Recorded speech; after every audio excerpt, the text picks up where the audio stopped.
Dear delegates, kindly move on to the venue. Dear delegates, all are requested to assemble in the hall.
Good morning to one and all. It gives me an immense pleasure to extend a warm welcome to all of you to Pharmacia' 2024, one-day international conference on translational research for the future of pharmaceutical sciences and practice. organized by Sri Krishna College of Pharmacy and Research Center, Parashala, in association with Indian Pharmaceutical Association, Kerala State Branch. Let's begin the conference with a prayer song. All of you are requested to rise for the prayer.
Please be seated. It's indeed a great pleasure to welcome our respected Dr. Prashop Jia Sir, Principal, Sri Krishna College of Pharmacy and Research Center, who is the convener of Pharmacia 2024 for the welcome speech.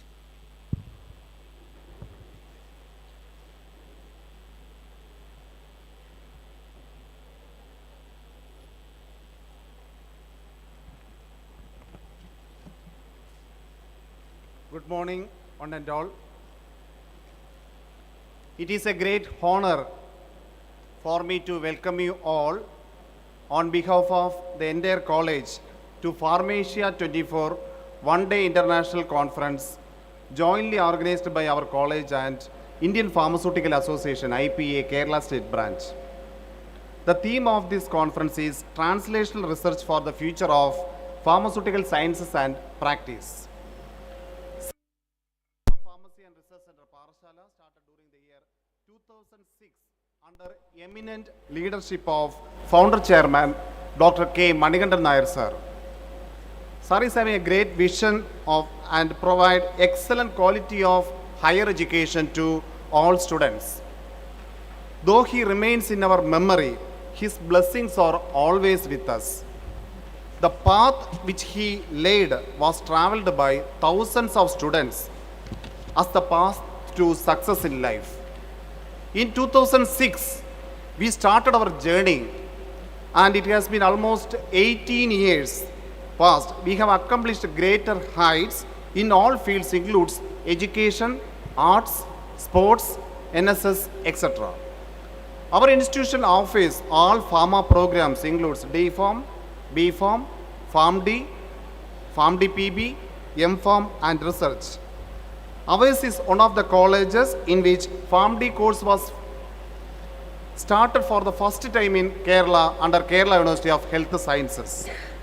And our college is approved by DME, PCI, Government of Kerala and affiliated to Kerala University of Health Sciences. Our college is a NAC accredited institution and also our college is a Harita Kerala campus, that is green campus with A grade certification. And ours also have CCSEA approval, animal house we are having. Our college having MOU with Cosmopolitan Hospital, Pattam, Thiruvananthapuram. It is a 350 bedded hospital with all specialities as per PCA norms.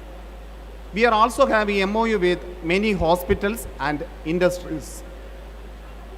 Our college having a good alumni, completed students working in various fields of pharmacy in India and as well as abroad. We are giving priorities to our students, especially in job perspective. I am very happy and grateful that many distinguished scholars and teachers have come from both home and abroad to share their knowledge and experience for today's Pharmacia 24.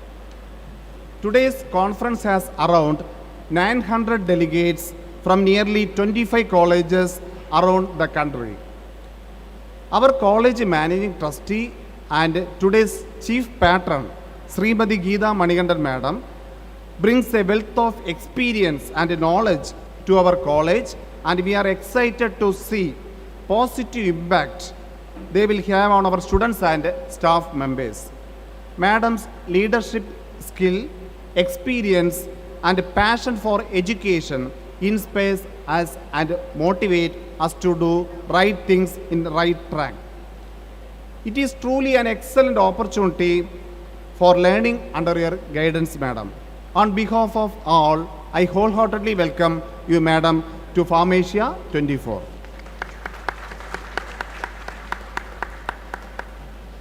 Our college chairman and today's patron, Dr. Gautam Krishna sir, having enthusiasm and focus in education and achieves greater.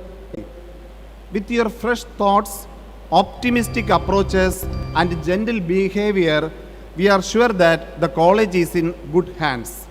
On behalf of all, I wholeheartedly welcome you, sir, to Pharmacia 24.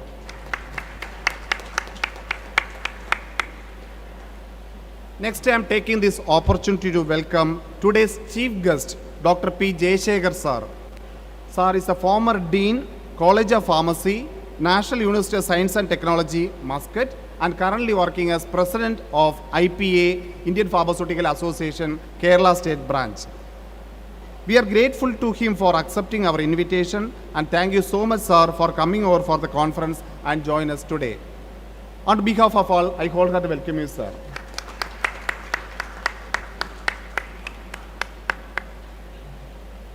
We are lucky to have an American professor and today's resource person, Professor Dr. M. Chandrasekhar sir. Sir is the Professor of Fulbright Nehru Scholar 2023, Pharmaceutical Sciences Department, University of Findlay, USA.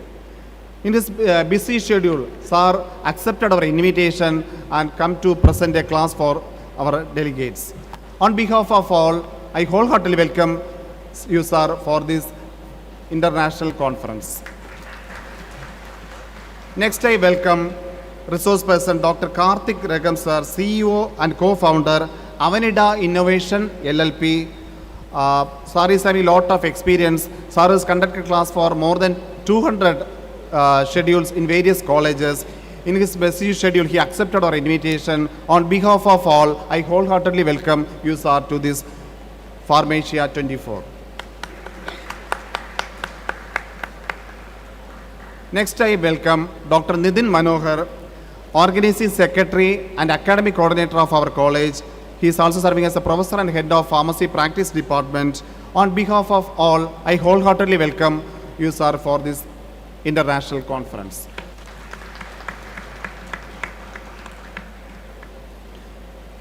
So today, 2 classes and a panel discussion session is there, and also oral and e-post schedules are there. So many eminent professors, principal, vice principal, associate professors accepted our invitation and came to our college for this evaluation and taking classes. First of all, I am taking this opportunity to welcome Dr. Preeja G. Pillai, Madam, working as Principal, Mar Dioscorus College of Pharmacy, Srigariyam, Thiruvananthapuram. Welcome me, Madam. Next, I welcome Dr. J. Jocelyn Edward. Sir is working as a Principal in Sun College of Pharmacy and Research, Nagarkovil. On behalf of all, I welcome you, sir. Next, I welcome Dr. Aravind A. Sir is working as Associate Professor, College of Pharmaceutical Sciences, Government Medical College, Thiruvananthapuram. Welcome you, sir. Next, I welcome Dr. N.J. Merlin, Madam, working as Professor and Director at Edutachan College of Pharmaceutical Sciences, Neyatikaram. Welcome you, Madam. Next, I welcome Dr. I. John Wesley, Professor, Edutachan College of Pharmaceutical Sciences, for today's international conference. Welcome you, sir. Next, I welcome Dr. Anusri Raj, Associate Professor working at S.A. Raja College of Pharmacy. On behalf of all, I welcome you, sir. Next, I welcome Professor Rachel Matthew, Madam working as Vice Principal at Mar Dioscorus College of Pharmacy, Srigaryan, Thiruvananthapuram. Welcome you, Madam. Next, I welcome Mrs. Veena Vijayan, Madam working as Associate Professor, College of Pharmaceutical Sciences, Government Medical College, Thiruvananthapuram. Welcome you, Madam. Next, I welcome Mr. Jasper Stalin, sir is working as an Associate Professor, Kerala Academy of Pharmacy. Welcome you, sir. Next, I welcome Mr. J. John Wesley, sir is working as Associate Professor, S.A. Raja Pharmacy College, Tirunelveli. Welcome you, sir. Next, I welcome Mr. Shanmuga Sundar SM, sir is working as Associate Professor working at Kerala Academy of Pharmacy, Kandala, Katakada. Welcome you, sir. Next, I welcome Mrs. Saumya SP, working as Associate Professor at MGM College of Pharmacy, Kilimanur, Thiruvananthapuram. Welcome you, madam. Next time, take this opportunity to welcome Dr. Daniel Xavier Prasad, sir, Professor, Department of Pharmacognosy, Sri Krishna College of Pharmacy. Welcome you, sir. Next, I welcome Dr. R. Xavier Arlappa, sir, Professor, Department of Pharmaceutical Chemistry, Sri Krishna College of Pharmacy Research Center. Welcome you, sir. Next, I welcome Dr. S. Suresh Kumar, sir, Professor, Sri Krishna College of Pharmacy and Research Center. Next, I welcome Dr. Alin S. Gino, Professor and HOD, Department of Pharmacology, Sri Krishna College of Pharmacy. Welcome you, sir. Next, I am taking this opportunity to welcome all delegates visited from various colleges, not only from Kerala, from other states including Karnataka, Tamil Nadu.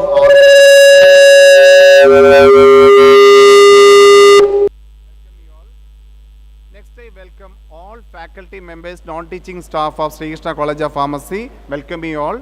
Next, I take this opportunity to welcome all students and delegates of Sri Krishna College of Pharmacy and Research Center. Next, I take this opportunity to welcome all research scholars, parents, and all well-wishers assembled here. Thank you, one and all. Thank you, sir. Now I invite our Chief Patron, Srimati Geeta Manikandan ma'am, Managing Trustee, Sri Krishna College of Pharmacy and Research Center, who is the inspiration and pillar of our institution, to deliver the presidential address.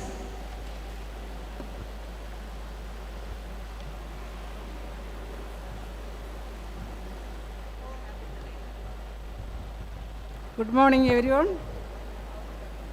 Respected Chairman Dr. Gautam Krishnayam, Principal Dr. Prashov Jr., Dr. P. Jayasankar sir, former Dean, College of Pharmacy, National University of Sciences and Technology, Muscat, and President, Indian Pharmaceutical Association, Kerala State Branch, Professor Chandrasekhar, Professor of Pharmaceutical Sciences, University of Philly, USA, Dr. Karthik Rekham, CEO and Coordinator, Avenida Innovation LLP, Dr. Nitin Manohar, Academic Coordinator, Professor and HOD, Department of Pharmacy Practice, Sri Krishna College of Pharmacy and Research Center, then staff of Sri Krishna College, students of Sri Krishna College, then മറ്റ് കോളേജിൽ നിന്നും വന്ന principles, മറ്റ് staff, മറ്റ് students, എല്ലാവർക്കും നമസ്കാരം. We have gathered here for the International Conference Pharmacia'24, jointly organized by our college and the Indian Pharmaceutical Association, Kerala State Branch. I am highly honored and feel privileged to address everyone on this very special occasion. Our college offers all pharmacy courses started by my husband and founder chairman, Dr. Manikandan Nair. The college was established in the year 2006 with a vision to create professionals by imparting education, knowledge and skills. Ours is a NAC accredited institution as well as one among the first family colleges started in Kerala under Kerala University of Health Sciences. For the past 18 years, our students have graduated and have contributed to society in one way or another. Our institution has had the opportunity to invite speakers from all over the world, making it a more inclusive and expert-based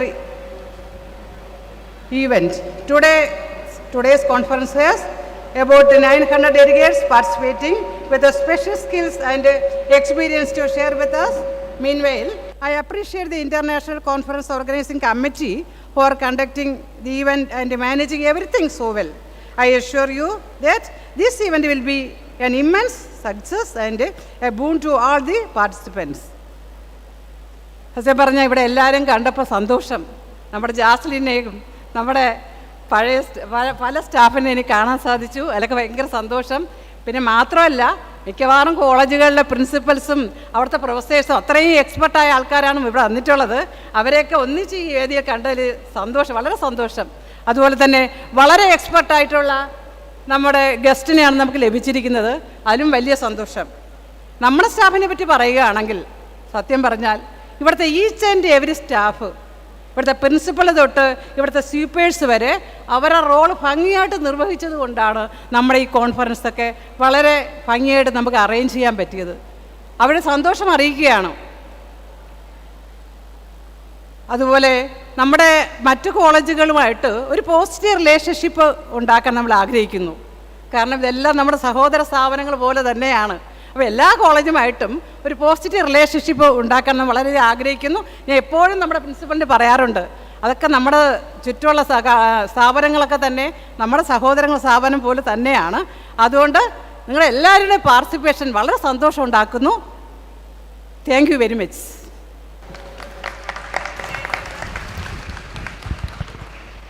Thank you, ma'am, for your valuable words. Light fades away darkness. Light symbolizes knowledge, wisdom, and free will. With great pleasure, I request and welcome all the dignitaries on the dais to the light lamp.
Thank you all.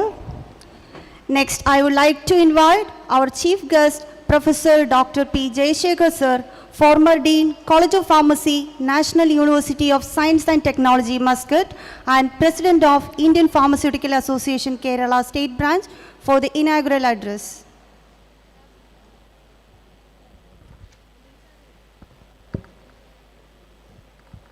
Good morning to every. Good morning. Good morning to everybody. Namaste.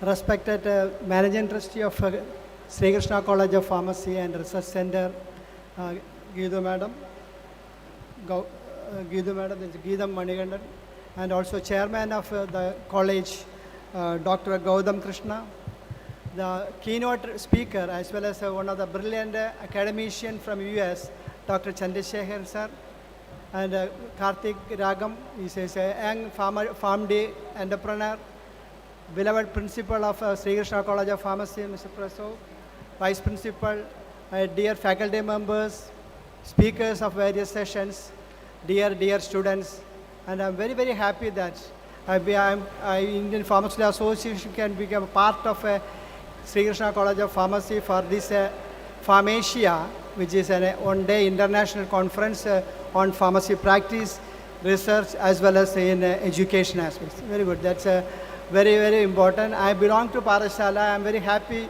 first time coming to this college. Born and brought up in Parashala and then moved to Trivandrum. Therefore, I'm very honored to be in this college. And I'm very see that this college has developed marvelously. When the madam said that's 2006, I think 2006 it started with the visionary leader, Dr. Manigandan. I was fortunate enough to associate with him when the starting of the college. He used to come and consult because I was a faculty in college, medical college at Trivandrum.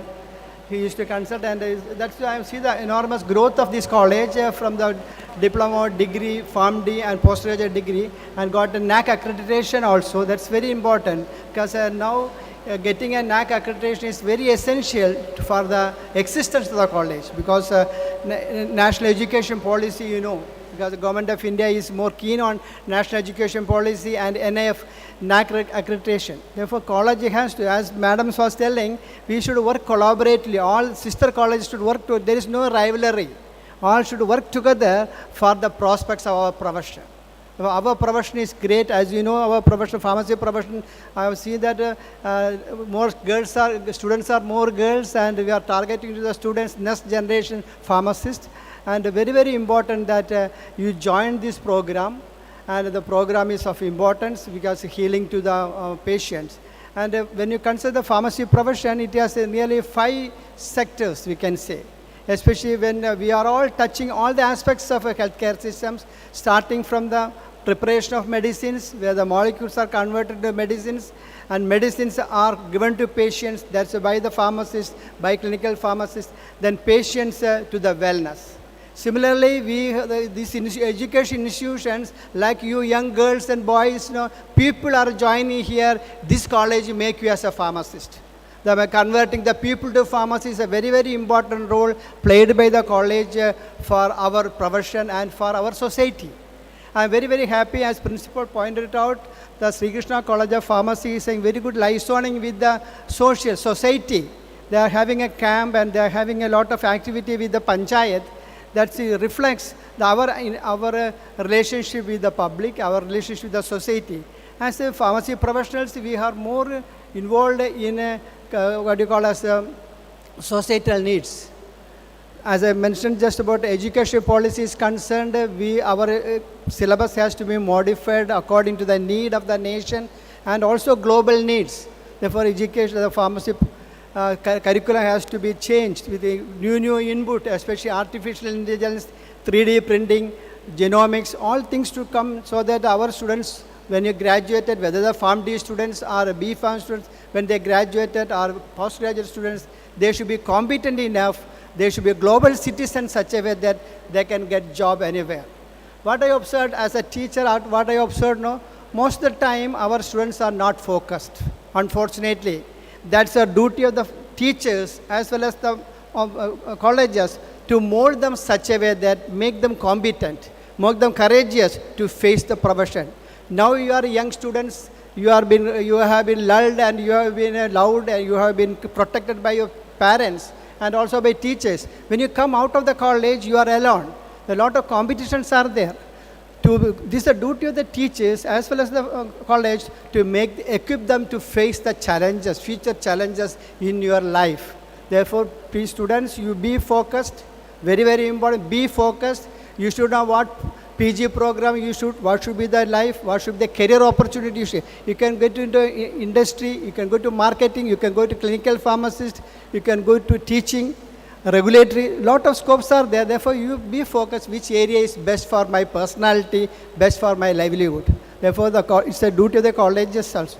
The next aspects I would like to think is research. That's why we have a panel discussion on research today, and we have eminent young dynamic teachers, researchers are here to help the panel discussion. I am sure, because without research, any profession cannot exist. Research is very, very important. Research should be inculcated in the school itself. In the US and all things, the high school itself or the undergraduate level itself, research should be given. We are all teachers are masters, done research, or PhDs research. Or therefore, please share your knowledge, share your research experience with the students in the undergraduate level itself. Therefore, they get inquisitiveness, they get critical thinking, so that they can think positively. Therefore, please ask the students to ask doubt. I observed several sessions. Students or audience are not at all asking questions. Even Zoom sessions, they are not at all asking questions. Please kindle your mind such a way that why it happens, how it happens, what happens. Like that, you should ask questions to teachers. Teachers should not offend it. Be happy that they are asking questions, give them correct guidance, answer them. If you are unable to answer it, just to refer and answer later. Questioning is very, very important. Questioning is not the other sense of question, criticizing. Just I want to know, I want the quest, I want to know what is going on. Therefore, please ask questions. Don't sit idle in the class, refer. And also, I'm very, very happy that delegates from 25 colleges assembled here with the professors and teachers. It's a really marvelous achievement of Sri Krishna College of Pharmacy and Research Center. And that's collaboration is very, very important. Let us collaborate, let us work as a team for the prospects of pharmacy profession. That's very important. As we are discussing in the morning, the pharmacy profession is not getting that much recognition.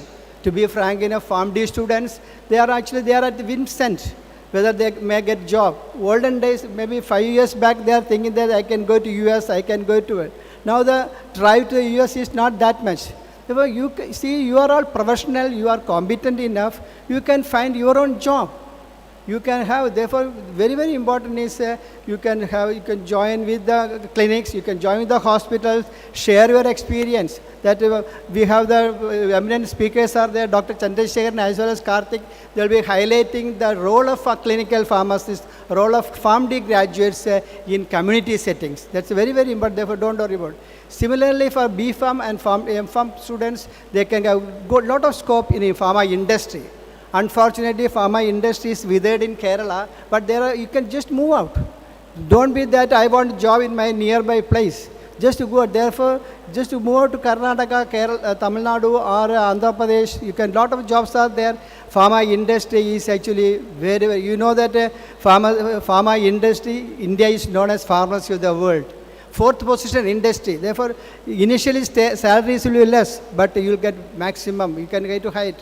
Therefore, other chances are there for a pharma industry. Therefore, please stay there. Therefore, don't be hesitated, don't be downlooked. There's a lot of scope for B.Pharm, D.Pharm, M.Pharm, PharmD students in the area. Only thing that you should be focused, get the advice from the parents, teachers or the management, and take the right. Therefore, it's a very good opportunity. I'm very, very happy that we got IPA could associate with the Sri Krishna College of Pharmacy for this wonderful conference, a pleasant conference, and I'm very much thankful to as well appreciate the management as well as the principal, faculty and students of Sri Krishna College of Pharmacy for arranging this wonderful session, wonderful bringing eminent speakers from US as well as from Hyderabad to speak. Therefore, really, and the programs are arranged such a way that it inculcate pharmacy practice as well as the research in the PharmD. Therefore, I hope that today's deliberations will be much useful to all of us, and we can have some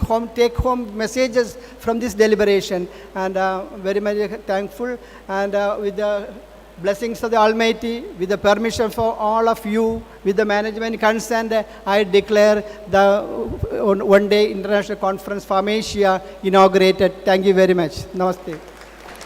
Thank you, sir, for your precious words. Next, I would like to invite our respected chairman, Dr. Gautam Krishna M. Sir, who always gives guidance and support to our institution for the felicitation.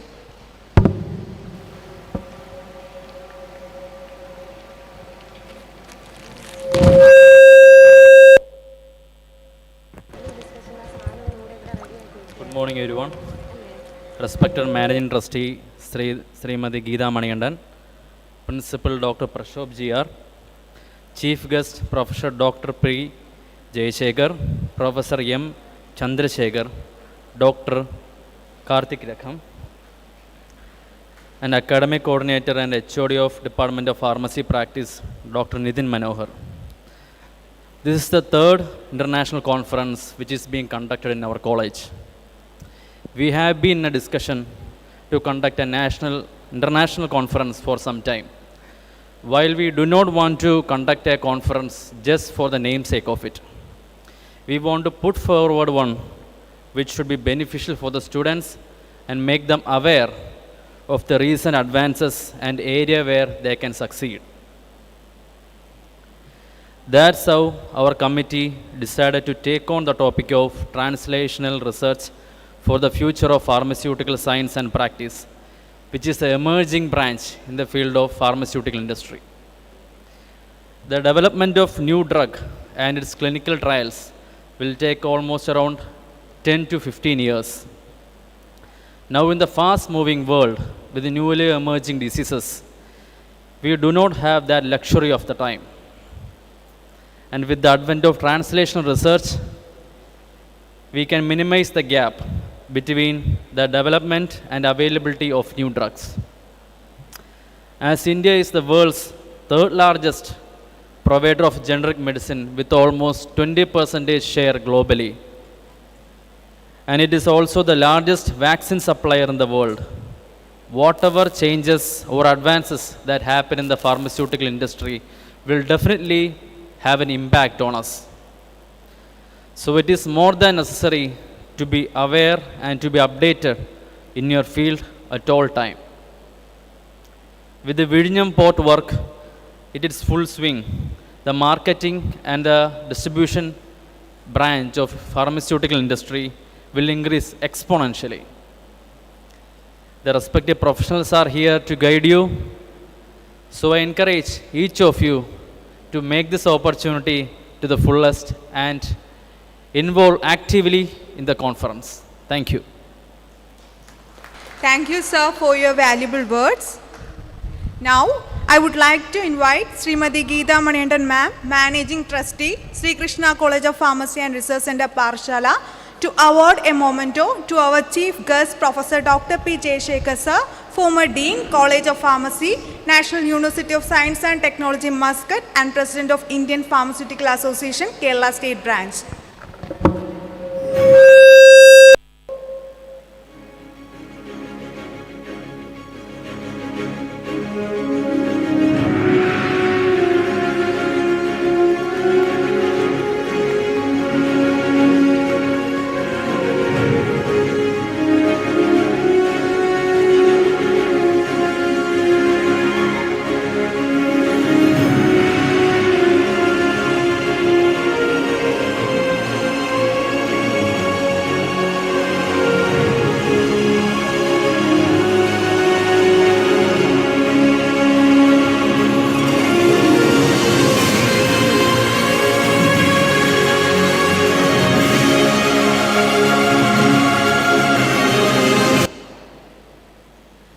Thank you all. Next, let's move on to the award ceremony for the best outgoing students of 2023. For that, I would like to welcome Honorable Managing Trustee Srimati Geeta Manigandan ma'am to give away the awards to Mr. Shabin P, Best Outgoing Student of B.Pharm Batch.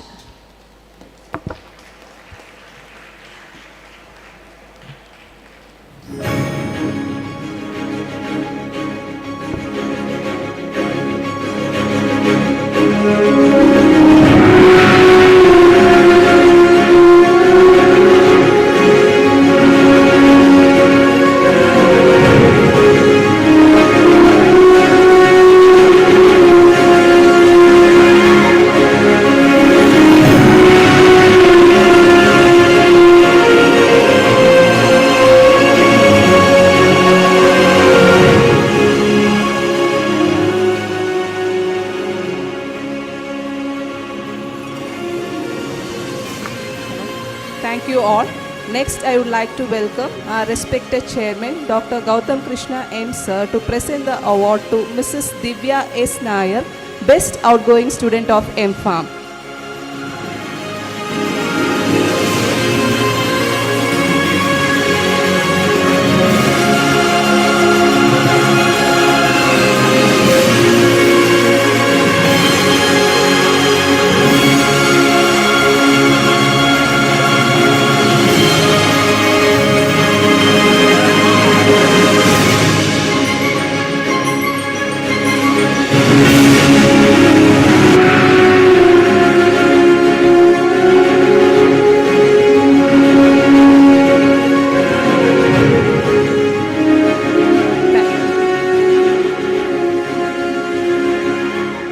Thank you all.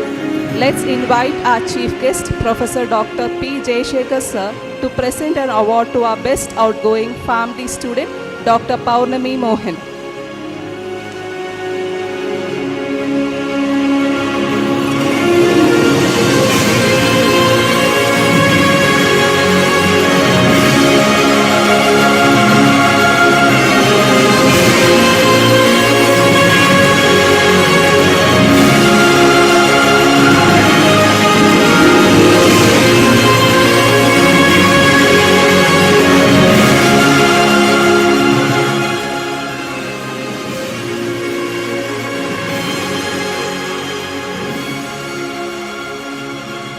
Thank you all. Now I would like to invite our respected principal, Dr. Prashop Jia Sir, to present awards to Dr. Samir, Best Outgoing PharmD PB Student.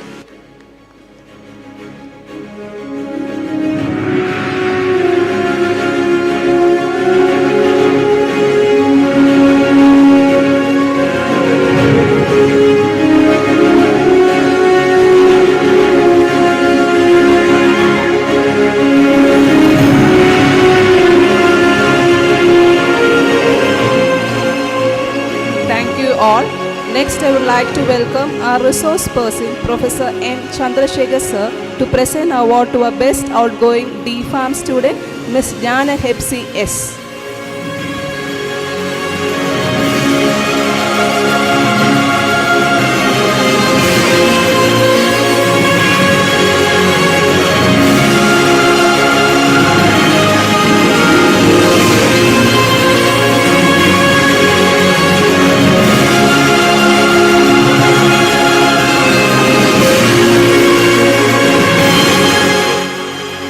Thank you all. Let's invite our resource person, Dr. Karthik Rakam Sir, for giving the most awaited award, the Best Alumni Award of Sri Krishna College of Pharmacy and Research Center, to Dr. CBS. Dr. CBS, kindly receive the same.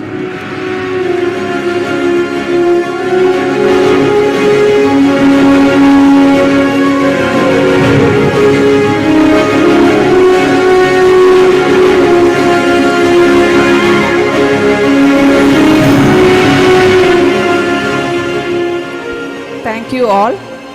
Next is our scientific section 1. So we humbly request all the dignitaries on the dais to move down from the stage to the specially arranged seats in the front of the stage.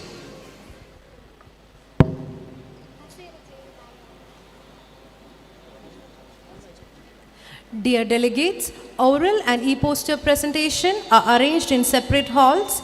E-poster presentations are arranged in room number 307 and oral presentation are arranged in room number 313 and 311. Our volunteers will guide you to the respective halls. Participants of e-poster and oral presentations are requested to report to their respective halls.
307. Oral presentations are arranged in room number 313 and 311. Our volunteers will guide you to the respective halls. Participants of e-poster and oral presentation are requested to report to their respective halls.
Pharmacia' 2024.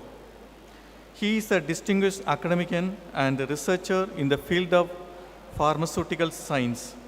Currently, he is serving as a professor at the College of Pharmacy, University of Findlay, USA, and advisor at Avenida Innovations. He has been significantly contribution to the field of pharmacy practice and education. He has completed his B.Pharm and M.Pharm degrees at the esteemed Birla Institute of Technology and Science in Pilani, India. He further pursued Master of Science and PhD from the University of British Columbia, Canada. He conducted postdoctoral research as a fellow in Madison, USA. His research focused on investigating the role of inositol lipids in cell signaling, leading to the publication of more than 25 peer-reviewed articles.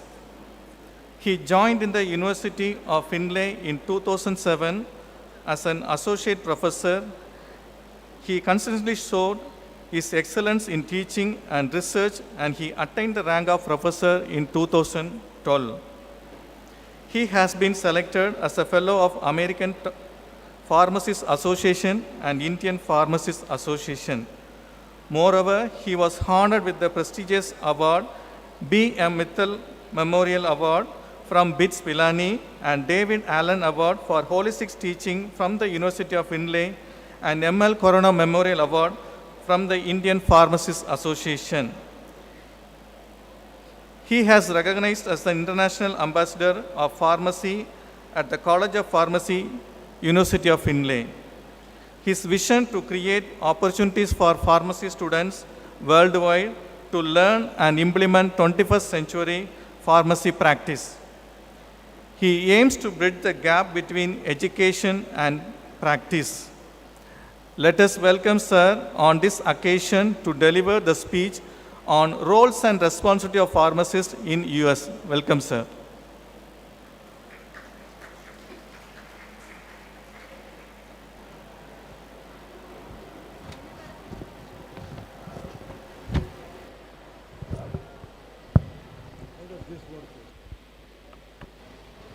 Can you hear me? This works better.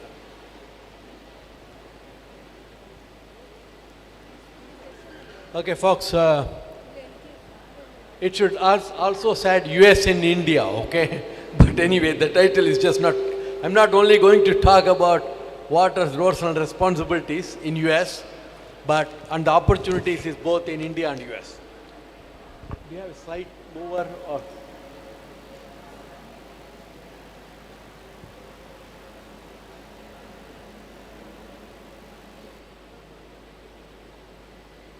Can you hear me at the back? Somebody raise hand.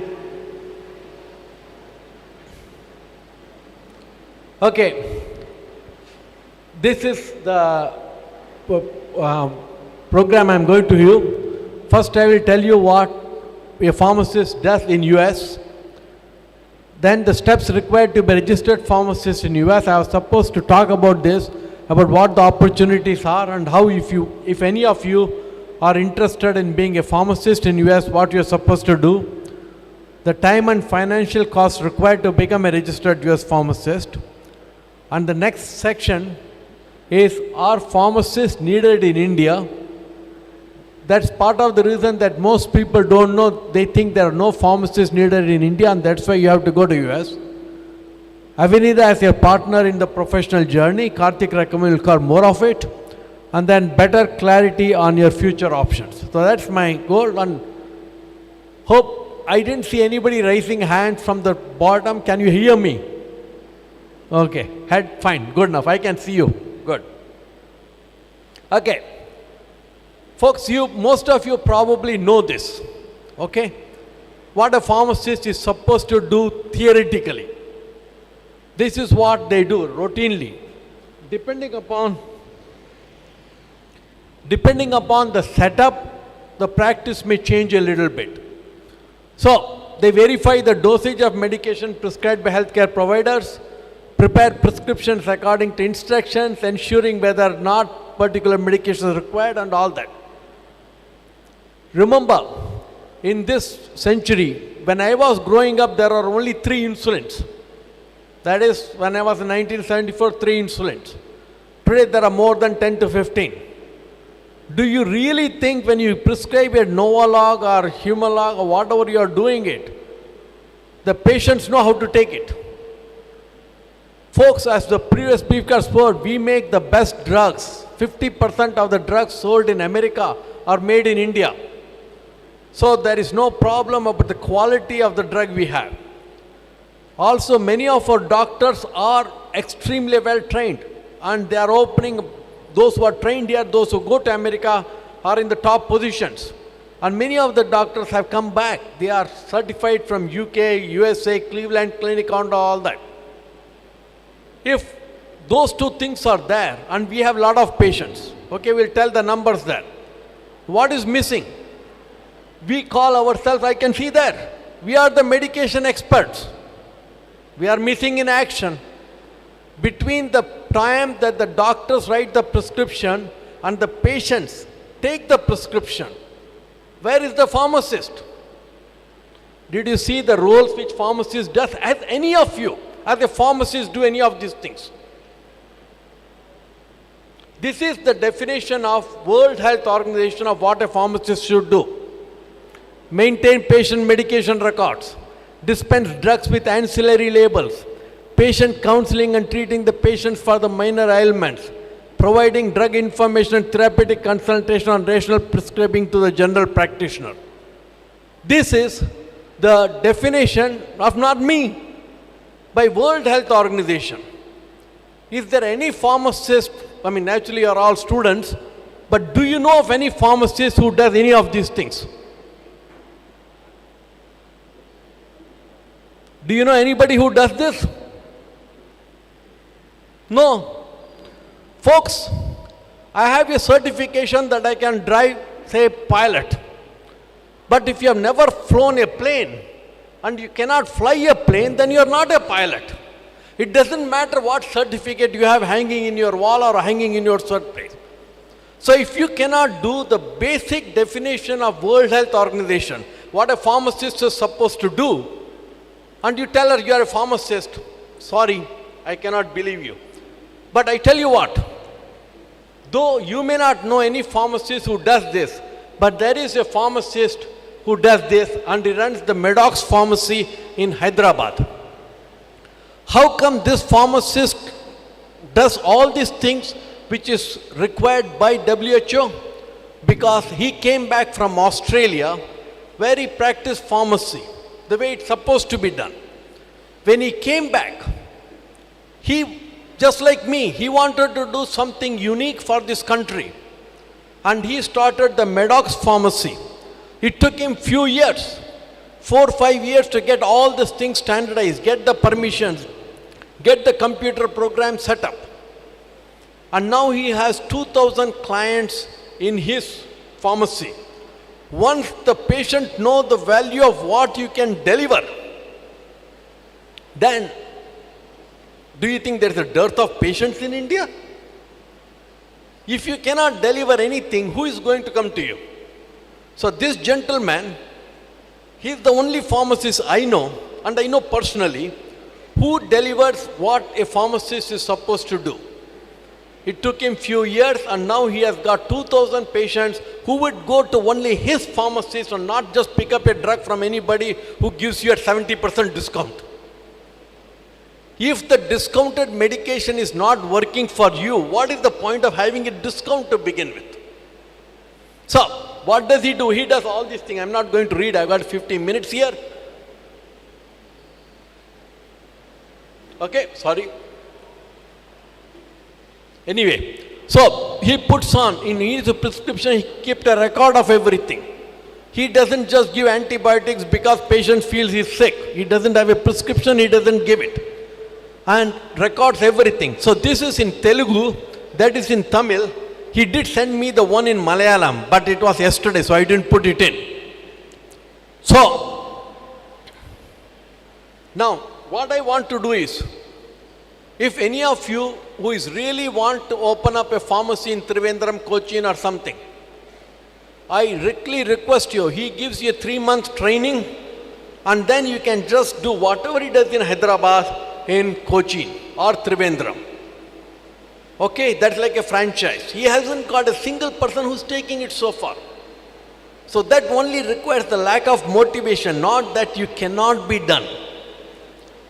You won't make $1 million in the first year, but I tell you, within few years, you will be very happy that you are here with your family and your patients are getting better. So he is running it. If anybody in the management or anybody wants more information, I will be happy to share with you. Okay, so this is my goal.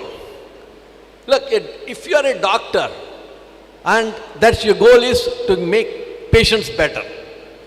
If you are a nurse, the goal is to make a patient better. Anybody in the healthcare, the goal is to make the patient better. If you are the one who wants, if a pharmacist want to do it, then there is no problem. But what most of us want is, I have a PharmD, give me a job. Have you ever managed your parents' blood pressure or diabetes? Most people say no. Well, they are paying your fees and you still don't care about them, then why should anybody care about you? So, that's the challenge. Now, I added this because I'm supposed to talk what a pharmacist does in America and what your choices are. So most of you who are in the final year or going to be in the final year, you have two choices. You can either work in India, which I'll talk next, because most people think that there are no jobs. Karthik will tell you that's not true, but I will also tell you that. But most people are already, half their mind is in America. So I'm going to tell you what it takes to be in America. Okay, you want to go from India to America. It's a long flight, okay? Folks, I am in a small college of University of Finlay. And there are 150 students from India who are studying a master's program in health informatics, hospital administration. We are a second-tier university. We are a wonderful college. We have been there for 145 years. So we are not somebody who is going to run away with your money.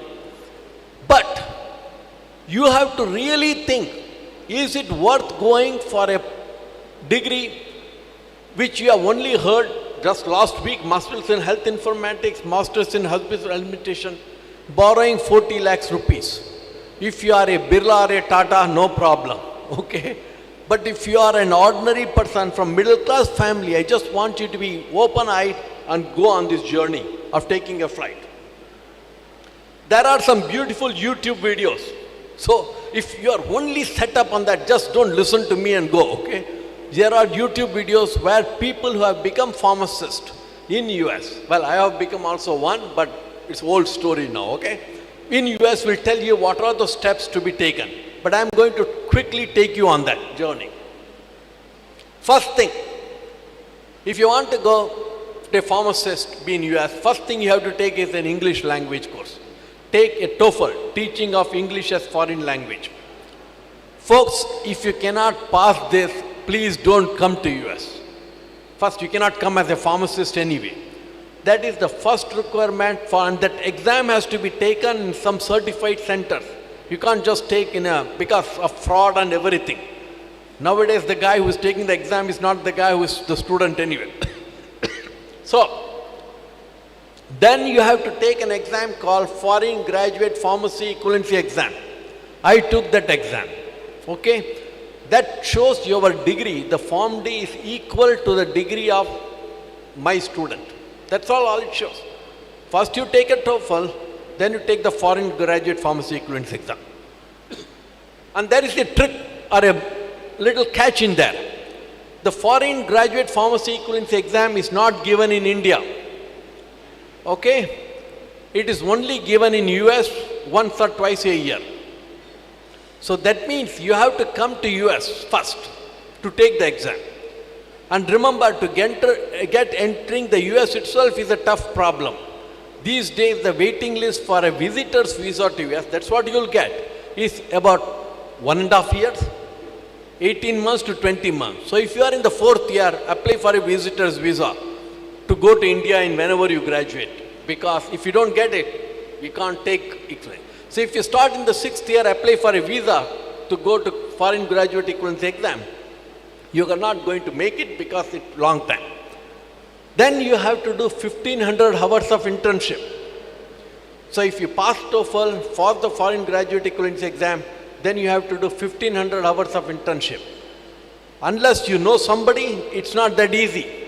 Why should anybody help you do the internship? But most people in India, they know somebody. There will be a doctor or a pharmacist or that, so you can make it. Then you have to take the NAPLEX, National Association of Pharmacy exam. Remember, only the first 3 things my students don't do. The NAPLEX and the state pharmacy, even my students do. So out of 50 people who graduate from a college with Form D degree, 1 or 2 don't pass the NAPLEX. If they don't pass the NAPLEX, they don't become pharmacist. In India, you get passed from any college. Some colleges are good. We all know some of them are bad. They have a certificate, they become a pharmacist. This cheapens the pharmacy profession. By giving a nice standardized exam, they make sure that the quality of all the students are same. They meet the basic quality. And even if you pass from my school, you still have to take the NAPLEX. And if you do not pass it, you don't become a pharmacist. The next thing is the state. So depending upon which state you want to practice, I have license from Ohio and Florida. I have not practiced anywhere for last many years, but I have license. Then you have to take their state board exam in order to practice. So what are the challenges you see if you're going? First thing, you need a visa to go to take the exam. So the people who have their family member already there, like brother, sister, uncle, aunt, who are ready to support you, then this may be a viable proposition. Another thing is, in order to get the US visa, you can go on a visitor visa. Remember, 18 months, 20 months right now. Then you can go on a student visa. That application is, they are processing it very quickly because most universities in America, UK, Australia, and New Zealand are making money on Indian students. So I want you to be careful. The fact they give you the visa is not because you are the smartest and they want you to go. They give it because our universities make money on you. So unless you are really motivated, and that's the reason that many students, because they cannot get the visitor's visa quickly, they go for a higher education. So once you are there for 2 years, you can try to clear your foreign equivalency exam, NAPLEX exam, everything. So that is the catch. So go for student degree. Now that degree is not free, it costs about 30 to 40 lakhs to get a degree. So unless people come for health informatics, they just have not done any computer other than word processing and Excel. they find it challenging. And then they come and cry in my office that I didn't know about it. So don't go for a degree about which you don't know anything. Okay, just give you some future of what the pharmacist job opportunities looks like. As you can see, AI is changing everything. Like the robotics have changed before. Like if you go to an airport now, you don't meet an agent all the time. You look up the camera, you go in. Baggage check-in. So same thing is happening in pharmacy, retail there. With the result that there are 8%. Okay, so this one just tells you what is the average salary of a pharmacist. That is why which attracts most people to America. An average salary is above $100,000 per year for a pharmacist. It changes a little bit with which pharmacy you are working on. But this is where I say, if you are wanting to be a pharmacist now, in the next 10 years, 5 years, the number of jobs in almost all of them, retail setting is going to go down by about 10%. So those people who are working in retail in America are going to compete with you for your pharmacy job. The only thing which is increasing is the non-retail hospital pharmacy sector, simply because there's more collaborative practices, there are more money, many hospitals operate on insurance. By pharmacists getting involved, decrease the cost for the patient care. So that is the only job which is increasing, rest of them are decreasing. Now, you can say, okay, why is it that American pharmacists make so much money? Good question. You remember how much it costs for 1 year. In my college, the first year fees is $35,000 per year for 4 years. The next 2 year fees is $52,000 for 2 years. So an average student pays about $250,000, $250,000 for the fees. Now, not everybody pays, they pay that much, but they don't borrow that much, because all of my students, when they are in first to 4 year, work at least 10 to 15 hours every week, either in a pharmacy related job as a technician or some other job. And in the summer, they work 40 hours every week or more to make up some money, so that the amount they borrow from the government or from the bank is less. On an average, a student graduates with $150,000 in loan. Today, the American student loan is $3 trillion. And when they graduate, it takes them about 8 to 10 years to pay. Think of it. If you have to borrow $150,000 and if your salary is only $35,000, who will come to the profession? Nobody. But the number of applicants in pharmacy college has started decreasing. You can look up in 2011, there were 106,000 applicants. 2015, there are 76,000 applicants. And 2021, there are only 40,000 applicants. So, if you want a position or starting a PharmD program join a PharmD program in US, it's easy, because we are looking for students. Okay, now next slide tells you, is it a smart move? Okay, this is what I want to tell you. Suppose, now naturally most of you who are in PharmD, it's little too late. You are done already 5 years. But those who are B.Pharm and they want to do PharmD in America, assume, either they have a choice to do it here or in America, this is how it costs like. Just numbers or overall it may change. If you do direct PharmD, remember again in your family member, if somebody wants to go to PharmD after high school, it is possible. You can directly enter PharmD in America. You don't have to do a B.Pharm or PharmD to go to PharmD in America. Another thing, you can do PharmD even if you have not done biology major. Physics, chemistry, maths, even if you are a literature major, you can do PharmD in America. In American universities, there is no that you have to done this before you go in this. There are 120 credits of courses. I think 180 for pharmacy. If you have done biology, you don't have to do biology. If you have done computer science, you don't have to do computer science. If you have done language, you don't. That's it. So if you are a music major playing mridangam, if you want to do it, yes, you just have to do all those courses.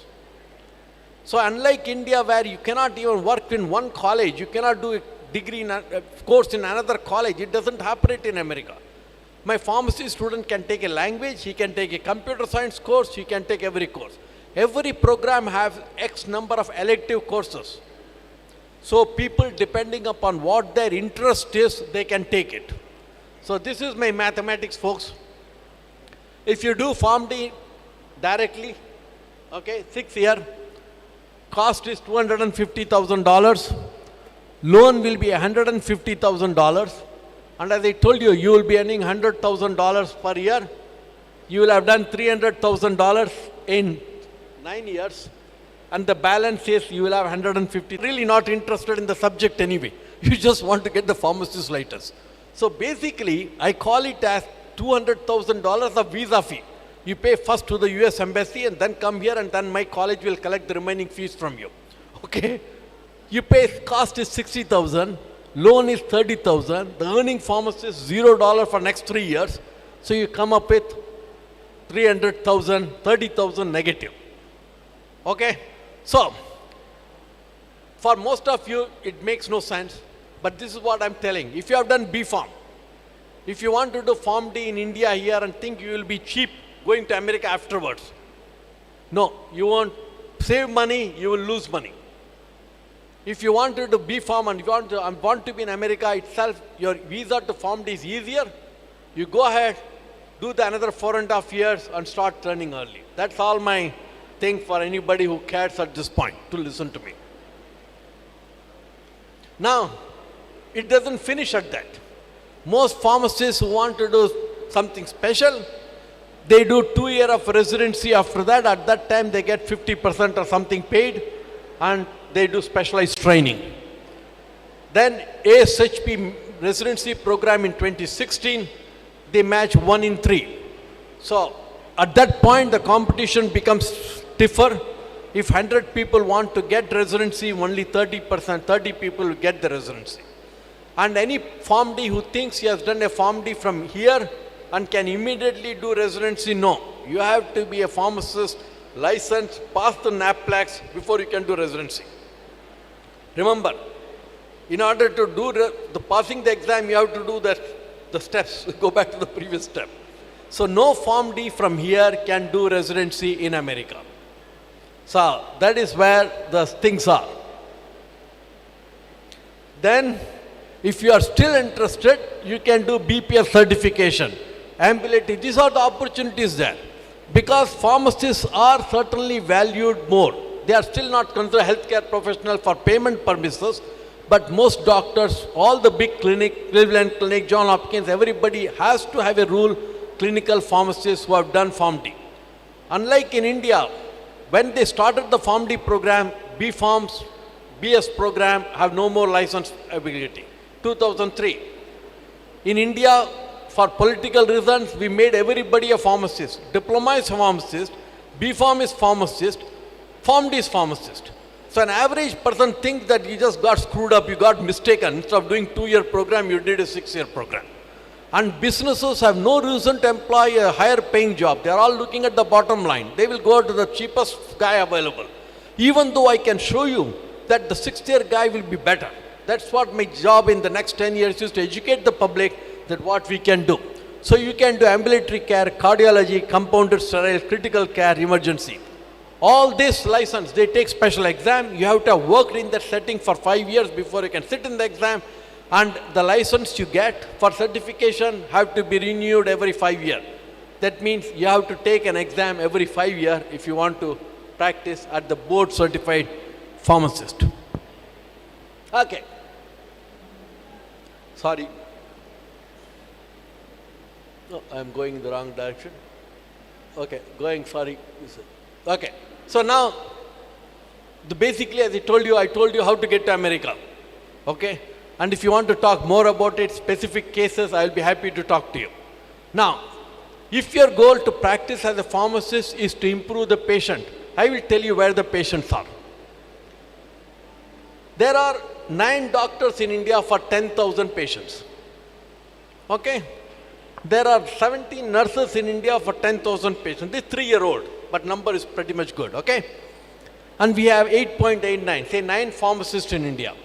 For all practical purposes, Indian healthcare do not consider pharmacists as healthcare professional. They are just salesmen who are just giving the drug, putting in the market again. We call these big labels, I am the expert. Nobody thinks you are an expert because you have never opened your mouth to tell your expertise. That is the problem. How can you be an expert? So, if we want to improve the 10,000 patients, do you think these 9 people getting into the rolling up their sleeves and taking care of the patient will harm the patient? This is it. 29% hypertension is soon turning out to be one of the most lethal disease in India. 29% of the patients are hypertensive. People died due to 1.5 million. You think the COVID was bad? This is happening every year. Just doesn't make the headline. If every day Hindu says, this many people died of hypertension, this many people died, then people know the value. 240 million people in India are hypertensive. And this is the hypertension in the world. It's the same problem everywhere, but I'm telling you what's happening in India. One thing which bothered me from 10 years is why is all PharmD rotations by the Indian Pharmacy Association in hospital? How many patients are in the hospital and how many patients are in the community pharmacy? Out of 243 million people, how many are in the hospital any day? But we are sending all the people because they don't know it, they are sending to the hospital. Because doctor goes in front of your prefix, you have to be only with doctor. That's not going to add any value to neither to the student, nor to the profession, nor to the patient. Because patients are in one place, you are in another place. So that is my question. So, this is my friend, Dr. Satish Godopati. He met me in 2015. First time, they started the PharmD program in 2015. We met in Vishnu College of Pharmacy. The special things about him is he practiced 10 years as pharmacist in US before coming back to India. So of all the colleges I have visited, I found him as the most reliable partner I can have. So, we start working and I was, and here we have from December to January, and he brings his student from here to US. And 4 of his students are going to come March 14th to April 19th to my college. So they see here how the pharmacist is practiced in America. So they get a real first-hand experience. So this is for last 2 APHA meeting, he comes from here to America and he told me that he practiced 10 years as a pharmacist in US but never attended an APHA meeting. That's American Pharmacy Association meeting. Now that he's in Vignan Pharmacy College, he comes all the way to America to attend the meeting. So he is thankful and I am thankful for our relationship. So we attended the last 2 meetings and this was the picture in the last meeting, see you in Orlando. And we are going to see him in Orlando in 2024, 1 month from here. So my goal next time will be, if I show the slides, 2025, Nashville, see you in Nashville. So the point here is, I cannot collaborate with somebody who doesn't have an interest from this side, a faculty who is interested. Okay, so last year, I was sitting in Bangalore and I told him, Satish, let us do a project. Because I want to show, I have been 10 years, I have been telling the College of Pharmacies, please make a rotation in a community pharmacy. Nobody did. I said, well, I'm getting old, let me give it a try. I wrote a Fulbright grant showing the value which a community PharmD can add to the community patient in a community pharmacy setting. So we did this project.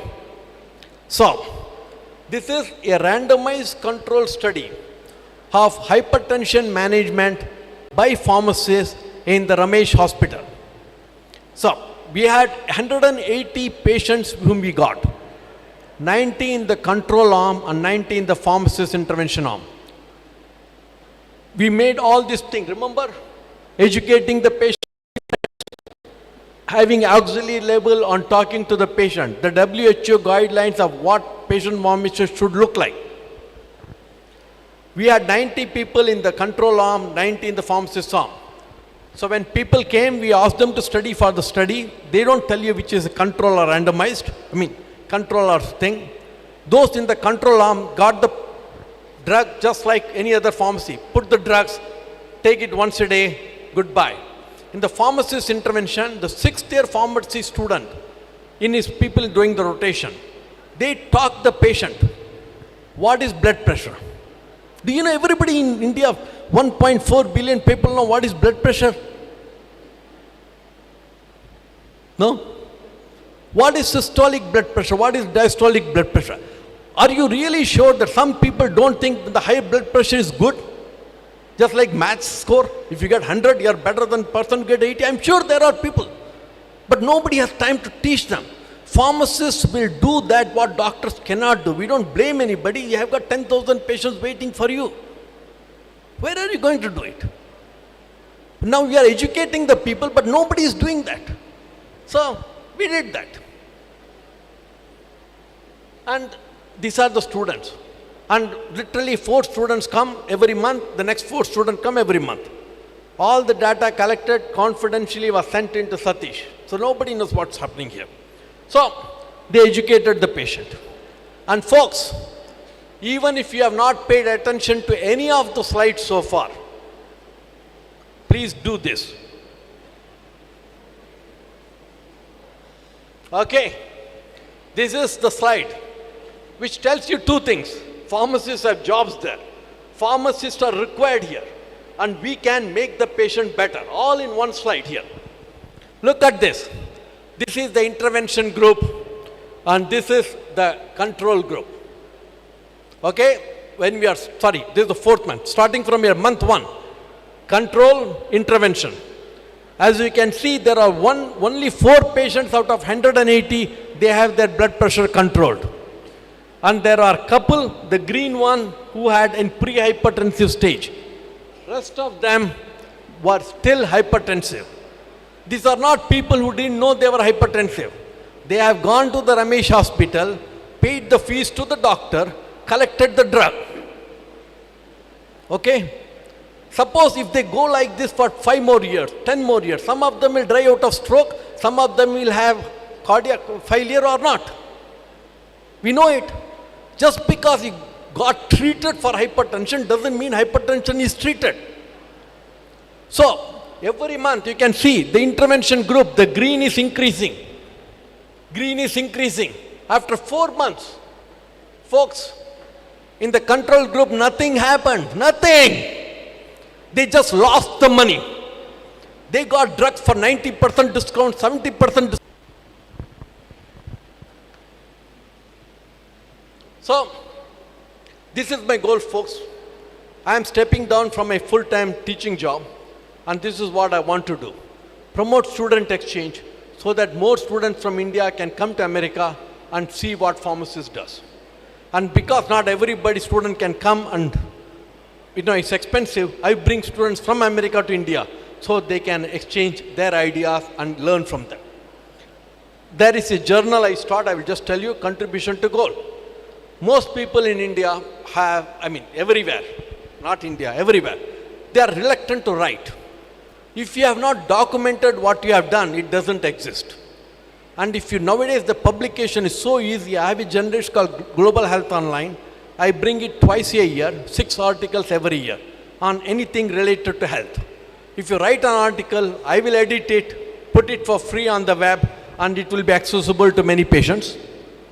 And then we hold conference and workshop like this.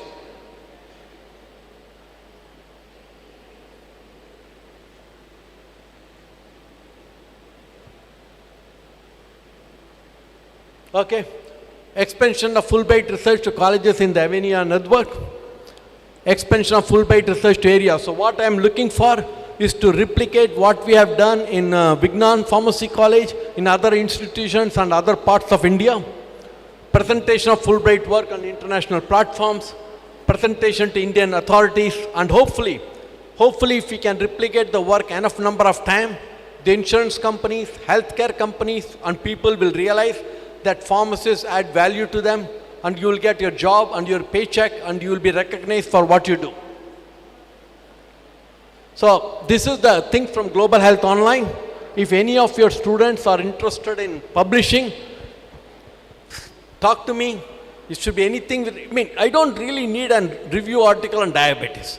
I want what is happening in your city, your town, Cochin, Kollam. That makes the baseline. Then we can make an appropriate intervention and do good studies and improve the outcome. So these are, Dr. Karthik Lagam has always been kind.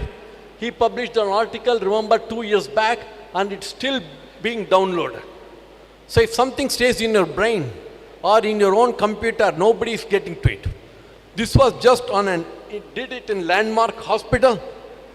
The doctors were not knowing in that hospital that when they put an IV injection, nurses are making the IV anything, either normal saline or dextrose or anything. There are protocols of which substance will dissolve in which diluent. If you are giving in a wrong diluent, you are not giving any drug at all, or you are giving the unstable drug. It is just because people are overworked, right? So pharmacists can just check those things, put in a label, how fast it has to be infused. If you give potassium chloride vial and give it, died. In India, is there any evidence that anybody has ever given anything like this? I'm sure there are given. In US, potassium chloride cannot be only in the intensive care unit where the nurses are trained that potassium chloride has to be diluted 100 ml before you give at a rate for over 30 minutes. You can't give the same. Magnesium sulfate you can inject. You can't do that. So, but here anybody can pick up any drug, give it any drug. If you die, there is no record and you go to heaven. Okay, so we publish this and I encourage students who want to do this to start doing that. And remember folks, today I am here not because just happened to come today. It took me 10 years of motivation to come. Once I wrote an article for Global Health Online, India has started PharmD. मैंने बोला, what they are doing? Because none of my B.Pharm students are practicing in the community. They are all either manufacturers or representatives or opening something else. What the PharmD will do? So I started bringing, and I have made 10 visits to India in last 13 years. 3 years because of COVID, I did not bring any students. And met people like Karthik Rakam, Satish Gotapati, Dr. Nagavi. All those are my partners, along with Dr. Veerabhadra Rao. All that helped me to come to this stage. The Fulbright grant is made up on all their help in being successful. So all these are the presentations. This is the students who came with me just this year. And they learned and they really enjoyed India. So you may remember that sometime back Modi ji told, you people in America, other countries, tell what India has to offer. And long before Modi ji told, I am doing that, okay? That's it. Thank you very much. And if you have any questions, I'll be happy to answer.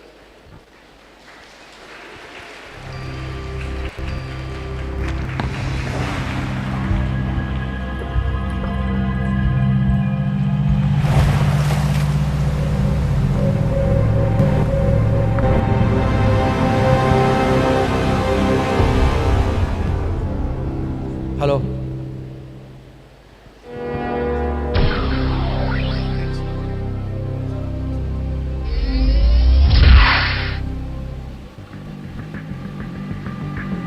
Any questions from audience?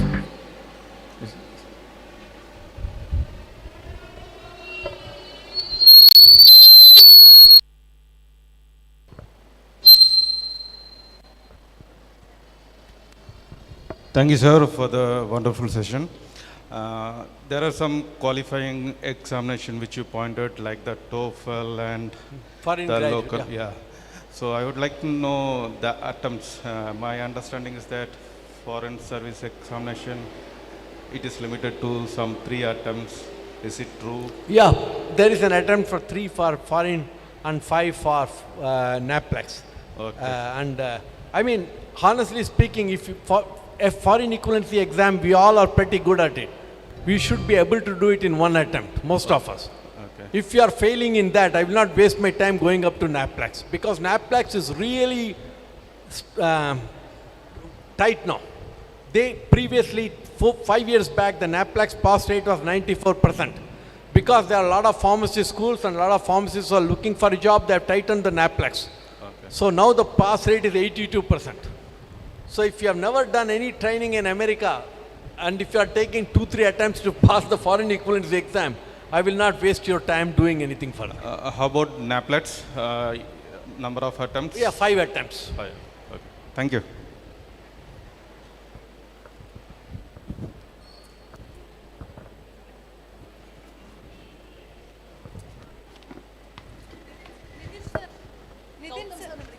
Nitin sir.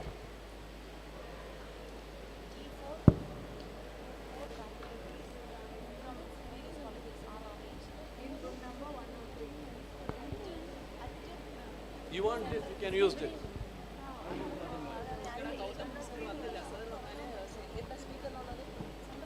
Anybody has a question?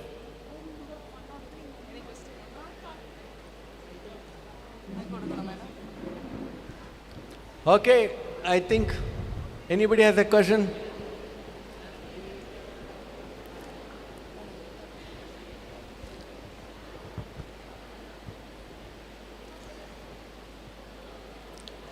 Well, if no one has questions, I'm here till the afternoon.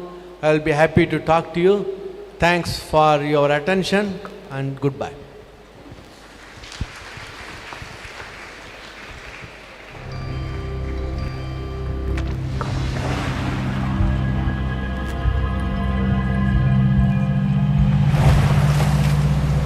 Thank you, sir. So from this session, we have gathered more information like the role of pharmacists not only in US but also in India, and how to register pharmacists in US, and the time and financial cost to register in pharmacists in US, and Avenida will show the way to US as partner,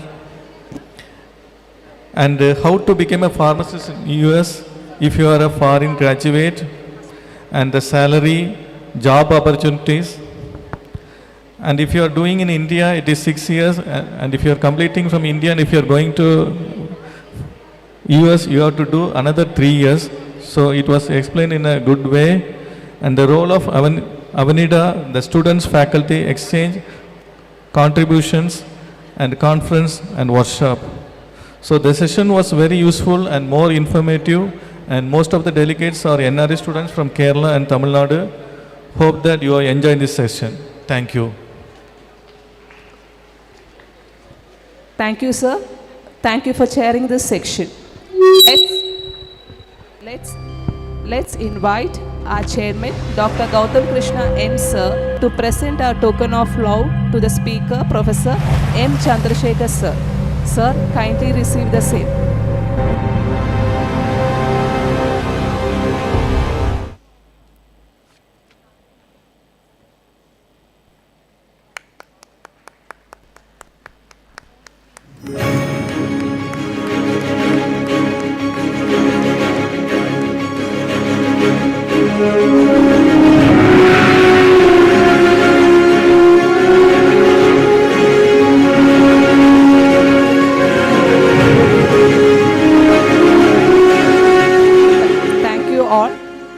Now I invite our speaker, Professor M. Chandrasekhar Sir, to present a memento to our chairing person, Dr. Xavier Arlappa Sir. Sir, kindly please receive the same.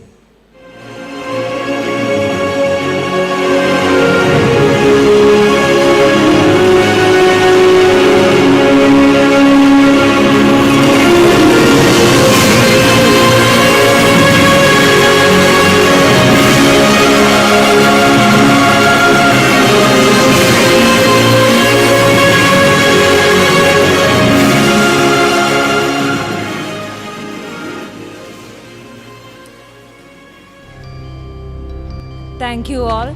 It's time for the tea break. Tea for faculties from various colleges are arranged in room number 103. Other delegates should remain in the hall itself for the tea. It's time for the tea break. Tea for faculties from various colleges are arranged at room number 103. Other delegates, please remain in the hall itself for the tea.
അവിടെ വെച്ചിട്ടുള്ള ഇനിയും അങ്ങോട്ട് മുമ്പോട്ട് പോകുന്ന ഞങ്ങളെല്ലാം വിശ്വസിക്കുന്നു.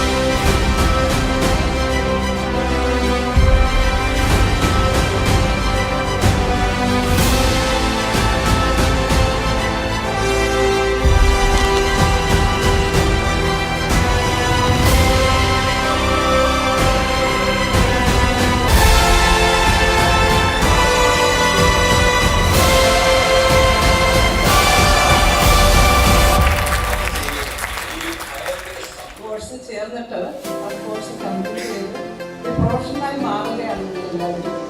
അവർ ആ നിമിഷം അന്യമാണ്.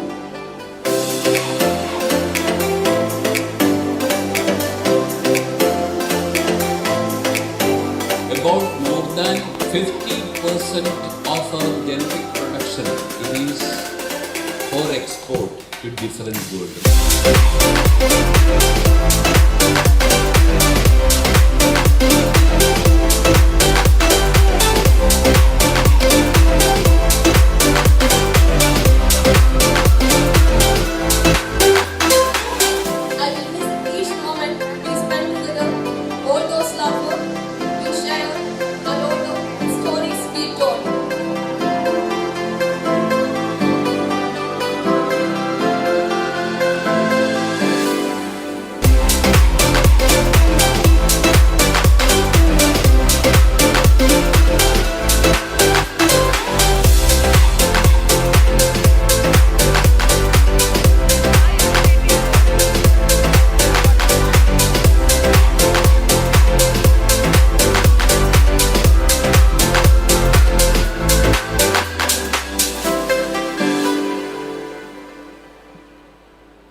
ഞങ്ങളുടെ ജീവിതത്തിലെ ഏറ്റവും വലിയൊരു ദിവസമാണ്. ജീവിതത്തിൽ ആകെ കിട്ടുന്ന ഒരു മൊമെൻ്റാണ് ഗ്രാജുവേഷൻ എന്ന് പറയുന്നത്. അതിന് വളരെയധികം നമ്മുടെ മെൻ്റലി ആണെങ്കിലും എല്ലാ രീതിയിലുള്ള സപ്പോർട്ടും കോളേജിൽ നിന്നുള്ളത് തന്നതിന് കോളേജ് മാനേജ്മെൻറ്റ്സിന് ആദ്യം വേണം നമുക്ക് നന്ദി പറയാനായിട്ട്. ലൈഫിൽ ഏറ്റവും എക്സൈറ്റ്മെൻറ്റ് കൂടിയ ഒരു ദിവസമാണ്. 6 വർഷത്തിൻ്റെ കഷ്ടപ്പാട് ഫാമിലി ചൂസ് ചെയ്ത് ഓഗസ്റ്റ് 17 സ്റ്റാർട്ട് ചെയ്ത ജേർണിയാണ് ഇന്നിവിടെ ഒക്ടോബർ 28 ഞങ്ങൾ അവസാനിപ്പിക്കാൻ പോകുന്നത്. And we are so excited and we are so proud.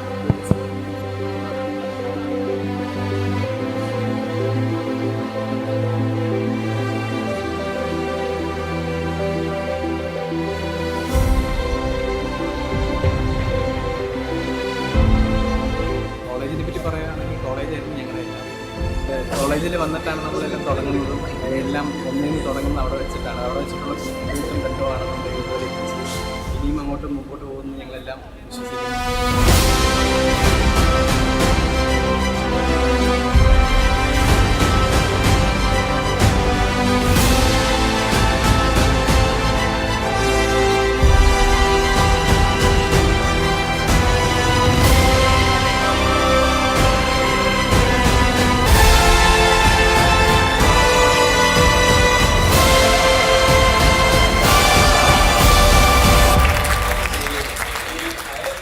Course ചേർന്നിട്ട് ആ കോഴ്സ് കംപ്ലീറ്റ് ചെയ്ത്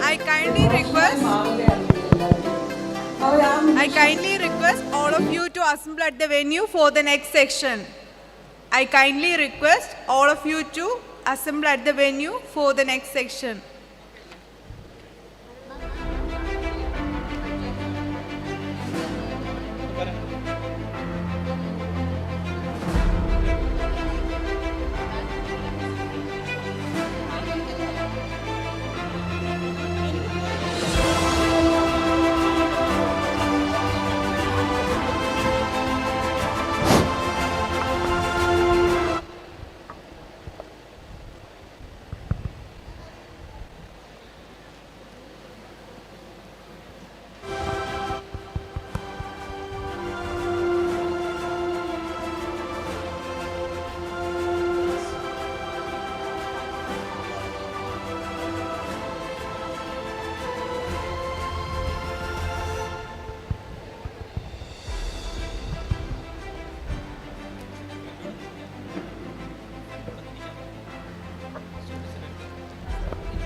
ഏറ്റവും നല്ലൊരു മൂമെൻ്റാണ് ഗ്രാജുവേഷൻ എന്ന് പറയുന്നത്. അതിന് വളരെയധികം നമ്മളെ മെൻ്റലി ആണെങ്കിൽ എല്ലാ രീതിയിലുള്ള സപ്പോർട്ടും കോളേജിൽ തന്നതിന് കോളേജ് മാനേജ്മെൻറ്റ്സിന് ആദ്യം വേണം. It's time to gain more insights and deepen the conversation with a panel discussion on translational research molecules to medicines and wellness. For the panel discussion, let's invite the moderator, Professor Daniel Xavier Prasad Sir, Professor and HOD, Department of Pharmacognosy, Sri Krishna College of Pharmacy and Research Center. He has 30 years of experience in teaching profession and manufacturing units, and he provided high quality noble services to the pharmaceutical and health sciences for the last 33 years. He had worked as principal at S.A. Raja College of Pharmacy and also an editorial board member of East African Journal of Health and Biomedical Sciences and chief editor of the Journal on Chemical Sciences. Now let's invite the panel moderator to start the panel discussion.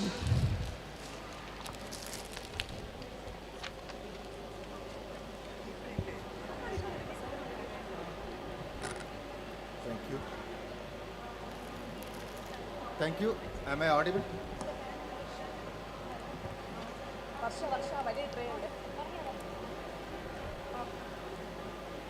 I am proud to be stand here to be a moderator for this session. Especially, I want to invite our chief guest and to tell about him. If I want to tell, I think it takes long time and it has pages to tell about his achievements and his whichever he has given for pharmacy profession. I invite Professor Dr. P. J. Segar to come over the dais. He is the former Dean, College of Pharmacy, National University of Science and Technology, Muscat, Sultan of Oman, affiliated to West Virginia University, USA. He obtained his PhD in medicinal chemistry from University of Kerala. He is an approved research guide for University of Kerala in various universities in Calicut, Kerala University and even Kannur. He has several research publications, national, international, which if I want to list out, it may not have time for me to go for the next step. And he has been nominated a task force. This, some of the things I cannot avoid.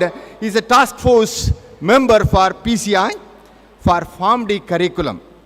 And he is a scientist actually. He is now presently, he is a principal scientist and consultation for Mrs. Ebola Natural Private Limited, Ernakulam.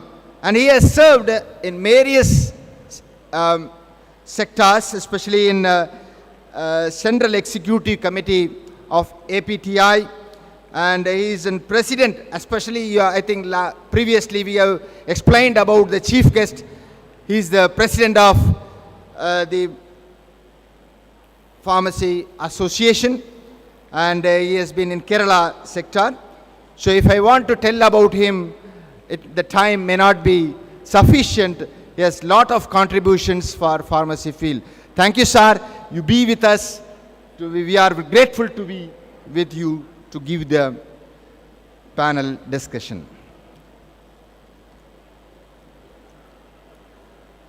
Now I invite Professor Dr. J. Jaslyn Edward. Professor Dr. J. Jaslyn Edward, we are proud to be him to be here because we are even to add that he is our staff member previously. So we are proud to tell in this occasion. Professor was currently serving as principal in Sun College of Pharmacy and Research Center in Kanyakumari district. He has been awarded PhD from JNTU Hyderabad. He has worked as HOD in our institution and he has more than 20 years of teaching experience and he has many national, international publications, and he has attended many seminars, he has delivered many seminars. If I want to tell about him also, I have many papers to go for the explanation. We have many other discussion which will be useful for the students and the faculty who are present here to have the panel discussion. Thank you, sir, to be here to deliver the session. I invite Dr. Aravind A. And we are very much pleased for Dr. Aravind to be with us. He has been awarded PhD in pharmaceutical sciences from Rajiv Gandhi Center in Biotechnology, University of Kerala. And he was 17 years professional experience in teaching and research. And he has more than 25 national and international publications he has published. And he has even, especially if I want to tell you many things are there, I want to tell about his award. He has achieved Dr. APJ Abdul Kalam Award as Scientific Excellence in 2020. It was a great achievement for him, and there are many things. He is working presently in Trivandrum Government Medical College, Pharmaceutical Sciences. Now I invite Dr. Prija G. Pillai. Madam is the principal of Mart Dioscorus College of Pharmacy, Trivandrum. She got the PhD from Berhanspoor University, and she has many national and international publications, and she is a lifetime member of Association of Pharmaceutical Teaching Association, and many things has to be told. She has a very good principal. If I want to tell about her in Mass Dioscorus to be with us, we are thank you, madam. And Dr. N.J. Merlin. Madam is a pharmacologist. She has been awarded PhD from Annamalai University, Chidambaram. She is currently Director of PG Studies and Professor of Head of the Pharmacology Department, Elithachan College, Neyatangara. She won the Best Invited Lecture Award, Emerging. That is the topic which I want to share with that. She has got an award for emerging concept of bioinformatics in phytopharmaceutical development. So bioinformatics, which is why I want to say about this, is it is not an easy award to get, especially bioinformatics is an important subject and that is an important field which is emerging nowadays. That's why she got an award for that.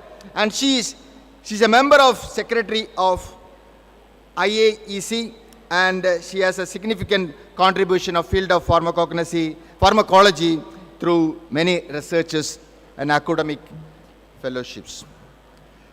I invite Dr. I. John Wesley, and we are very much grateful to be Dr. Wesley to be with us. He is a staff member, he has worked here, and we are very much grateful to be with us, Dr. I. John Wesley.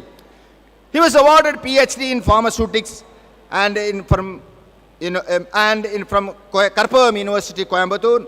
He worked as a head of the department in School of Practice in our institution, and he has worked as a professor in many institutions in Kerala, and presently he is the head of the department and currently is a professor in pharmaceutics in Elithachan College of Pharmaceutical Sciences, Neyatangara.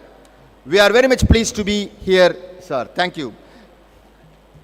And I invite Dr. Anishri Raj.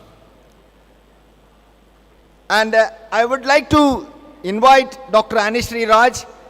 He is from Trivandrum and he is from our place, and he was more interested to give more lectures in PharmD students especially. He was a clinical person, and currently he is an associate professor in S.A. Raja Pharmacy College, Tirunelveli. And he was great. He was a guest in a journal of review. He is a reviewer in many journals. And he has more than many international and national publications.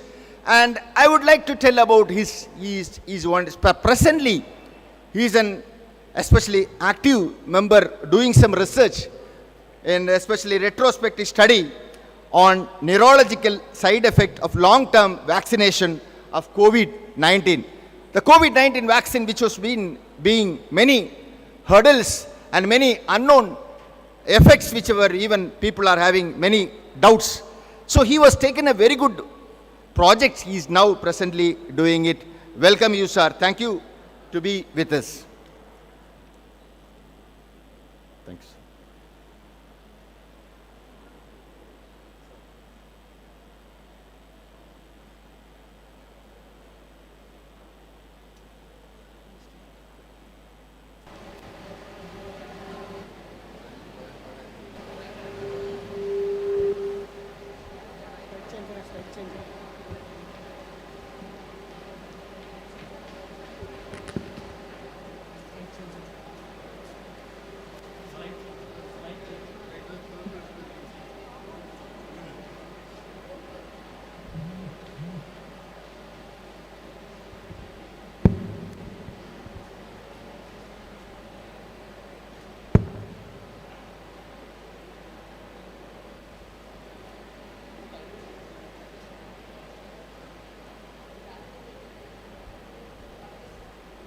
Okay, good morning, still good morning to everybody, and I'm very happy to be at Sri Krishna College of Pharmacy and joining this brainstorming session of transnational research.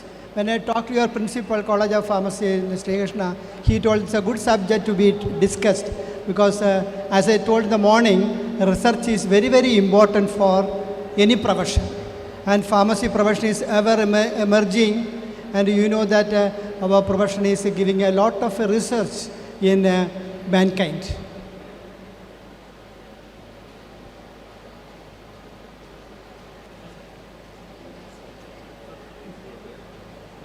Okay.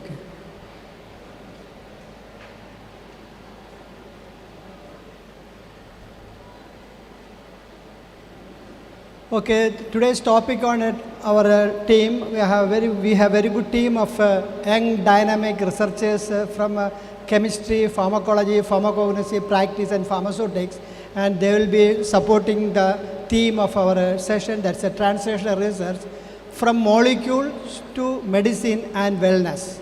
That means please understand we all are involved. All the subject you studied from the pharmacognosy, chemistry, pharmaceutical analysis, pharmacy practice, pharmacology, all are involved in the research.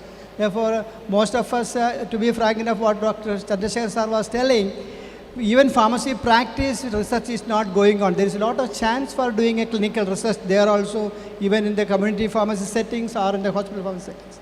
Therefore, we have these sessions and we'll be discussing about the translation, how the molecules are translated. Before going into this one, let us see why we took the subject. You see the scenario, we have nearly about $1,100 billion of business in 2022, whereas we postulated by 26. After 2 years, it will grow up to the $1,600 US. That much growth is there in the pharma industry. Therefore, pharma industry, you know, it's every time it's growing. And we know that we are proud that India is having a 4th rank in production of pharmaceuticals in the volume. And that's why we have to think about research in pharma industry. Now the next slide is very, very interesting why research is. See the drug discovery market. Every day new molecules are being done. New molecules are getting approved for clinical use. Now you see the 2021 we have a 42.2 billion on research. By 2030, it will come to about nearly double. That means every year about 8.2% of increase in research is going on. This gives emphasis to us why we should pharmacy program should emphasize in research. We are all, even undergraduate level, you have final year, you have a project, research project is there by university cohorts is doing research. But most of the case, most of the universities are taking that as a research project, is taken as a group project, and they are not doing that much. But even in the undergraduate level, you should take a good research such as that you will have a more critical thinking. But the research is more important, and please see that you get associated with teachers making review articles, publishing articles for the purpose. That's all very important. Now let us see.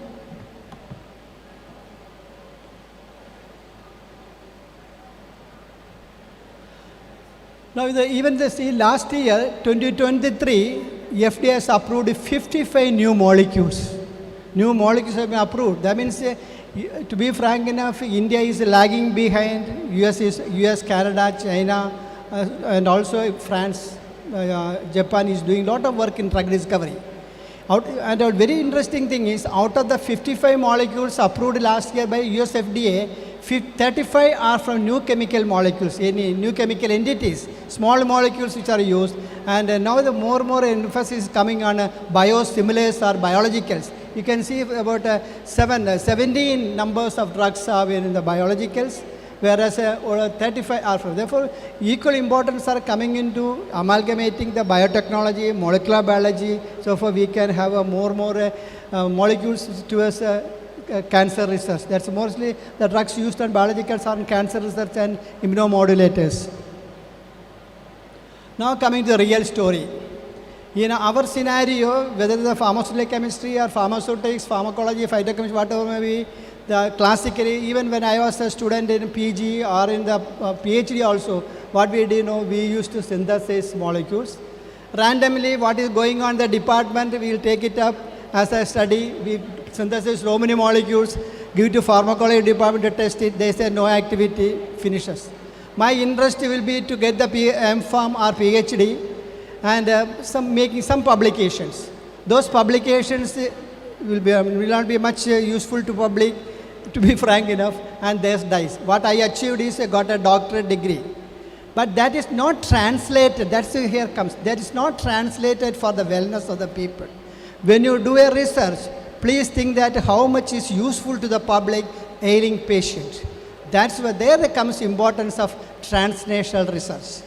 Therefore, when getting a molecule, good molecule, which we know the efficacy, safety, and also affordability is important. If you synthesize a molecule, it's very high cost, no use.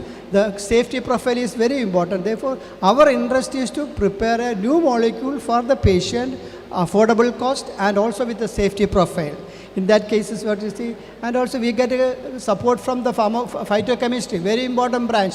Lot of medicines, we get the fragmented based designs also. We take the structure of the phytomolecules and then we do molecular modification. So a lot of scopes are there. Therefore, don't neglect any branch. All branches are doing equally important.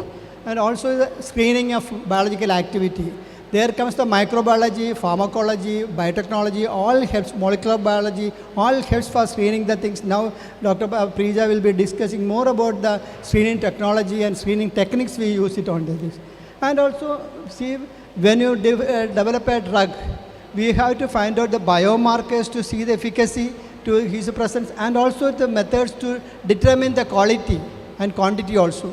For that, analytical, what you studied from your first year to final year, pharmaceutical analysts play a very, very important role in developing analytical technique. Then the pharmaceutics important branch, there's the delivery of the medicines, drug delivery, where they can, you can make a, now the changes has come, more novel drug deliveries, targeted designs are taking up, conventional methods are not there, conventional methods are still there, but we want more less side effects. But therefore, these all there. But problem is that when you come up to this clinical trials, or the preclinical trials, clinical trials, and when you come to post-market surveillance, so many drugs. Out of the thousands of molecules synthesized, screen, only few will be getting into market. That's why I told you, lot of people are doing work. Only 55 molecules was approved in the last year. Maybe thousands of 10,000 applications came to FDA. Why? Because of the stringent clinical problem. The safety is more important than the efficacy.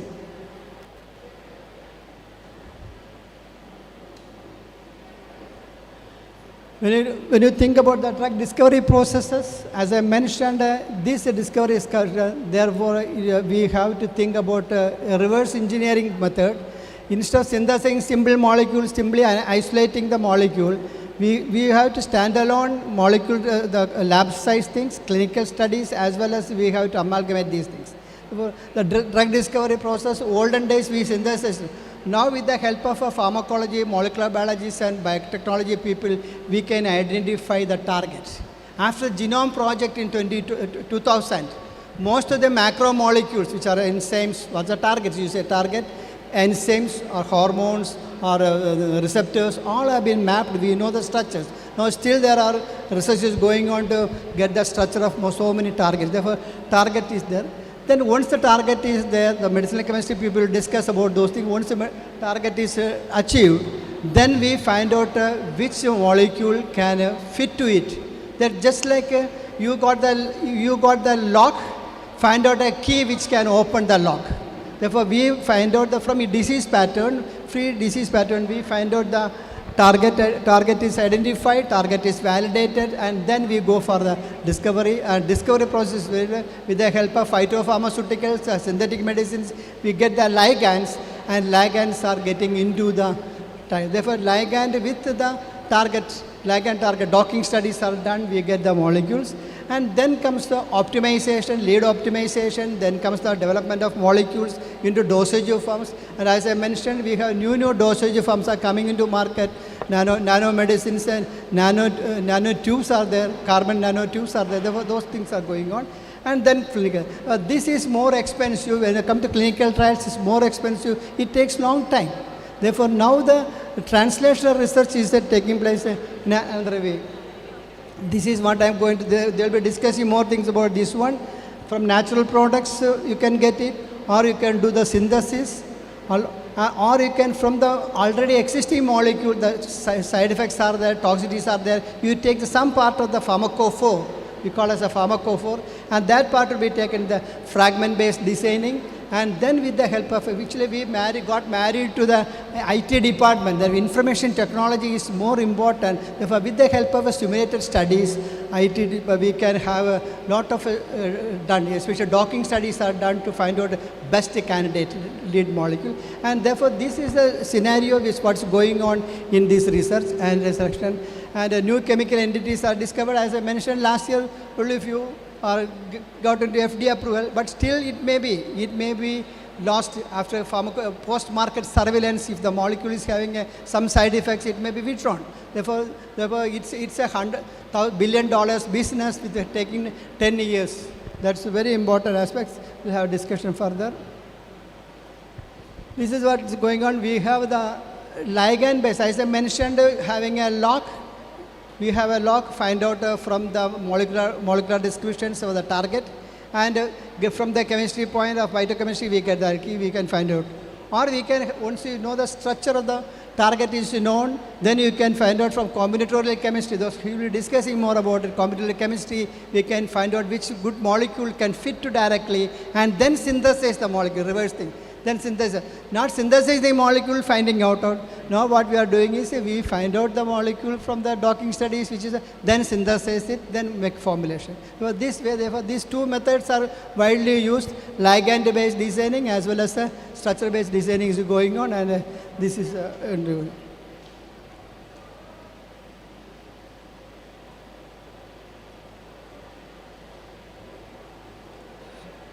sorry.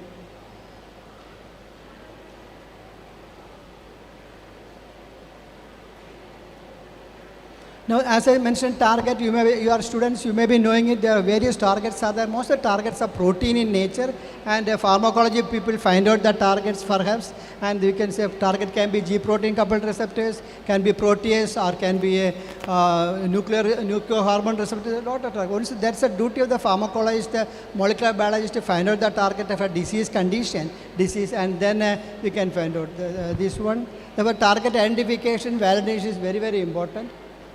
Then as I know, pharmaceutical people will develop them. Once a molecule is got, we can develop. Already you know that a lot of formulations are there which are already used in the market, and we have a novel drug delivery systems. No, now this is a trend. We have a targeted delivery systems are there. Starting from 1916 onwards, we discovered liposomes. Now comes to the discovery of carbon nanotubes. Therefore, these are making the molecules, already discovered molecule, to make it less toxic. They are targeted. It can go penetrate into the cytoplasm, get into ribosomes, or get into mitochondria, or in the nucleus. That way the research has gone so to reduce the toxicity of the medicines.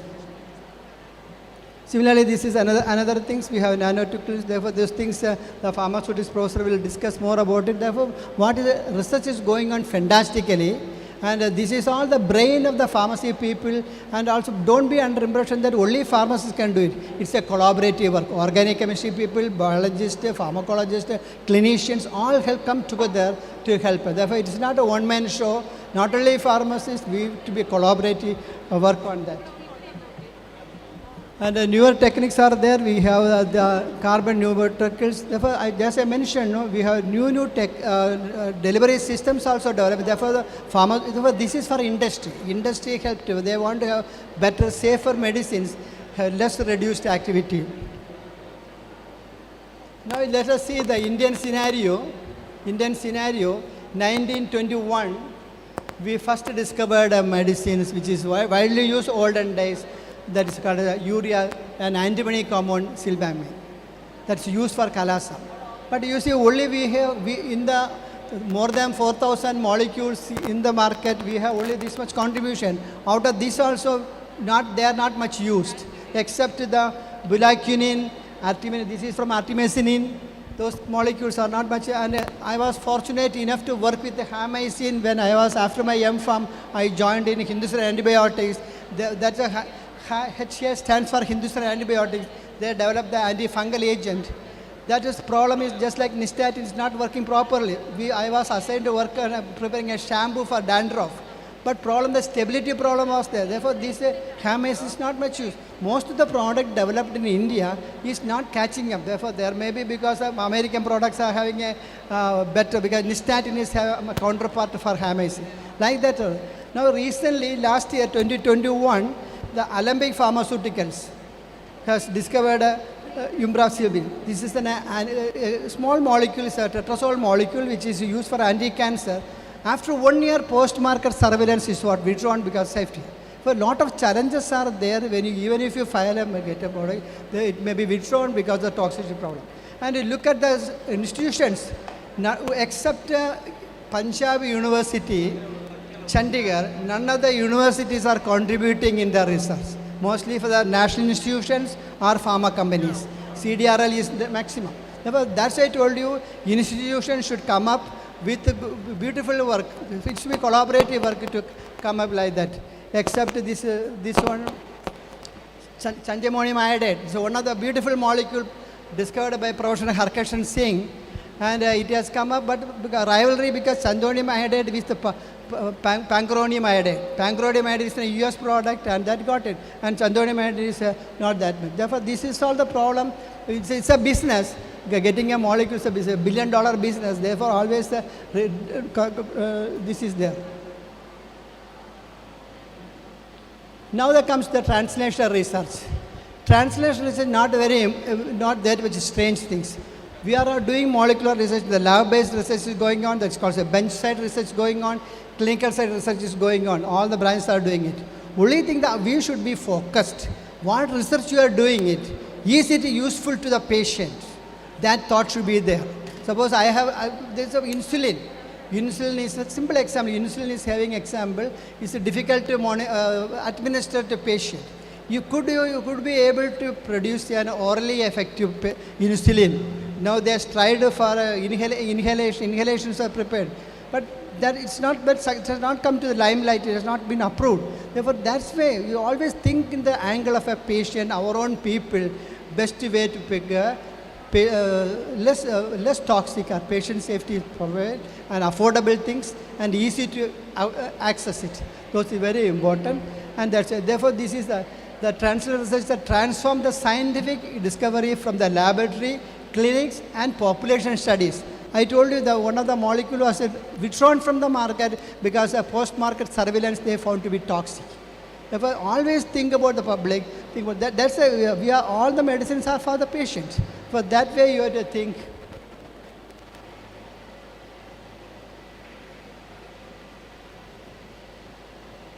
Therefore, the translational research is actually not a big thing. Only it's an amalgamation of a lab-based research as well as the clinical research that come together. And now there is a trend called we call as a reverse translational research.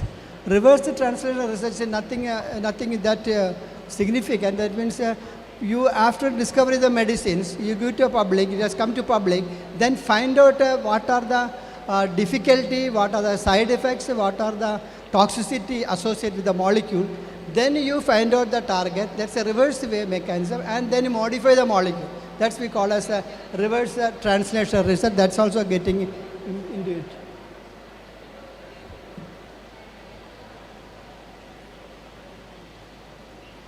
Therefore, from here. Once I mentioned targets are there, once the targets are there, we get the from ligands are modified, make the pharmaceutics dosage forms, get to patients. This is come the reverse process. When to give it to the patient, then you find out during the post-market surveillance or during the clinical trials or those things, if you find out some of the drawbacks of the molecule, toxicity or side effect, efficacy is not as expected, then you do the kind of the mechanism of why it happens. Then you modify the molecule and bring to the target. Therefore, this is called as a reverse translation. Therefore, these both are coined together in that way.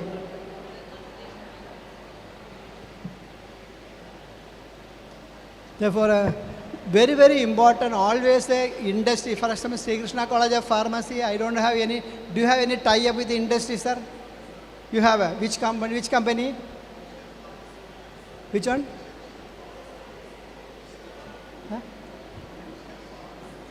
Yeah, we should see most of the colleges are having tie-up in paper. MOE will be there, as we are saying, MOE paper. But are you doing any effective research collaboration?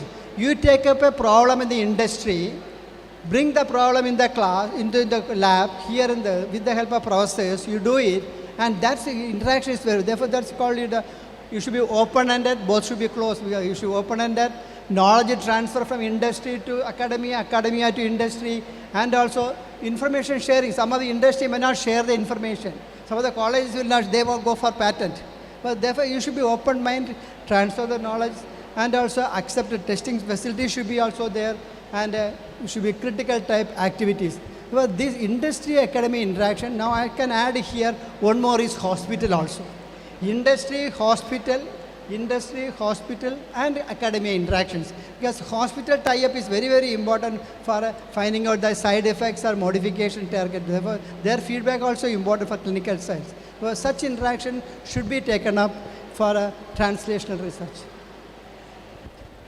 And therefore, when you take up a translational research, you identify the diseases first. In our locality or Kerala, you find out diseases, which diseases are not having a efficacy, molecules of efficacy, that you can target it. Then you can go, like for example, even diabetes also. Diabetes we found that type of, there are a lot of medicines are there, but there is no end product. Lifelong you take medicines. Therefore, you can see the scheme of for example, you can see lot of ischemic heart diseases. We have the diabetes, cataract. These all therefore a lot of diseases we have. Find out which area we want to address it. That you can given by the pharma company or your research group. It's a collaborative work to be done.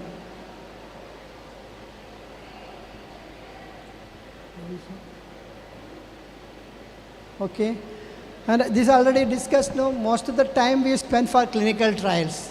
But this is a preclinical study, formulation studies, and here the synthesis, pharmacology. These all come together. But this area is more important.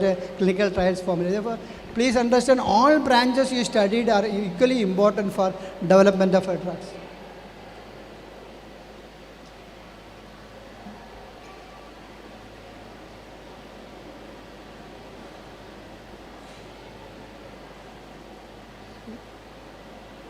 Okay, this is the last slide I can say. This is the target translation systems. Therefore, very important is we have to identify the clinical problem. What's the clinical problem that nation or state-wise government can decide, okay, we find out, see, we remember the COVID time, that was alarming. We could develop a vaccine for that. That's within 2-3 years we could develop. That's a challenge. Therefore, identify the disease, the clinical problem, then you can find out a hypothesis, research hypothesis to be developed, and then comes the research. Basic clinical research has to be done. Then we can do the basic clinical translation is to be done. Then we can do in vitro studies. Then comes the in vivo studies, and then the information got from the in vivo studies can be scaled up, and then we can. Therefore, this is a very, very important slide. Always, when you do the research, your target should be patient, not for the getting a PhD or not for MPharm. Please, when you do the research, is it useful to the public, useful to the patient? Is a very, very important. That's a health-related industry. Is important.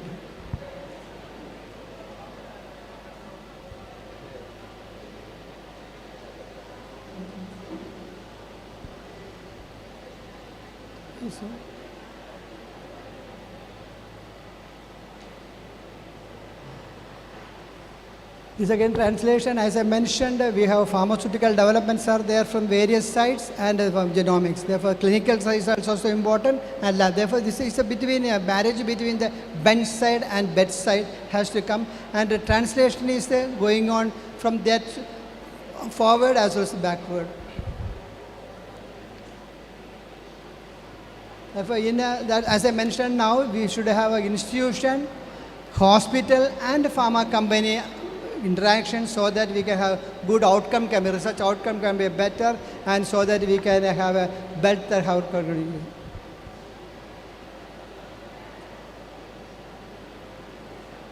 And now the science is developing, newer approaches have come up nicely, and now we should adopt in our syllabus. It's not that much. B.Pharm syllabus or PharmD syllabus, we do not have machine learning or artificial. Therefore, we should look into those things, how it can be adopted.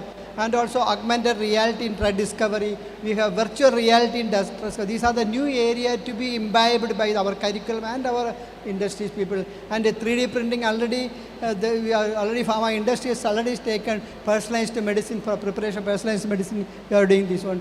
And we can, repurposing is also. Suppose one side effect can be repurposed for use. That's already, in the case of a lot of medicines we can be done. Therefore, these are the new area, new approaches in the drug discovery. This, as I mentioned, bench to bedside, this is reverse. Both the ways can be done. Now that's why what we discussed is, we have the panelists, eminent panelists are here, they'll be adding more points to it. And always say that, dear students, always you should be focused for your curriculum, career, as well as higher studies, and research is always ask questions. Always ask questions. Why it happening? Don't believe the teacher. Always ask questions. Then only you have critical thinking. Critical thinking is important for that.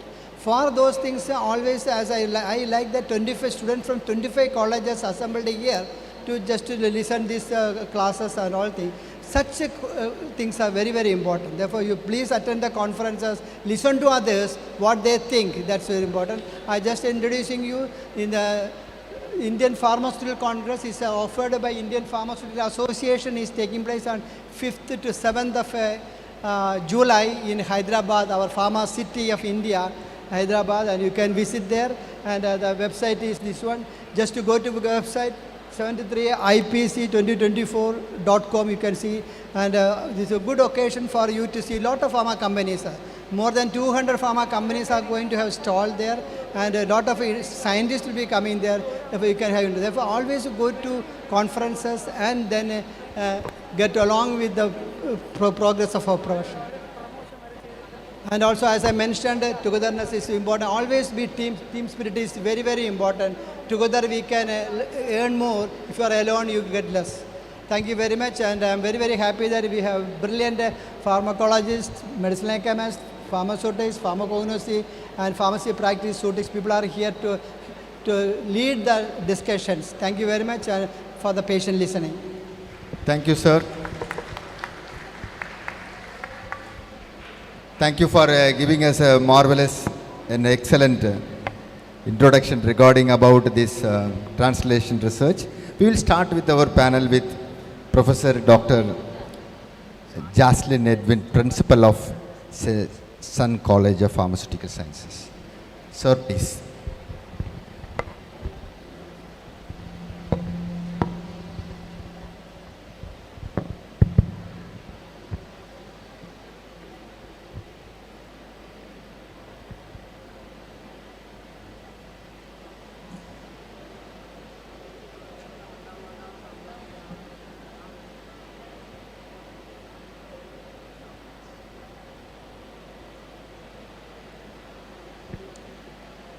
Okay, good afternoon to one and all.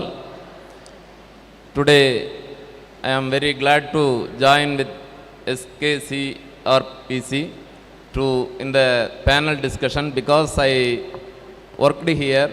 I am proudly saying nearly 10 years I worked as a professor and HOD in the Department of Pharmacognosy in this institution. Thank you.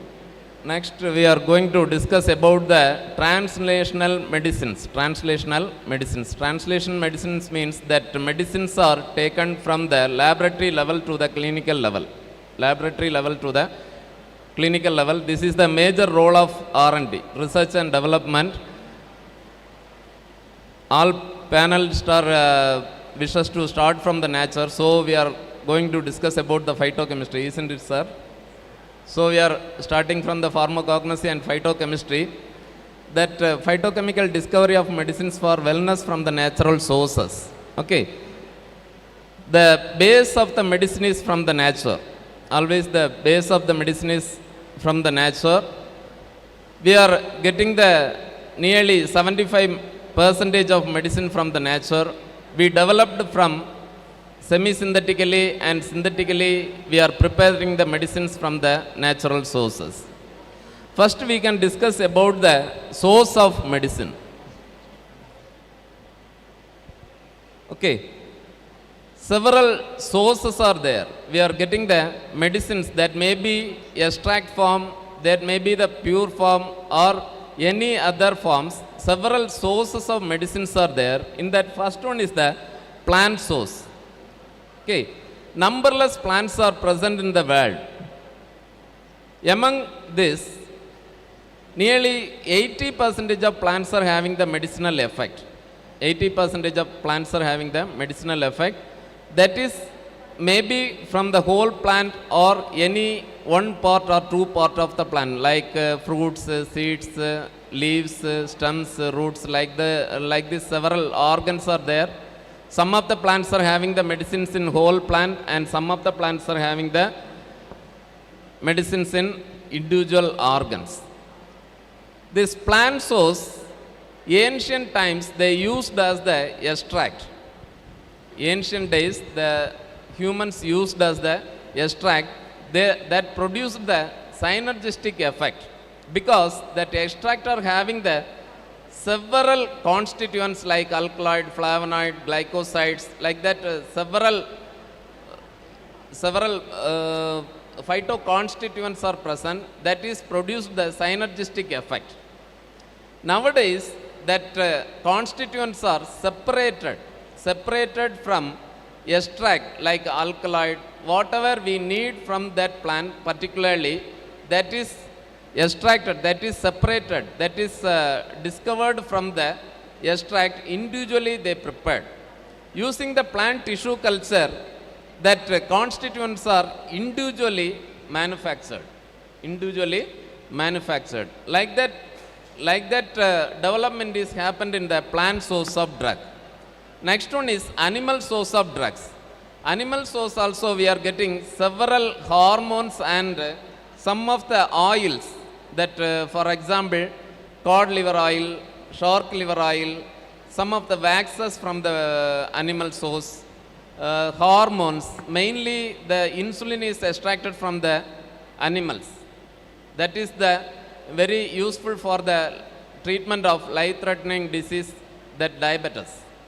That is extracted from the pancreas of some animals. Then mineral source we know several mineral source of drugs are there like liquid paraffin, talc, like this several mineral source of drugs are there. Same as marine source also. From marine we are getting several drugs. Drugs from the algae, drugs from the animals like agar, spirulina, cod liver oil, RIA and laminaria. Some of the drugs are used for the treatment of cardiac diseases also we are getting from the marine source.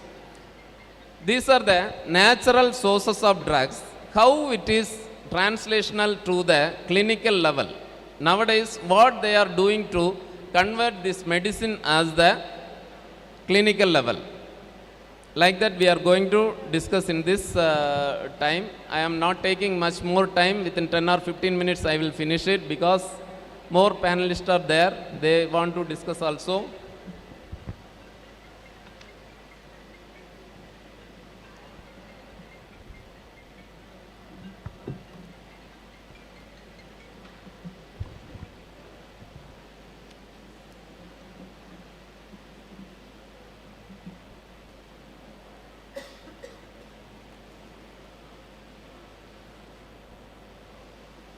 Okay, discovery of medicines. Already I told about the ancient days they used the extract, plant extract. They made the powder of plant and used the infusion with water or some other liquids. They made the infusion and taken as the medicine. After they started to separate or isolate the pure compounds in the 18th century. First, in 1803, the French pharmacist Derosin isolated the narcotin from the opium. Papaver so many from plant, they isolated the opium. From Naxomica isolated the strychnine, brucin, piperin from pepper, quinine from cinchona. Like this compound isolated in the 18th century. Same as digoxin. Digoxin is the very good cardiotonic drug, and paclitaxel, that is the anti-cancer drug. These all are isolated from the plant in the ancient times like 18th century. How it is converted to clinical level? How it is converted to clinical level? For conversion of clinical level, the role is in all department like pharmaceutics, pharmacology and medicinal chemistry. All roles are there to convert this medicine to the clinical level. Because if one compound is isolated, we have to identify whether it is where it is attaching in our body, which receptor is attaching that particular compound. Okay, that particular compound not accepting the receptors means we have to do the structural modification. That structural modification can be done by the chemistry peoples, medicinal chemistry peoples can do the structural modification. Then the preclinical studies, that is the biological evaluations. Biological evaluations means you peoples, that PG peoples can doing here with the animals, they are doing the preclinical studies. Preclinical studies, before going the clinical, we have to prove that drug is very effective for the particular disease. Okay, like that anti-inflammatory, anti-diabetic, hypertensive activities doing in the animal houses with the use of small animals, that rat, mice and rabbits. Okay, like this preclinical studies are there. After that, they will go for the clinical trials with the patients. Before going the clinical trials, the pharmaceutics people have to do the formulation, how to formulate in a form. It can be capsule or tablets or injection, like that formulation types are there. They have to identify and do the research, what form we can do the formulation, like that do the formulation and stability studies. After the stability studies, it is taken to the preclinical studies. Semi-synthetic compounds also there. Semi-synthetic compounds means that is partially from the natural source. For the preparation of compounds, precursor or starting compound for a preparation of compound using any natural compound means that is the semi-synthetic compound. In this, mainly the sterols are used for the preparation of cholesterol and some sex hormones, progesterone, estrogen, like that sex hormones are used to prepare synthetically that natural source of drug. The sterol is the starting precursor for the synthesis of this drug. Then glucocorticoid from the phytosterols, penicillium from Penicillium notatum, like this microorganism, they are preparing the penicillins. Then morphine from papaver somnifera, like this compounds are semi-synthetic compounds. Synthetic compounds, example for the synthetic compound means paracetamol and ibuprofen, etc., etc. Several drugs are there. Paracetamol means that is prepared only using the chemicals, so that is known as the synthetic drugs.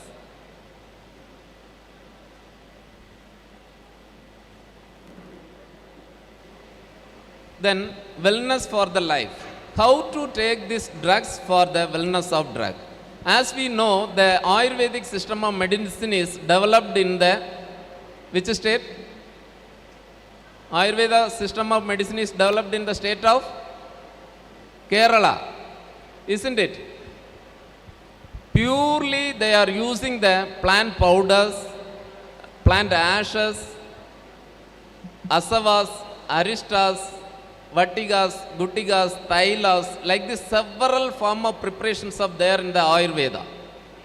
It is a very good system of traditional medicine for the physical structure.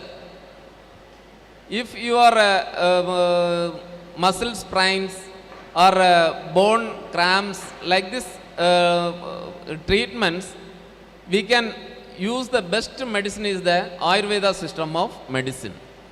Okay. By the way, in the treatment, we can use the natural food as the for the healthy life. Natural food means when we are using the herbal medicines, natural medicines, we are using the fennel, cardamom, clove, pepper, ginger, like this several drugs, crude drugs we are using. These all things are using in our kitchen for the preparation of food. That we can use as the home remedy. If we are affected by cold or cough, we can use the pepper, like this material we can use for the home remedy, If we are in gas trouble, we can use the carminatives, fennel, ginger, like this crude drugs we can use as the carminatives. Then nowadays, most of the people, 80% of people giving the priority to the traditional system of medicines like homeopathy, Unani, Ayurveda, Siddha system of medicine is developed in the state of Tamil Nadu. Okay, Chinese system of medicine, aromatherapy. Aromatherapy means that they are using the aromatic oils, volatile oils, that is having the fragrant smell. That fragrant smell, with the fragrant smell, they are treating some diseases. That is known as the aromatherapy. Like this system of medicines and natural source of drugs and everything is there, but most of the 90% of problems are rectified to use the natural drugs through the clinic. Remaining 10% is under the research. That extract, when we are using the extract, I told that is having the several constituents, numberless constituents are there, that is act as the synergistic effect. Same as later they developed the system and discovered and isolated the individual compound for the therapeutical uses. Nowadays, they are doing the formulation studies. Formulation, when they are doing the natural source drugs, doing the formulation, they are facing several problems like hygroscopic materials, thermolabile substances are there, thermostatic substances are there. They are facing problems and slowly developing the clinical medicines from the natural source to the treatment. So, in translational system of medicine, they are that medicines are developed up to the laboratory level. 90% of drugs are developed to clinical levels. 10% of medicines are doing in the laboratory level to the clinical level. Later, they can do. Nowadays, that traditional system of medicines are very useful for the treatment because less side effect and adverse effect. Okay, thank you. Thank you, sir. Thank you, Professor, for giving a very good lecture regarding the natural source, and also you give the value for Kerala to be the Ayurveda drugs which are now emerging as an importance, and how it has the translation research importance also you have just mentioned. Any questions from audience? Can you please? Any questions regarding? Thank you. If not, I have a question with sir. Actually, in our topic is translation research for various molecules.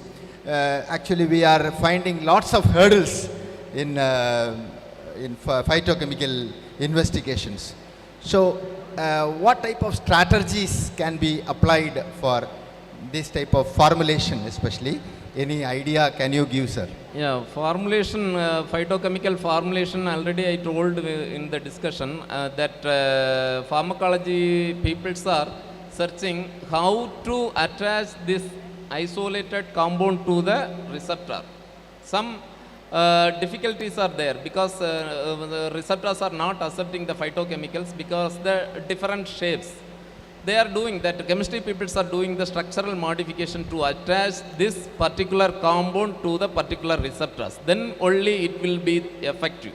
And we can identify the bioavailability, how much drug is available in the blood and how much is producing the therapeutical effect. Like that research are they are doing, 90% are completed and isolated compounds are nowadays doing in the natural research. Thank you very much, sir, for giving a brief and very good explanation. Thank you for your, thank you, sir. Thank you. Thank you, sir. Thank you.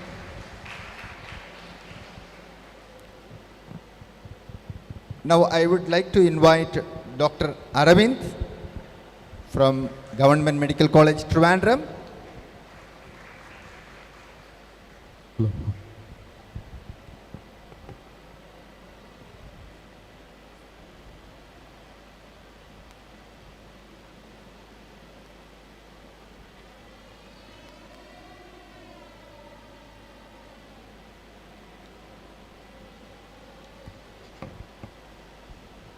Hello, good afternoon all. It's actually time is running. No, I am dealing with next important session. Actually, topic of discussion is discovery of medicine. Okay, I am dealing with the chemistry aspects. Okay, so I titled it as structure and ligand-based drug design. Actually, you know the medicinal chemistry. Okay, so its name implicates it's a different name, na?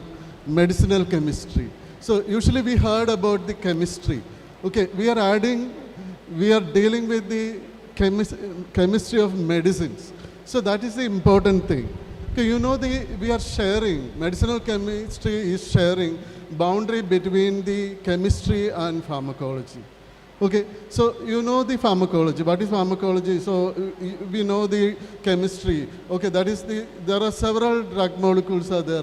As I defined, drug is a substance used for diagnosis and treatment of diseases.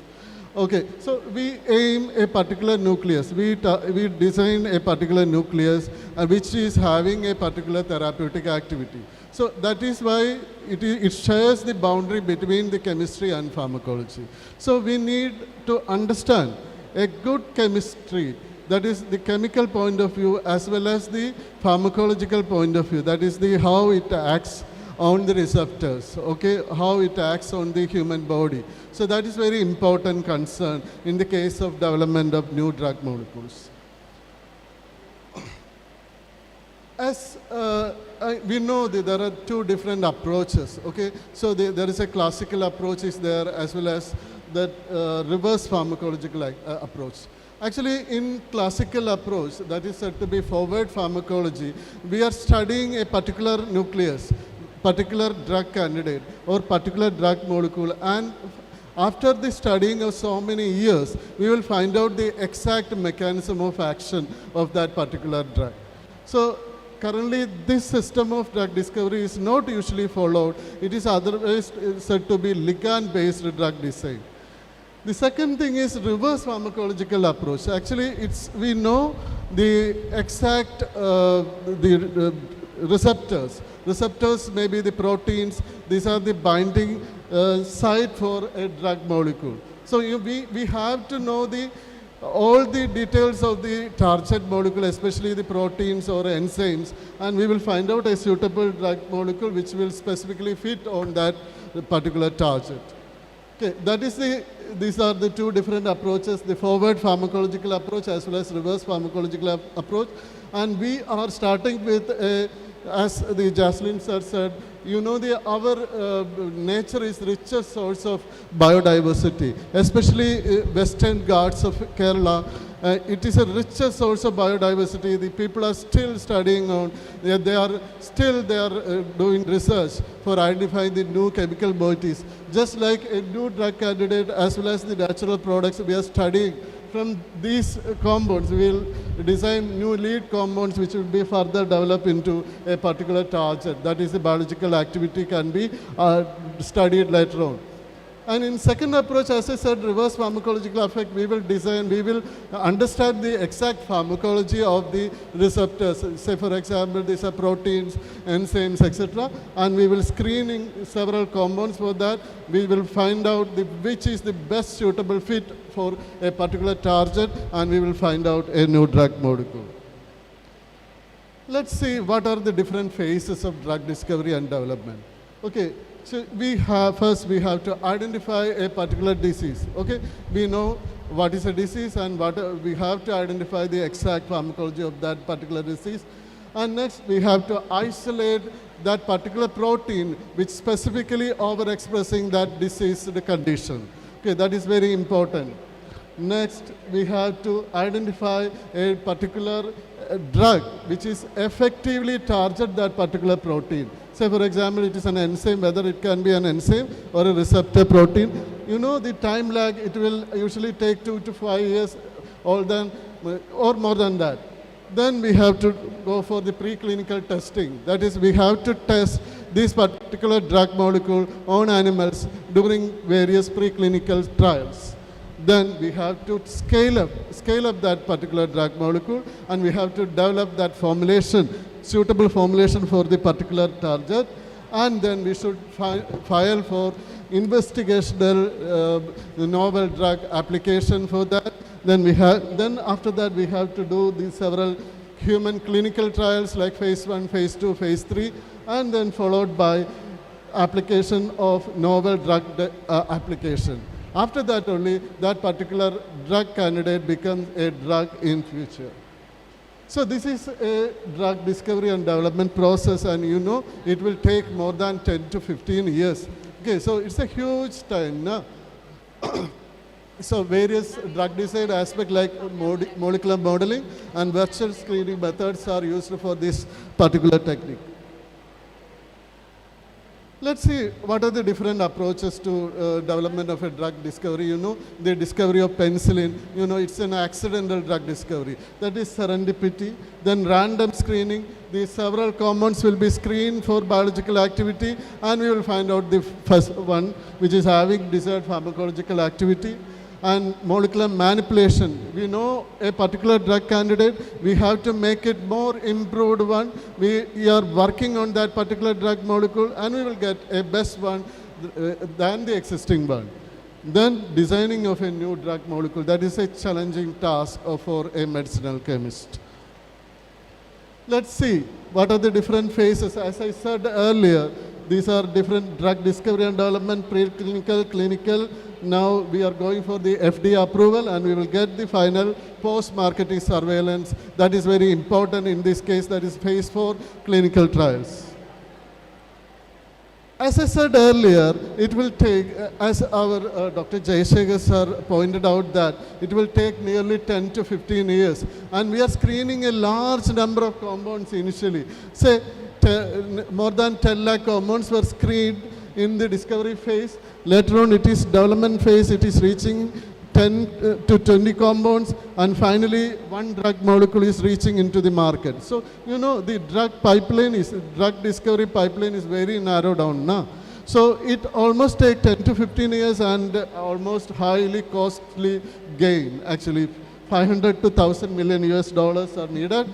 And in that case, there comes the importance of computer-aided drug design. So we can shorten the period of drug discovery and we can reduce the number of compounds, the screening, and we can come for getting the better drug molecule, having a better pharmacological activity, or already existing drug molecule, we can modify on it and we can develop a new compound. And there are several different techniques. That is why I said it reduces the cost, time effect, etc. And various techniques are used for discovering. That is first one, for identifying a potential drug candidate. I already said that we have to isolate a particular protein in the disease condition. Various techniques like genomic, proteomics and biopharm, etc. can be employed for developing a new drug target. Then we should find out a high throughput screening. That is, we need to screen nearly 10 to 10,000 compounds for activity against that particular target protein. That is high throughput screening method. Then we should do the virtual screening using the computer prediction. That is we are doing. So we are for analyzing or screening each and every compound. Instead of that, we are screening on with the help of softwares or computers. That is known as virtual screening. And then we should use the combinatorial chemistry. That is, large number of compounds should be synthesized during the short period of time. Now, so we should develop the combinatorial chemistry technique for developing a large number of derivatives within a short period. Then we move on to the various molecular modeling technique like computer graphic and models to improve the activity of the novel drug compound. Finally, the various in vitro and in vivo studies, as well as most important thing is ADME studies should be done. Okay, that is for in vitro studies can be done on cell lines, which will be deal with the madam later on, and then ADME properties should also be studied. These are the important parameters. There are two different approaches of drug design, that is structure-based drug design and ligand-based drug design. And finally, ADME toxicity studies should also be done in the case of novel drug development. First one is structure-based drug design. So as I said, we should find out a novel target. Target might be a receptor may be made up of amino acids, that is a proteins are made up of peptides, amino acids, etc. Enzymes, these are all amino acids. We are making the molecular simulation using the different compounds and we will develop a new drug candidate. And the second approach is ligand-based. We doesn't know anything about the receptor. We know a particular compound which is said to be a drug, which is having the desired pharmacological activity. Then we work on that compound and we will find out a most suitable candidate which can be specifically can be used for that particular disease. Finally, absorption, distribution, metabolism, and elimination studies to be carried out. These are the important steps involved in the structure-based drug design, that we have to identify a potential target and a potential ligand which should specifically bind with the target. There are several parameters. I am not going in detail in that topic. And there are different interaction, binding interaction should be studied, and then we will develop a suitable candidate which will specifically deliver for that particular disease condition. So this is the, this is the protein structure, and this protein structure is used for, we have to find out the binding pocket of that particular receptor. Then we will find out a drug molecule which specifically bind that binding pocket and which could deliver. There are different softwares are there, like modular discovery studio platforms are there used for structure-based drug design. Next is the most important thing is, we have to do the several molecular docking studies. That is, we found out certain receptors and target specific receptors, and we have to find out that particular binding pockets, and then we should specifically deliver this particular drug molecule to that binding pocket. There are different types of docking, that is rigid docking and flexible docking. These are the imported available docking softwares which are commonly used for designing a new drug candidate. Next important thing is ligand-based drug design. As I said earlier, we know a particular candidate is having a particular action, and we work on it, and using the several modifications and all, we will find out a new drug which we specifically deliver drug to that particular target site. So this is the ligand-based drug design. So we should design or well-characterized ligand should be needed, and for that we are using molecular docking and homology modeling. And there are several structures will be defined after the experimentation, and we will design new drug candidates which are better than the existing one. Of that, most two important techniques are used, the QSAR and pharmacophore mapping. QSAR is quantitative structure-activity relationship. So we know the biological activity is the property of several molecular and fragmentals, that is structural and steric factors. And we need to design analyze using the various softwares and techniques, algorithms. We have to develop the QSAR technique, and we should find out a suitable candidate which is specifically bind with that particular receptor. The second one is pharmacophore modeling. That is, it's an art technology used to identify exact the possible interaction between the ligand and receptor complex, and we should find out the standard steric and electronic features, and which is essential for that biological activity. That is pharmacophore mapping. So this comes the last phase, that is the ADME toxicity. It should be studied. That is the most important thing. If a particular drug is binding with the receptor properly, it is giving the desired effect pharmacologically, but if it fails in ADME toxicity, then it cannot be used as a drug. So this phase is most important phase. We have to use this particular technique using the various software like Schrodinger, MOE, Medicinal Chem Studio, etc. Thus, I am summarizing my topic of discussion. Structure-based design, the target site should be known, other is not known, and mechanism is known, and mechanism may or may not be known in the case of ligand-based, and it is molecular docking studies should be done, and we will do this several QSAR pharmacophore mapping in the case of ligand-based drug design. So this is the start of drug discovery. So we are dealing with the molecules. We are starting with the chemicals. We should find out a suitable candidate which specifically delivers. Next thing is go on with the pharmacology. The pharmacology people will do the further lead identification and optimization, and followed by the pharmaceutics, and finally followed by the clinical pharmacy levels. Thank you. So thank you, Dr. questions? Aravind. Now it's open for questions. Any questions, please?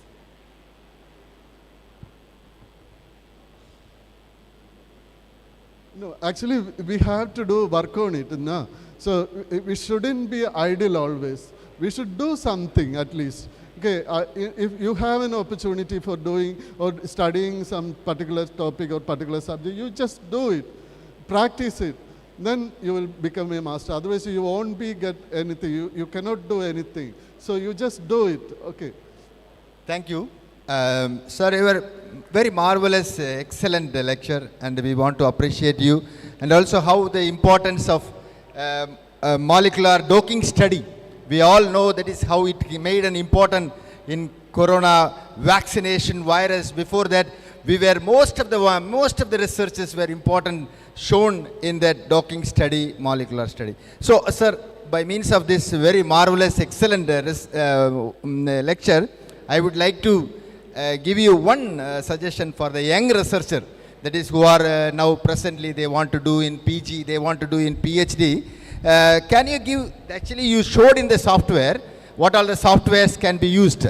So if you give some names of the software once again to them to use for their computer-based, especially you concentrated computer-based softwares. Okay, nowadays large number of softwares are available for docking studies. Autodoc, Vina is most commonly, it is freeware and you can very well use in there. Then Schrodinger is there, that is the best one, but it cannot be, it should be purchased by the institution. Then MOE is good, GrowMax is a very good software, but we need some sort of annual purchase for that. We need some money for that. That is the thing, the people who are really interested in that. Thank you, sir. Thank you. Thank you. Thank you so much. Thank you for giving a wonderful opportunity here.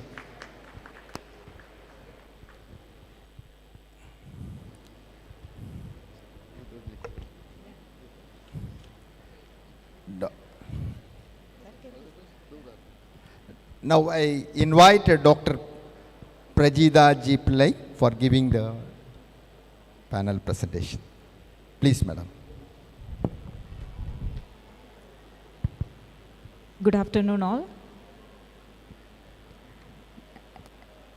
In this session, I am going to discuss about the drug discovery, a pharmacological approach. So, as a pharmacologist, actually the drug discovery perspective is a little different. So, next is drug discovery and development, which mainly aims to make the available drug which are safer and effective for improving and quality of life. And however, this drug discovery process, it's a complex process. It is time consuming, resource intensive, and always it requires multidisciplinary expertise and innovative approaches are required. Usually for drug discovery and development, it takes 10 to 15 years, and cost of this is somewhat around approximately 2.5 to 5 billion US dollars, and that includes the cost of failures also. And what are the different phases of drug discovery and development, which includes pre-discovery, drug discovery, and drug development. In the first stage, that is pre-discovery, which it requires or it involves understanding the disease.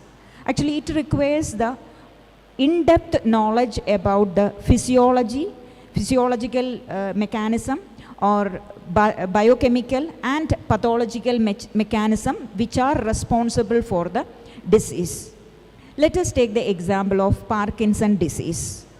In case of Parkinson's disease, the patient shows less dopamine in nigrostriatal pathway, and there is a loss of dopaminergic neuron. And also in Parkinson's patient's disease histology shows the presence of Levy bodies, shows the presence of aggregates, intracellular aggregates like Levy bodies. Levy bodies, it is formed by alpha-synuclein. So for understanding the mechanism of the disease, we should know the following things. Why only dopaminergic neurons are affected? Why aren't adrenergic neuron? What is the molecular mechanism of dopamine? How the dopamine is synthesized, released, and stored? And what is the reason for the mutation of alpha-synuclein? And how the alpha-synuclein can be removed? What is the role of oxidative stress? And what is the role of inflammation and apoptosis in Parkinson's disease? So, for getting in-depth knowledge about the Parkinson's disease or about the disease, we should understand the basic physiological mechanism, pathological mechanism as well as we should understand the biochemical mechanism involved in the disease condition, because all these mechanisms play a role in origin of disease as well as in the progression of diseases. Next is target identification, because target in case of diseases, component of the disease is identified as chosen as a target. So next step, the important step in case of drug discovery is target identification. So there are so many targets which are available. The researcher's responsibility to identify the appropriate target from the available targets. Let us take the example of insulin-mediated glucose transporter. When the food reaches into the GIT, incretin is released. This incretin stimulates the beta cells of pancreas. From the beta cells, insulin is released. And this insulin, which will act on the insulin receptors located on the skeletal muscle, on the muscle, and this will induces the translocation of 4 glucose transporters to the cell membrane from the intracellular store, and it causes the entry of glucose into the skeletal muscle, and there for the energy liberation the glucose is utilized. But in some type of diabetes type 2 diabetes mellitus, in glucose utilization is not happening. That is the reason for hyperglycemia. So in this case, which one will you select as a target? Would you select incretin degradation, or would you select the inhibitor of DPP4 enzyme, because DPP4 is the enzyme which inactivate the incretin? So would you choose DPP4 as a treatment or as a target, or would you choose any incretin analog for stimulating the pancreas, or would you choose AMPK activator for increasing the glucose uptake, or would you choose PPR gamma agonist or SGLT inhibitor as a target? So always you remember, selecting appropriate target from the available target is most important, because the modification of target will modify the disease condition. So once the target is identified, after the identification of the target, we have to ensure whether the target will work in the particular disease condition or not. So for that, target validation is essential. So one example for this is the target in the obesity condition, that is leptin. Leptin is the hormone secreted from the adipose tissue. This leptin, which act on the leptin receptor located in the hypothalamus as well as in the brain. So activation of leptin receptor by leptin reduces the food intake. So this leptin signaling pathway can be validated with the help of transgenic mouse model. In case of transgenic mouse model, that malfunction leptin is there. So suppose if the animal shows excessive intake of food, and if the animal is obese at young age, that method can be used for validating this particular receptor. So the knockout mouse having the deleted gene, the gene specifically for the leptin is deleted. So that model can be used for validating the target, especially validating the signaling pathway, especially for the obesity. So once the target is validated, that validated target that can carry it forward to the next step. Next is the drug discovery. There are different phases involved in the drug discovery. First thing is discovery of lead compound, early safety test on lead optimization, and preclinical trials. Discovery of lead compound. I think Arvind sir already mentioned there are certain methods for lead discovery. One is general screening, that is from the library of the compounds we have to select, synthesize and test the lead compound against the target. Next is the molecular modification. Suppose if any drugs is already existing, with slight molecular modification may lead to the development of new drugs. One example for this is carmazine. Carmazine, anti-cancer active drug, anti-cancer drug. With slight modification in the molecular modification, the carmazine may lead to the generation of lomustine. Next is the clinical observation. Sometimes from the clinical observation itself, we can make new drug molecules. One example for this is in 1942, antibacterial sulfonamides showed hypoglycemia as the side effects. So that led to the development of hypoglycemic sulfonyl ureas, example tolbutamide, glibenclamide, etc.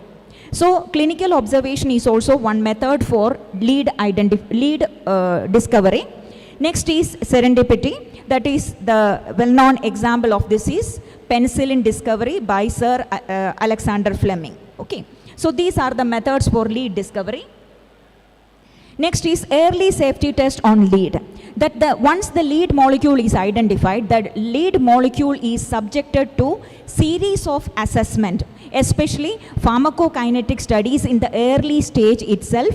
It is done to confirm whether it possesses all the desired qualities. Because most of the compounds, most of the new drug molecules rarely possess the desired qualities. So for ensuring that, early safety test on lead is essential. Next is lead optimization. How to perform the lead optimization is hundreds of analogs or molecules with the drugs with slight molecular modification. By that way, number of molecules are synthesized and these molecules are tested. From that molecule, which one possesses better efficacy with lesser side effect is chosen for the next step, that is lead optimization.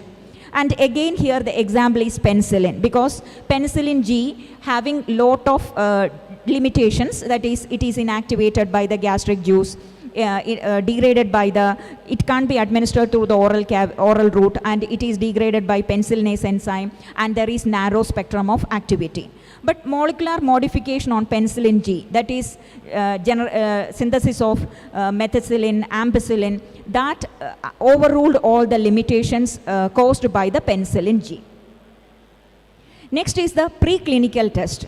So the optimized lead molecule is subjected to preclinical testing, especially the pharmacokinetic evaluation, for example, that is absorption, distribution, metabolism and elimination. Then systemic toxicity studies are carried out, single and repeated dose toxicity study for at least for 6 months, then male fertility studies, female reproduction and developmental toxicity studies, teratogenicity studies, and perinatal studies, and the same drug is tested for local toxicity like ocular toxicity, dermal toxicity, etc. And all the gross microscopy of more than 30 organs are also tested for finding the for evaluating the toxicity, for finding the or for evaluating the toxicity profile of a optimized lead molecule. Next is the drug development. Actually, in this, the first thing is investigational new drug application, that is before clinical trial, before performing the clinical trial, the investigated drug has to, that approval from the regulatory authority is required for performing the clinical trial. So in a prescribed form, the new drug, investigational new drug application has to be submitted to the regulatory agency. And the next step is different phases of the clinical trials, phase 1, phase 2, phase 3. And next is before proceeding to the phase 4, again we have to get the, that is company owner has to get the, company owner or the researcher has to get the approval from the regulatory agency, that is new drug application. And these are the information that has to be filled in the IND application. Manufacturing information is required, formulation and stability studies, results of the preclinical works, probable mechanism of action, potential side effects, and detailed clinical trial plan is required. That is how, where, and by whom. And phase 1 and phase 2. Phase 1 is a non-therapeutic trial. phase 2 therapeutic trial, and phase 3. Actually, all these has to be carried out. And after the phase 3 trial, again, the sponsor has to submit the application, that is new drug application, to the regulatory agency requesting the approval to market the drug. And that application should contain all the details, results of previous clinical and preclinical testing, proposal for manufacturing and labeling. So after the review of regulatory bodies, especially the statistician, physician and the researchers are evaluated this application. If they feels that this is okay, then definitely they approves, and with the approval, after getting the approval, that approved drug is subjected to phase 4 trial. And phase 4 trial is also, it is carried out to get the additional information and at the same time, suppose when we expose the drug to larger population, there is a chance of exhibiting the rare adverse effects. So for it is exposed to the larger population, and it is evaluated for any newer indication also. So that these are the different phases of the clinical trials. And what are the challenges in the drug discovery? These are the main challenges. One is, it is a time consuming process and the cost is huge, and it's a complex process, resource intensive, and there is a chance of failure of molecules at the late stage itself. And market withdrawal, these are the main challenges in the drug in modern drug discovery. So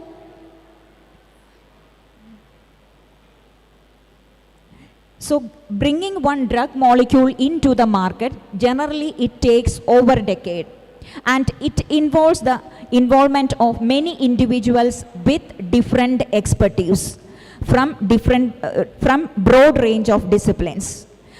It takes lot of time, it takes years, but the chances of failure, it is huge. So nowadays, earlier the drug discovery was restricted in individual independent labs, that is new drug discovery started in the academic institutions as well as they conducted in the pharma companies, etc. But after the translational research approach, nowadays most of the key players, they started collaborating with the research associates, especially they started the willingness to collaborate with the academic institutions, and also they started pooling the expertise from different regions for better research. Thank you. That's all about my presentation. Thank you, madam. Now, the audience, can you raise any questions? Are there means? Please, you can. Anyhow, now the lunch time, that's why students are, I think everybody is relaxed. Anyhow, I have to ask one question, madam. It's about, you have explained, especially I want to, it's a very vast topic, and you made it very brief, and how you made it was marvelous. And in this situation, I am just asking, you told about the validation process, in which, for example, can a modulation in a target can help in validating? Modulating a target, can it help? In validation. In validation. Modulation, actually before performing the target, actually target identification is the crucial step, because in case of diabetes mellitus itself, there are more than a dozen targets are available. But there the smartness is, we have to identify the appropriate target, because suppose if we are taking the unimportant target, means that then in that case the drug will not function. So once the, suppose if the researcher is thinking that that particular target is suitable for my study, means then definitely I have to, my responsibility is that I have to validate whether it is related with the disease or not. So validation is essential, and at the same time we have to confirm whether that selected one is appropriate, and it is whether the selected target modification will modify the disease or not. That part is required, is essential from our researcher side. Thank you, madam. Thank you very much. I think it will be helpful for the researchers. Thank you, ma'am. Now I just call upon Dr. Marilyn. Dr. N.J. Marilyn, please, madam.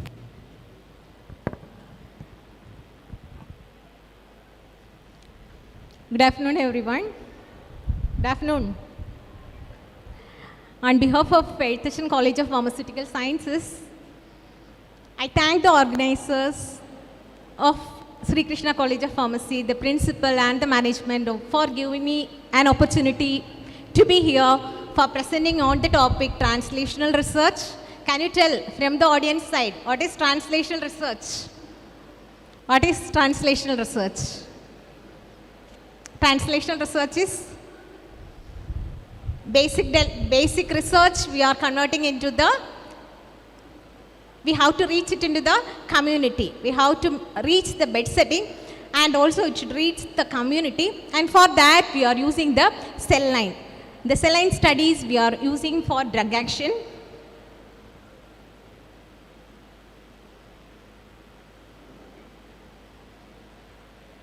So what is translational research? We know translational research is a process of converting the basic research into the clinical practice. We may be doing a lot of basic research in the laboratory. Actually, we are doing in the lab, in the molecular level. For the purpose of getting degree and all, we are doing the basic research, but whatever we are doing is not reaching the patient. The main purpose of research is it should be for the benefit of the patient. It should be for the benefit of the community. So this translational research aims at converting basic research into clinical practice, and we have discussed about the various steps. Initially, Jaslyn sir explained the various sources of drugs. The most important source is the plant source.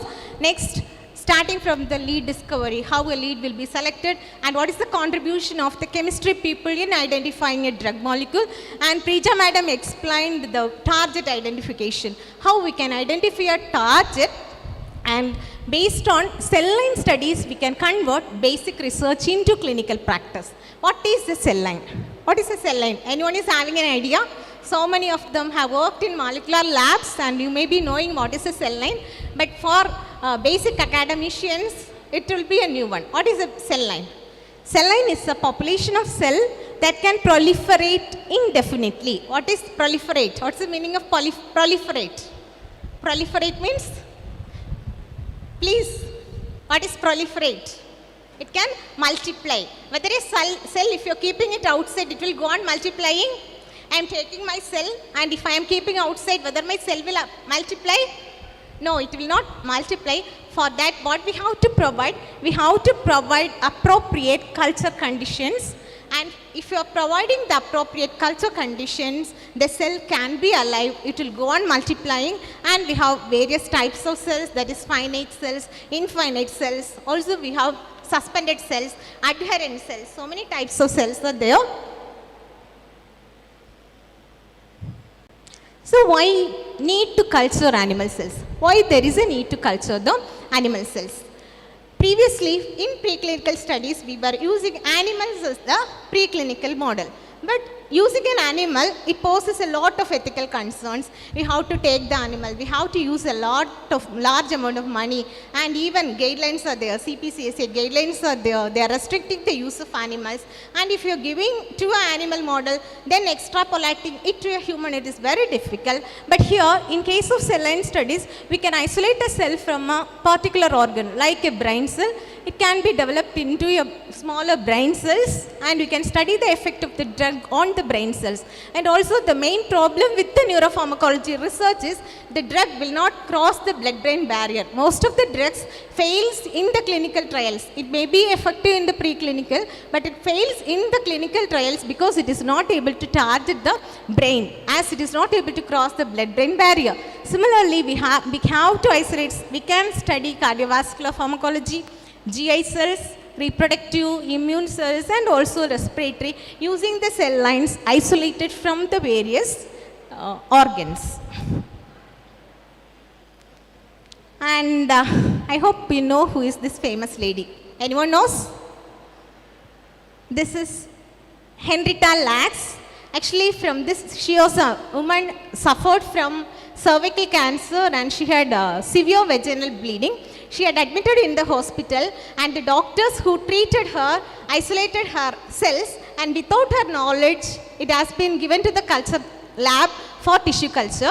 And surprisingly, what happened is her cells started multiplying. Till that, they were trying to multiply, but that failed, and this woman's cells started multiplying, doubled in 24 hours, and because of that, they have given the name, the first human cell line, as the HeLa cell line. HeLa, He from the Henrietta and Lacks from Lacks. So, starting the first human cell line started in the year 1951, and by 2020 we have more than 2000 human cell lines collected from multiple tissues, and also they are having distinct morphologies. So don't forget who is from whom we have identified the first cell line is Henrietta Lacks.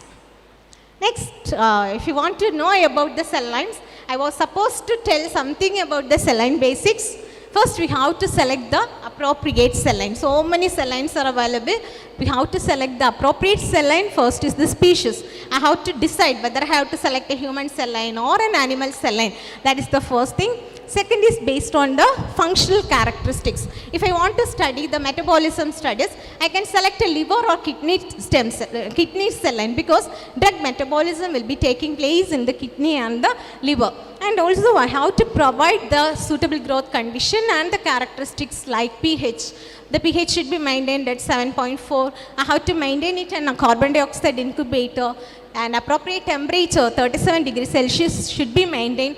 And then once you selected from which cell line you are using, you can acquire the cell line from the National Institute of Pune or the cell line biobanks. And then I have to supply a proper medium, and we are using various medias like DMEM. DMEM is Dalbecos modified eagle medium, FBS fetal bovine serum, and so many mediums are there. Depending upon the nature of the cell line I am using, I will be selecting the suitable medium.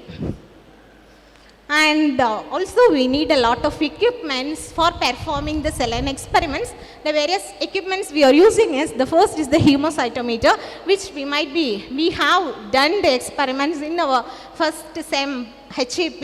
It is useful for counting the cells, but nowadays automatic cell counters are available. Next is the cell culture incubator, the biosafety cabinets, the cell culture hood. Very high, much security should be there. It should be aseptic. It should not get contaminated with bacteria, fungi and all. And we have centrifuges, tubes and filtration units. Membrane filters are there, because we can't sterilize the medium. If you are sterilizing the medium, it will be damaging the nutrient. So we will be filtering using the membrane filters. Then the cell count will be analyzed using the flow cytometer, and we can find out the gene expression using blotting, RT-PCR, and the images of the cell we can find out using the cell imaging microscopes. And also we need ELISA plate reader for finding out the various characters. So this is the tissue culture lab. Actually, this is not an original one. I have drawn using an Bing, Microsoft Bing. I have created this tissue culture lab. If you are going to your tissue culture lab, the situation will be more than that. It is Pakka. Actually, we have Aravind sir here. He had worked in the Rajiv Gandhi Center for Biotechnology, and if we have given him a chance regarding cell line, he might have explained more than this. And this is a single unit which explains all the apparatus in a single slide. And the various cell lines used are, we have various cell lines based on the organs. If you are doing our research in cancer biology in breast cancer, you can select a breast cancer cell line. The breast cancer cell line is named as MCF7.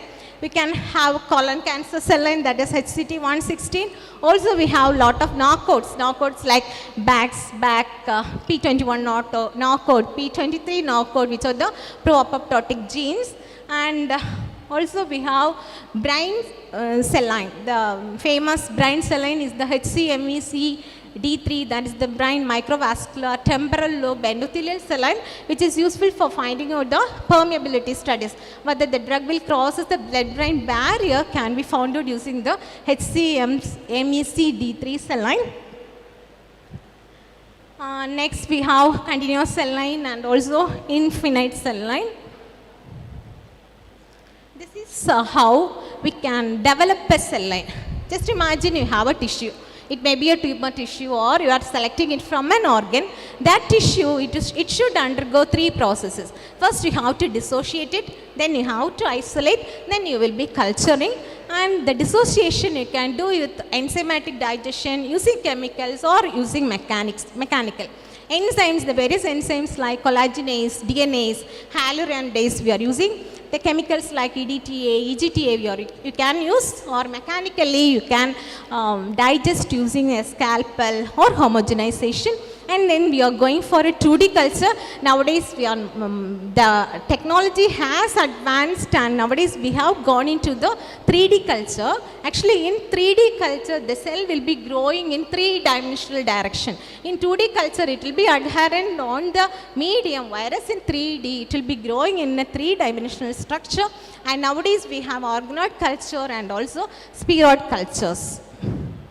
And the various cell line studies. What are the various studies we can perform using cell line? Using cell lines, we can perform various studies like cell viability assays. We can find out whether your given drug is toxic, whether it will be killing the cell or your cell is alive by using cell viability assays. Next is the cell morphology studies. We can study the morphology of the cell using chromatin condensation and apoptosis measurement. Next we can go for cell cycle analysis using FACS. It will tell us in which phase of the cell cycle our cell is.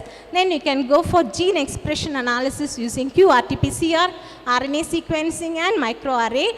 And finally we can do this protein expression analysis using Western blotting, immunofluorescence staining and also immunohistochemistry.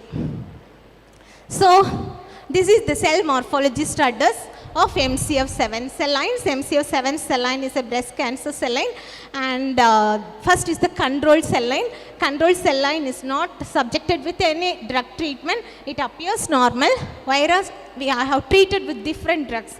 Drug 1, 2, 3, 4, and the drug 2 treated groups we can see the apoptosis. So from the morphology you can identify the apoptosis happened in this HCT116 cell line.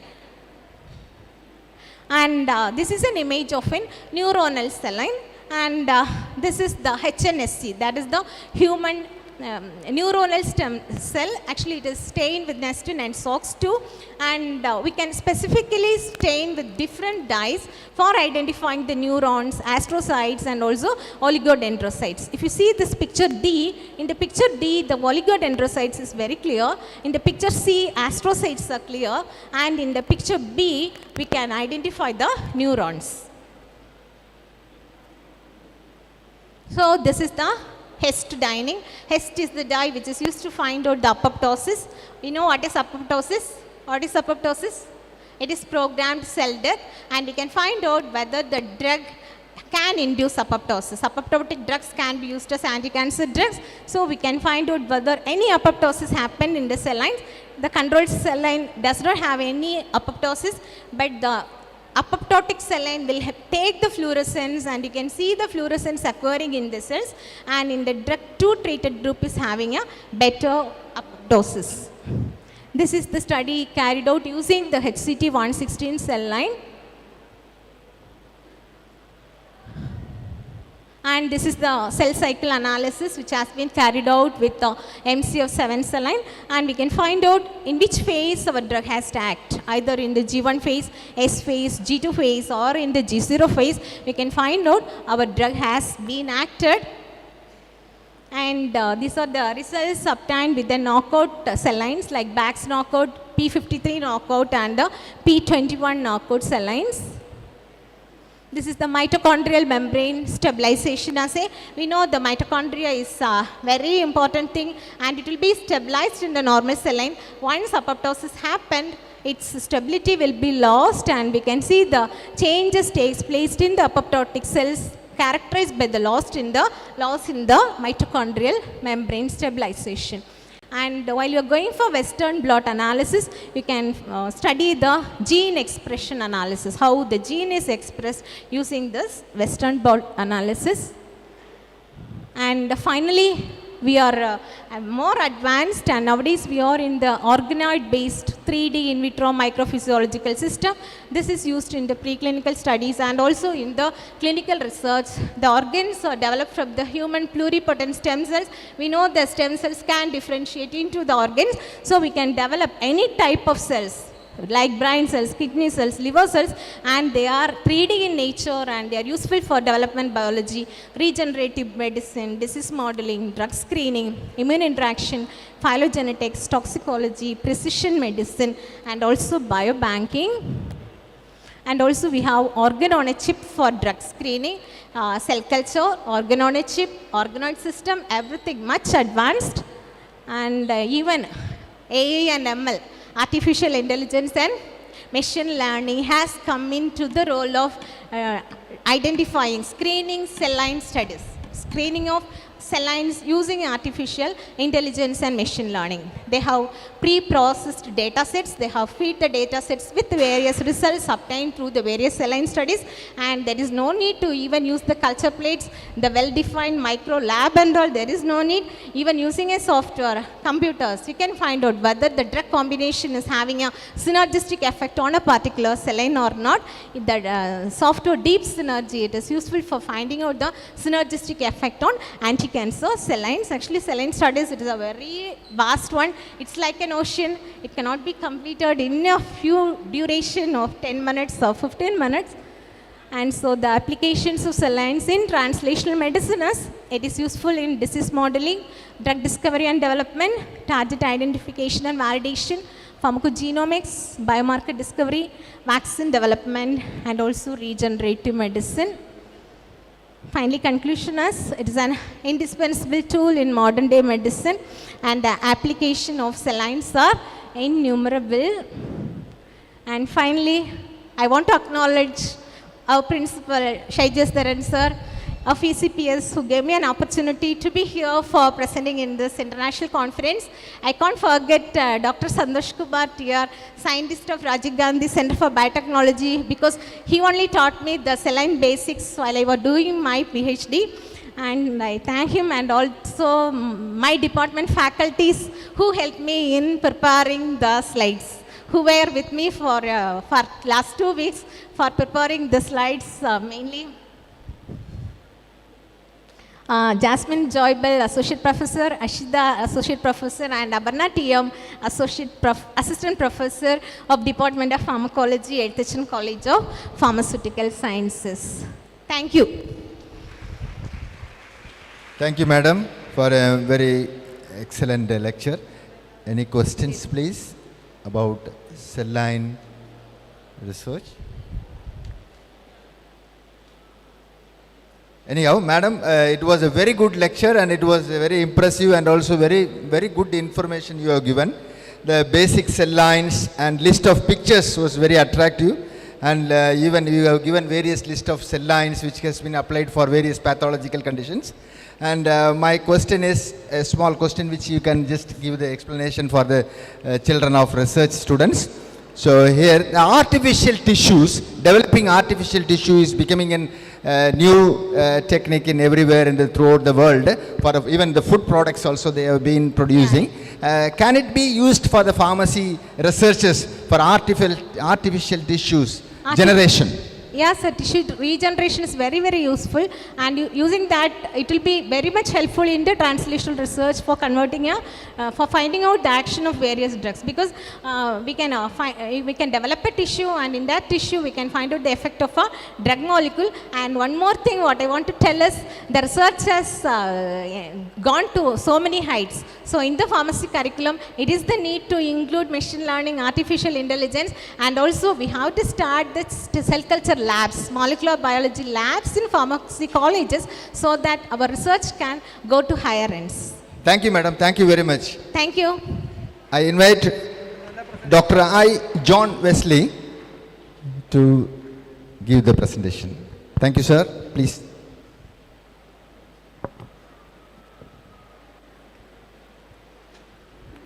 Yeah, good afternoon, everybody. Yes, my topic is rational development of novel drug delivery system. Yes, first of all, I asking what is drug delivery systems.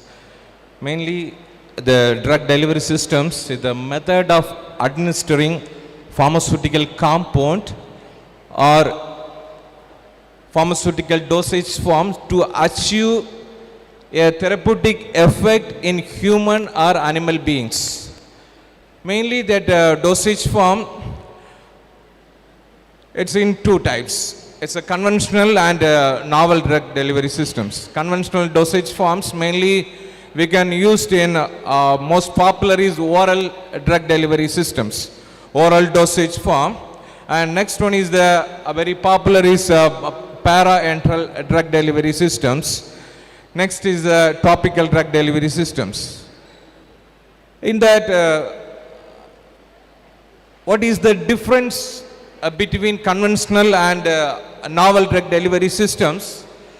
The novel drug delivery systems is an expression mainly associated with the formulations of new pharmaceutical dosage form which have optimized characters such as smaller particle size, higher permeability parameters, and selective site targeting. In novel drug delivery system can be used to enhance the performance of biotherapeutic agents when compared with the effect of conventional dosage form. The concept of novel drug delivery system is different method of design and some other clinical applications. Generally, the pharmaceutical drug delivery system consists of a suitable dosage form that carries the drug into the body. The release mechanisms of the drug from the dosage form in the organ or in the particular cell to target after administration. And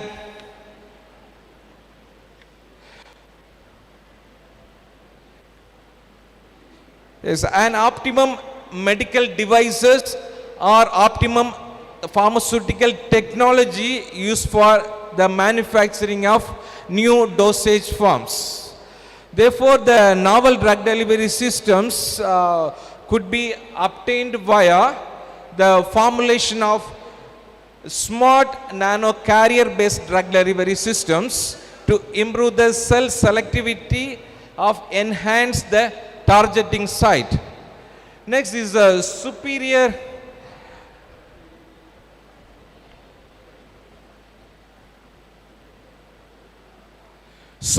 controlling of the duration of actions, mainly the smart extended drug delivery systems. Next one is the utilization of novel techniques for manufacturing. Is a new techniques use microfluids. Mainly that smart nano carrier based drug delivery system. The carrier based drug delivery system implies that drug molecules will be loaded in the vesicular or the polymeric system, vesicular system or in the polymeric system. Some example of smart nano systems are the polymeric micelles or liposomes, dentimers or nanoparticles. The design of nano systems with optimum characters such as the higher drug loaded capacity and smaller particle size in that minimum number is 50 to 30 nanometer. The controllable release profile than the main goal of the design of nanoparticulate drug delivery system. This is the successful pharmaceutical product. That's liposomal drug delivery systems. It's compressed of uni or multicellular layers of phospholipids. Mainly it is targeted into the vesicular systems. It's the dosage forms mainly used in cancerous tissues.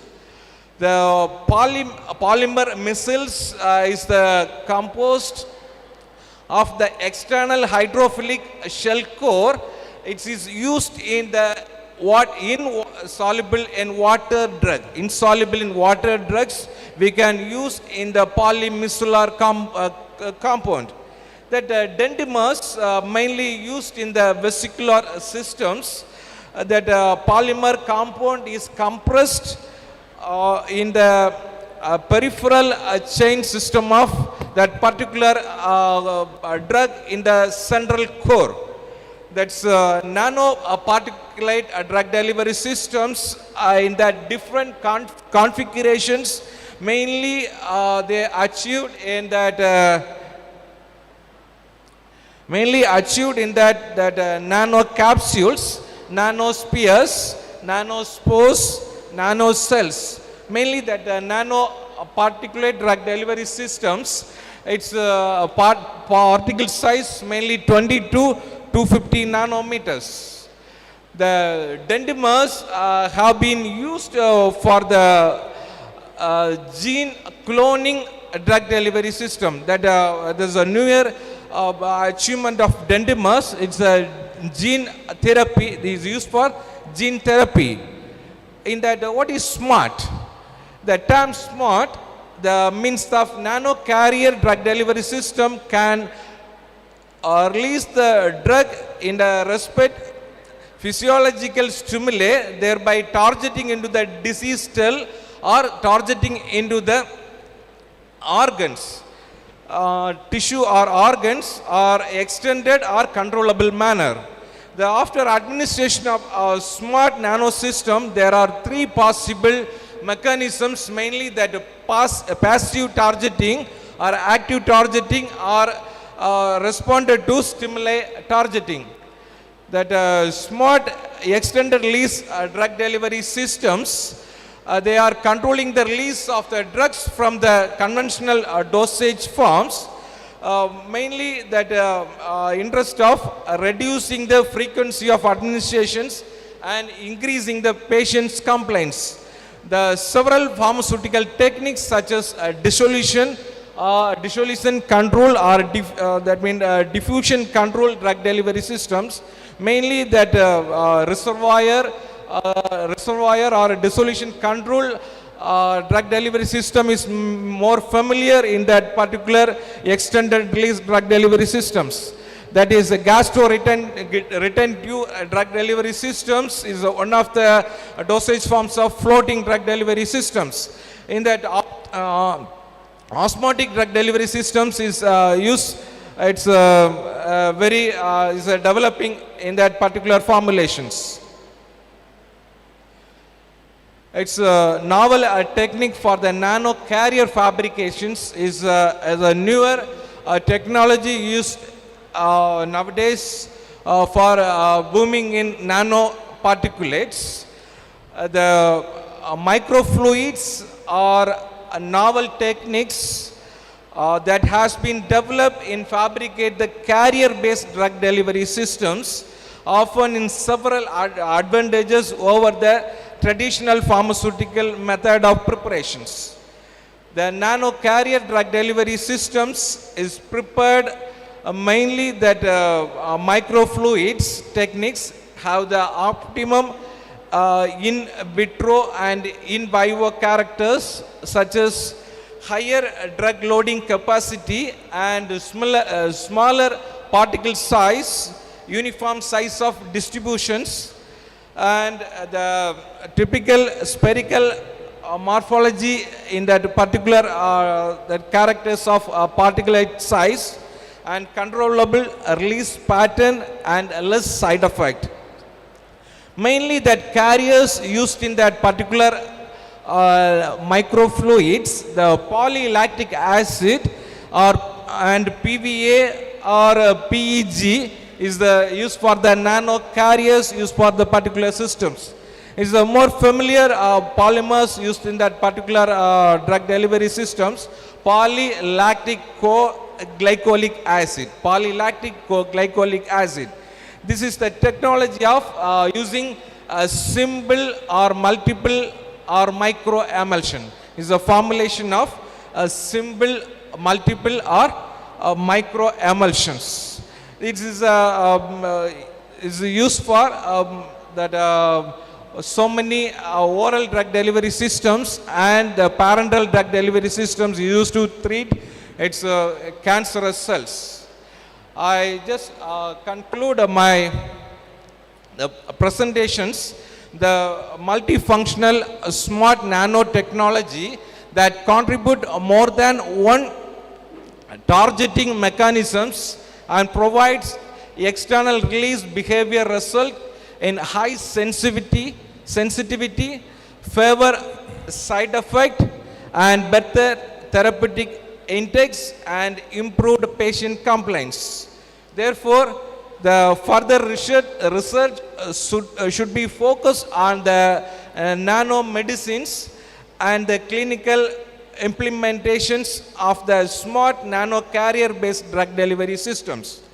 The nanomedicine can be optimally used in the therapeutic purpose and has a potential to be applied in the biomedical and diagnostic objectives.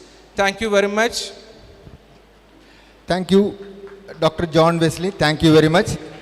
Really, this presentation was very short, and you made it very short because time is very less. And in this, especially the topic which you have given about drug delivery system, we know that it was the most number of publications. Even in 2024, they have given a survey of this impact factor for the journals. Impact factor was the highest, was about near to 6, 5.6. Even other researchers, when you see the publication papers, they are 1, 2, 0.2, 0.3, like that. But when you come to the delivery system, drug delivery system, and it was so impressive presentation. Anyhow, we want to know about what is the, especially the polymer biodiversity is one of the things in the nanoparticle formulation. So, can you give, what is its important aspect in the formulating in nanoparticles? Yeah, for in that herbal medicines, they as a nanoparticulate drug delivery systems is mainly used nowadays. By example, that curcumin. Curcumin is a drug of turmeric. In that, curcumin is nowadays used in a brain-targeted drug delivery system. In that, lipid solid nanoparticulate drug delivery systems, in that herbal drug like curcumin is used nowadays. It crosses the blood-brain barrier. Most of the herbal drugs is not crossed in the blood-brain barrier. That's in that the nanotechnology or nano mechanisms that most of the drugs is reaches the particular organs or the target the particular tissue or the that's a particular cells. Thank you, doctor. It was correct actually what you said. The polymer can be properly used for phytochemical formulation. Thank you. Yeah. Thank you, sir. Thank you. Just I am thank that management of Sri Krishna College of Pharmacy, and that's Seva Prasad sir is my former professor in S.A. Raja College, and most of the friends are come together, and Jarubin sir, Jayachandran sir, and I thank very much to give the opportunities given the Sri Krishna College. I sincere thanks to Mr. Nitin. He called me. Please, thank you, Nitin.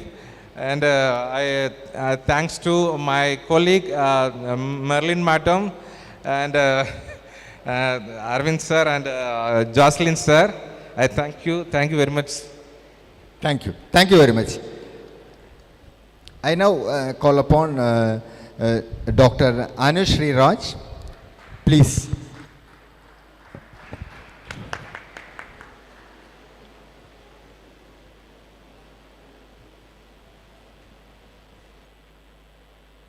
Good afternoon. I think already you saturated. So within 10 minutes, I will finish my presentations regarding this topic. First of all, I am telling, if you are seeing this guys, those who are sitting, all of them very senior comparing to me. So I am very junior. So maybe I can't able to reach that much. Then also I will try my level best. Okay. So you can see that my topic is regarding role of pharmacy practice department. That means especially regarding the PharmD for the wellness in healthcare system. That's I am focusing here. So you have to understand that I am telling about the pharmacy practice, but I am not focusing the pharmacy practice means focusing regarding the PharmD mostly, because basically I am also from PharmD. So you can see here,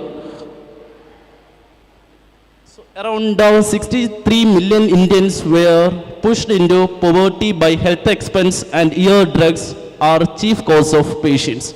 You can see that it's a 6 million Indians they are suffering with regarding the medicines usage and regarding their health. So next you can see here, and according to WHO, majority of Indians spend around 70% of their income for the medicines and for their health and the wellness. So you will be understand that what is the importance of this particular topic. So I think everyone explained here what is translational research. Okay. So I am just telling here translational research. It's just like reversional process. You can see that before that how it is developed on drug. First the chemists develop the drug molecule, and regarding those who are related to pharmaceutics, they will be formulate that, and the pharmacologist it will be do the studies, and finally it will be implemented into the human. So that's a normal process. But here the translation research you should understand very clearly, and first we have to design where we have to do it that. The first we have to, our need we have to place it that. For the need we have to make the drug. You can see that it will be the translational research that start from the clinics, hospitals, and mostly in the public. So after that, developing drug by chemist, I already told that, its formulation and the preclinical studies and clinical trials and the implementation in public, and finally there will be happen the follow-up. So you can see that here, the translational research, I'm just dividing, it's just like a two topic. You can see that that's very important regarding the diagnosis as well as treatment part. That both area, there is very importance, and again I am telling that is diagnosis and as well as treatment part.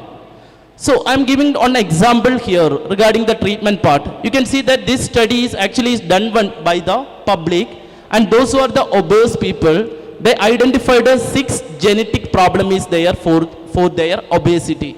And one of the problem they identified that there is how the gene, we are calling MC4R, the gene, if it is have any mutation, so there is a chance to affect the obesity, or there is a chance to develop the obesity. So here on drug is there, that is a setmelanotide, that's one of the drug. You have to understand that drug, why they develop it, it's focusing MC4R, that is a target site. So the target sites, they are focusing, and we are making the drug, and we are just giving to in case of obesity people, and there we can able to reduce the obesity, such kind of people. And the next you can see that this is the example for the diagnosis. What is the importance of diagnosis regarding in our translational research? I just added the 3 research. Actually it's purely is related to did by the PharmD students. So after that I will tell that what is the importance of PharmD and the pharmacy practice. You can see that first one, I think madam explained regarding the Parkinson disease. Here I just explained neural derived exosomes from the blood for the identification biomarkers in Parkinson disease. You have to understand that early identification or early diagnosis, that's one of the importance regarding the treatment. So in case of Parkinson disease, there is developing more exosomes in their blood. So suppose if it is there more exosome in the blood, that's one of the biomarkers. In the future, there's a chance to develop the Parkinsonism.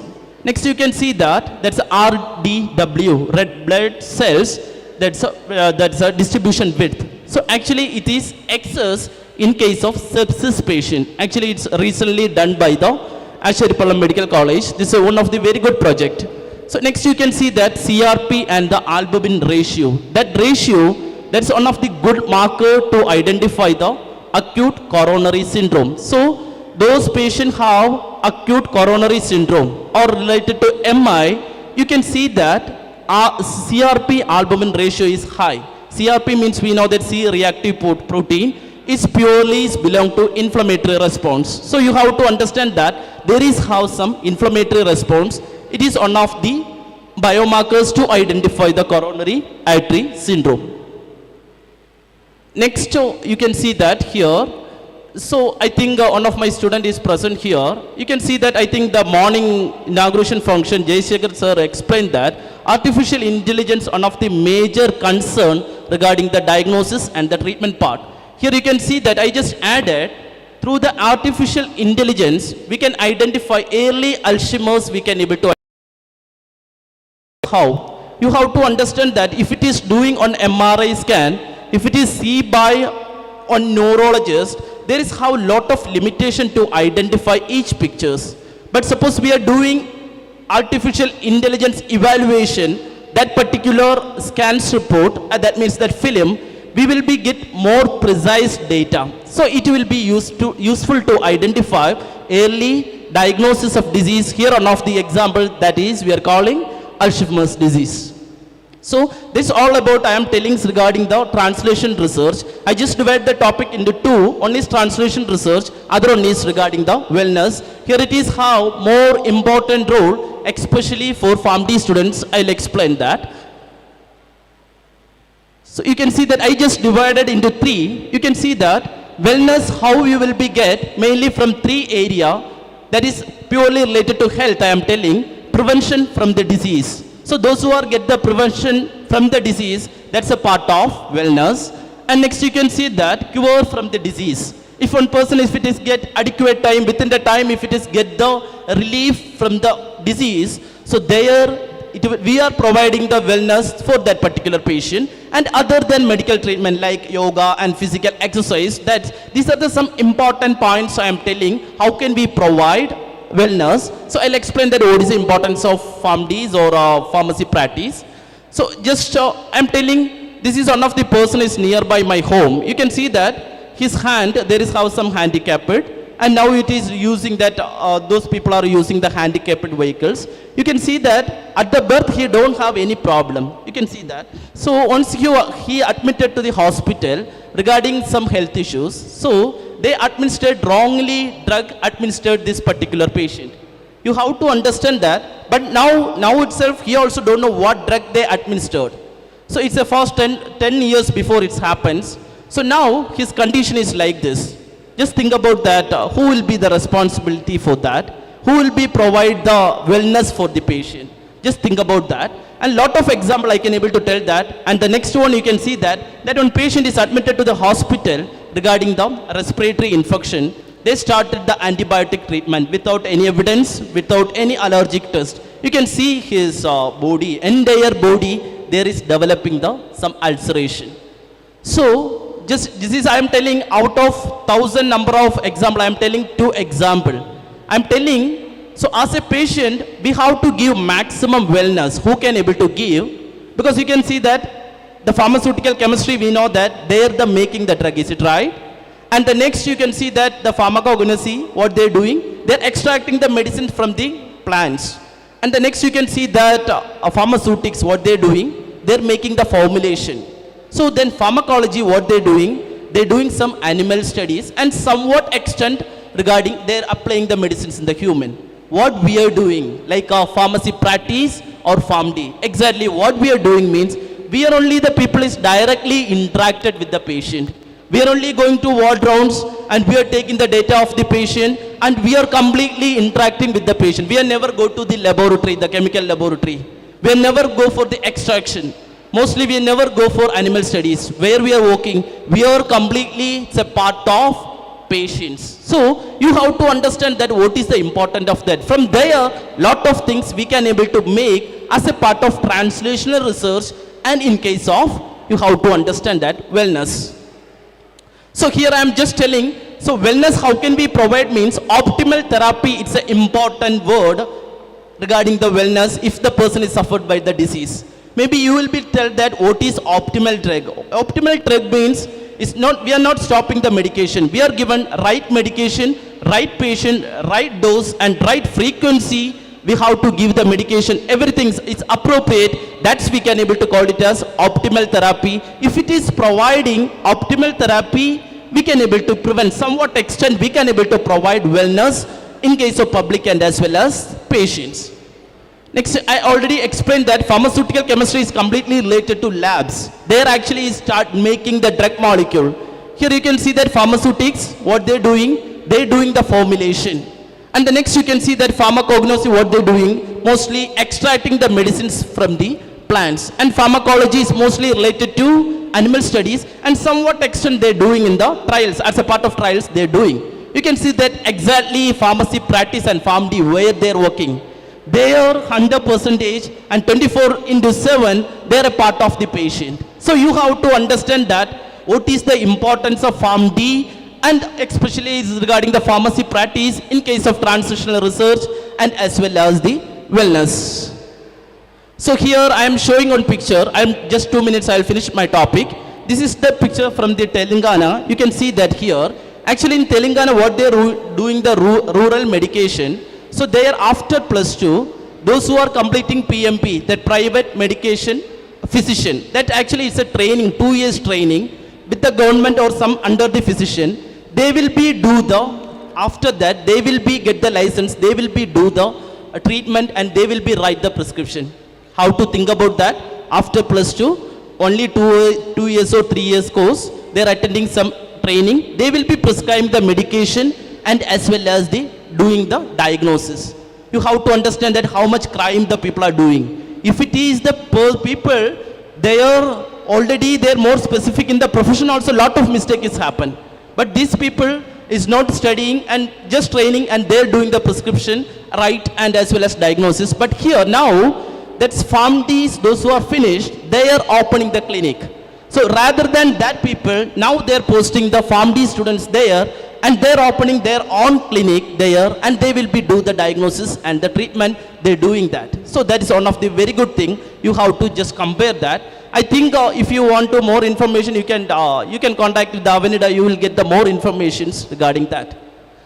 So this is my last slide. I am telling that these all things we are telling our, the extended level of clinical pharmacy in Kerala and Tamil Nadu, especially in South India. You can see that these two members, this two, actually it's a unofficial, it's one of the documentary. So without consent I am presenting for your understanding purpose. Okay, you can see that two physicians, they're sitting there. Actually, their qualifications, 2nd standard and 3rd standard. You can see that they're using the stirth and the diagnosing the patient. So what is our healthcare system? How much we have to work? That it is happens one of the very established city, but I am not mentioning the name. You have to understand that. You can see that how they are keeping the medication. Why I just took this picture, you can see that mask is there. That means it's very nearby picture. It's took by the Corona time. You can see that COVID-19 pandemic, that time only it took, very recently it's happened. You can see that on small bench there. And that pharmacy and clinic itself, these 2nd standard, 3rd standard people, they're doing the small surgeries there. You have to understand that. That happens in the India. We are telling lot of stories regarding the external level of clinical pharmacy, and but what is the current scenario? You have to think about that. That's also, it's not a very rural, it's very established city, but I am not mentioning the name.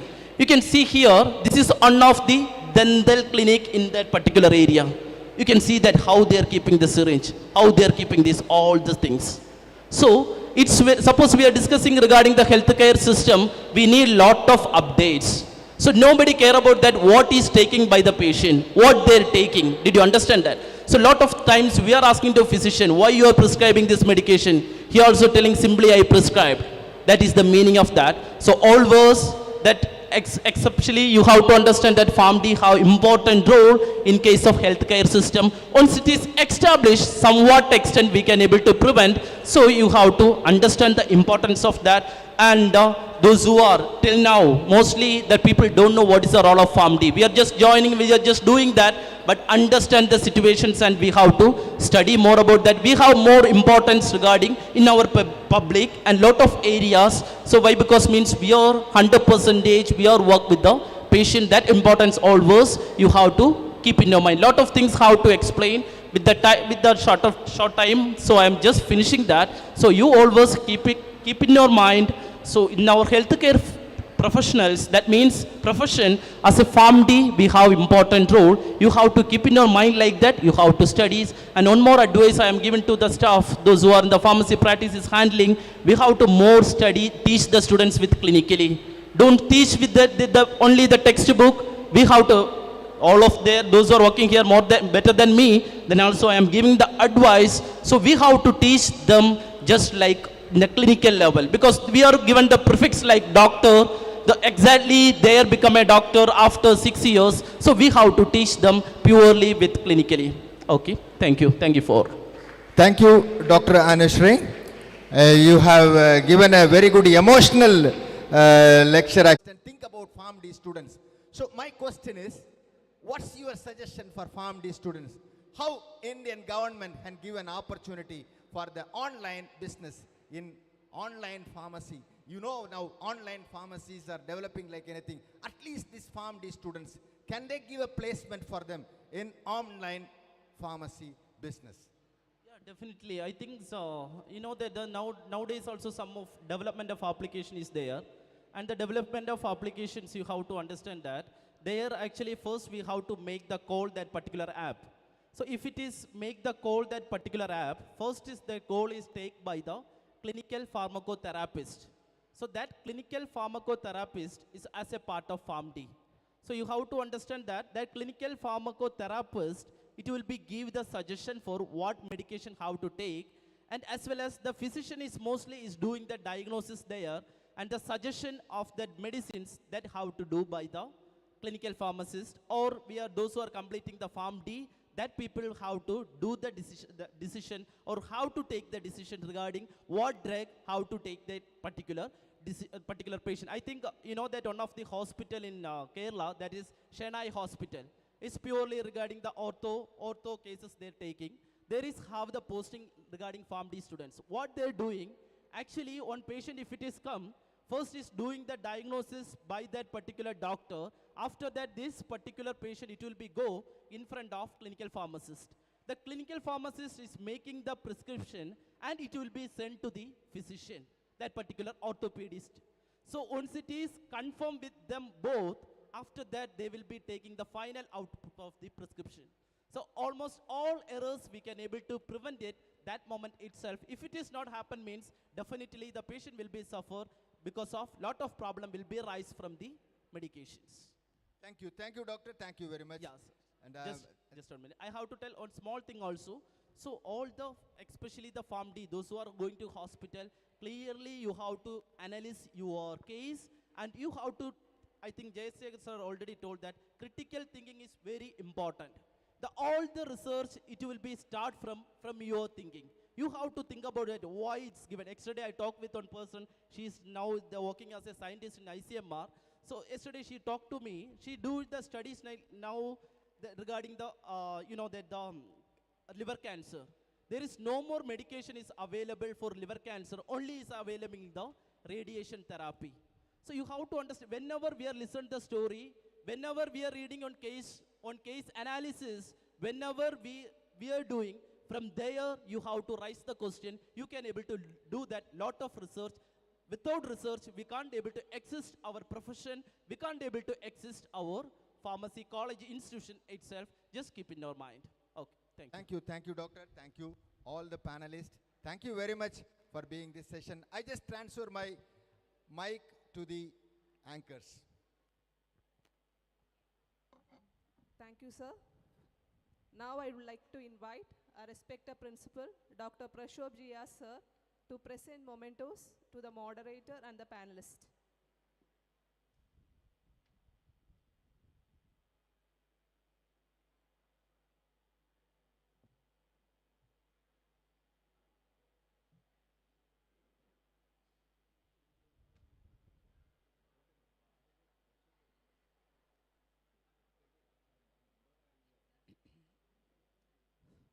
First of all, I would like to invite panel moderator, Professor Daniel Xavier Prasad, sir, Professor and HOD, Department of Pharmacognosy, Sri Krishna College of Pharmacy and Research Center, to receive the memento.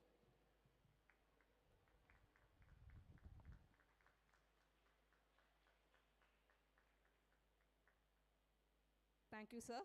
Next, I would like to invite Professor Dr. P. Jayashekhar, sir, former Dean, College of Pharmacy, National University of Science and Technology, Muscat, and the President of IPA, Kerala State Branch, to receive the memento.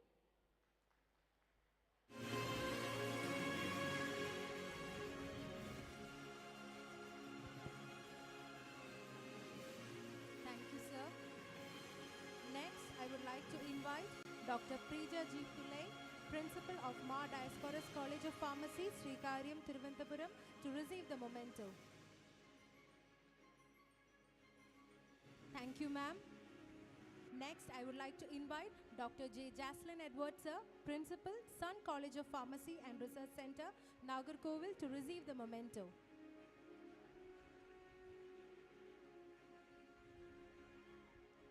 Thank you, sir. Next, I would like to invite Dr. N.J. Merlin, ma'am, Professor and Director of PG Studies, Erithishan College of Pharmaceutical Science, Neyatankara, Thiruvananthapuram, to receive the memento. Thank you, ma'am. Next, I would like to invite Dr. Aravind A. sir, Associate Professor, College of Pharmaceutical Science, Government Medical College, Thiruvananthapuram, to receive the memento. Thank you, sir. Next, I would like to invite Dr. I. John Wesley, sir, Professor, Erithishan College of Pharmaceutical Science, Neyatankara, Thiruvananthapuram, to receive the memento. Thank you, sir. Next, I would like to invite Dr. Anusri Raj, sir, Associate Professor, S.A. Raja College of Pharmacy, Tirunelveli, to receive the memento. Thank you, sir.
Next is the scientific section 2.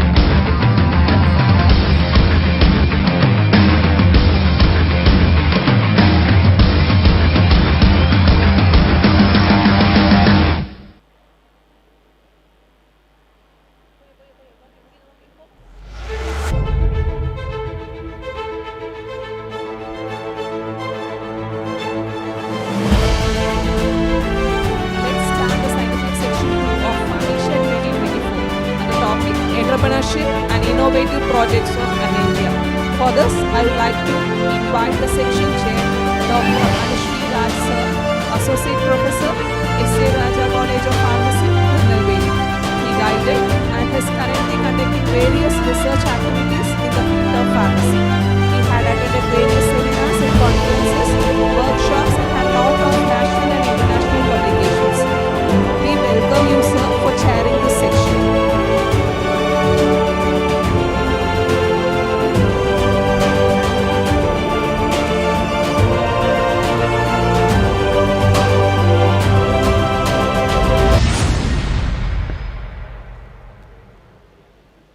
Good afternoon to all. Again, I have to, actually my responsibility, I have to chair this section.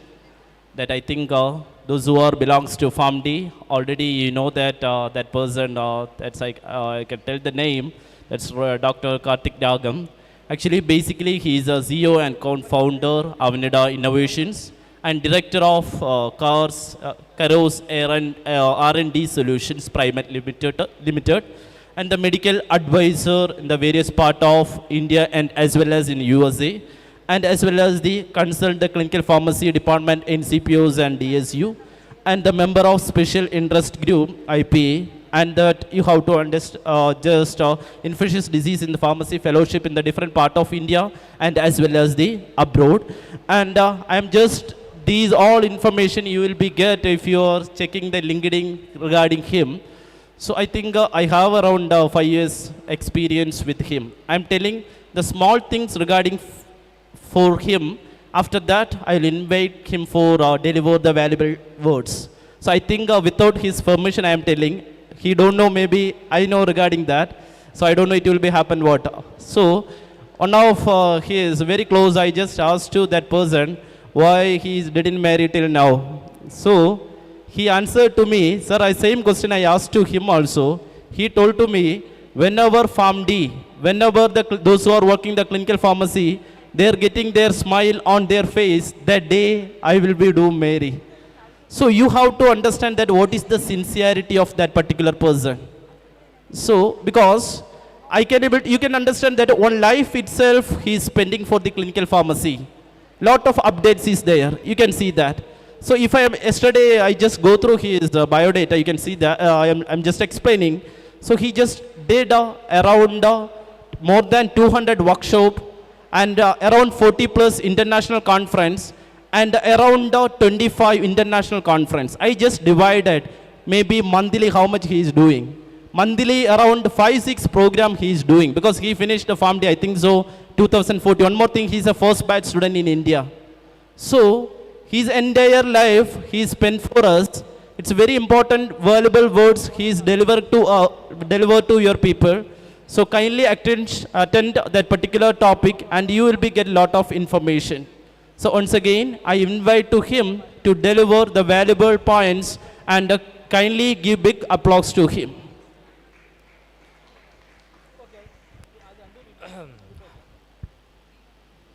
So hello.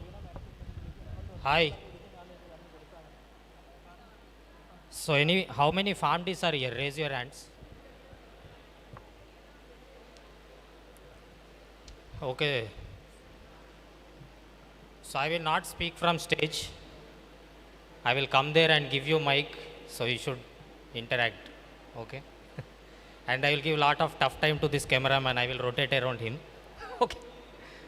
So how many B farms are here? Raise your left hand. So somebody is raising hand for every question. How many M farms are there? Any M farm students are here? Okay. And diploma students? Okay. So I was talking to few students. I asked them, what do you want to know from me? Okay. So the answer is, we want to know about scope and opportunities. So everybody interested to know that? You should respond loudly. Yes, no. And as Anushri Raj was saying, so I joined PharmD in 2008. And my favorite question I asked first year students, what were you doing in 2008? So they say, sir, we were 3-year-old. Okay. So when you guys were 3-year-old, I joined PharmD. So I have enough experience to talk about PharmD, and because here audience are mixed, not limited to PharmD. So I will try to incorporate some things for you also. So basically every student is interested to know about career opportunities. So I thought the best way to answer that question is showing them some real information instead of giving theoretical answers, saying there are a lot of opportunities, so many jobs are there. So does not make any sense according to me. Do you agree? So you can show something called 2024, one PDF is there. Placement status 2024. And I have seen from morning everybody is doing. So I like, by the way, like natural, not plastic. So pay attention to what you see on screen, like share and project that PDF.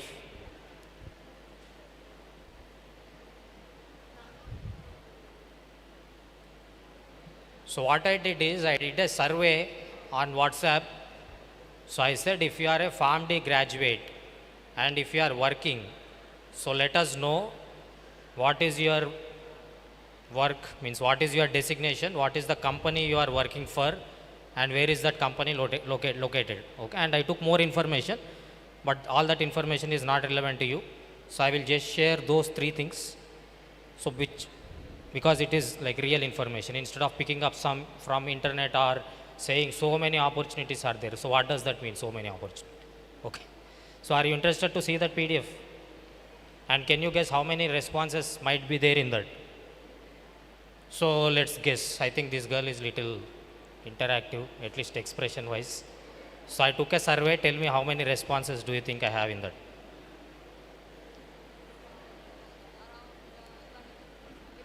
Around that 25 is only projected over there. So that you can see on screen on first page. So let's say our answer is 25. So what do you say? So I'm saying how many responses do you think you can see there? I did a survey and I got some responses. So how many responses?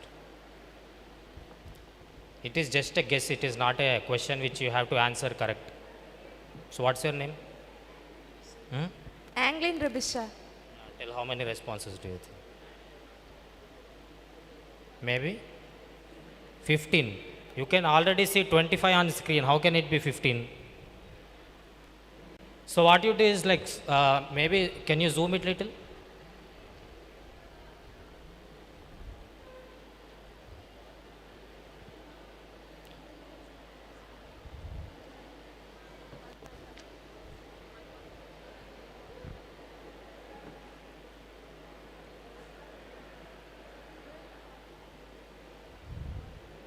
No, not okay. Then just scroll. Just keep scrolling slowly.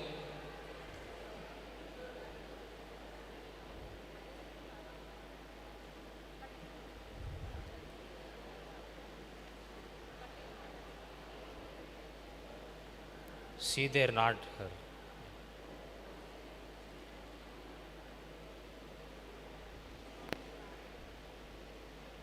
So literally I gave you 810 different people doing at least 300 to 400 different jobs. So does that answer your question? No? Yes. Is there any scope and opportunities? No. Then what answer do you want? So I'm showing real people doing real jobs. Did you understand what I'm trying to say? And without being aware of all these things, we simply assume there are no opportunities. And for M.Pharm, B.Pharm, other students who are here, these jobs are not exclusively limited for PharmD. Like you are also eligible to do these jobs. And not just you, any life science graduate is eligible for all these positions which I have shown. Okay, so don't worry that this fellow is talking only about PharmD and why are we coming and sitting here. Okay, so these are not exclusively for PharmD. Any life science graduate, whatever farm, A farm, B farm, C farm, D farm, okay, all farms are eligible. But PharmDs have little advantage provided they use their hospital posting effectively. So play this inspiring professional journeys PPT. So I will not use this slider, just change slides for me. And this is not the final number. These are people who are on my WhatsApp and they responded to that survey. In real world, there are 10 times more opportunities than what I have showed here. But what I can tell is I am connected to all 810 of them directly. At least 500 of them I help them get that opportunity. Okay. So I am saying you have two options. Make an effort to connect with 810 people or just connect with me. It means you are connected with 810 of them. Okay.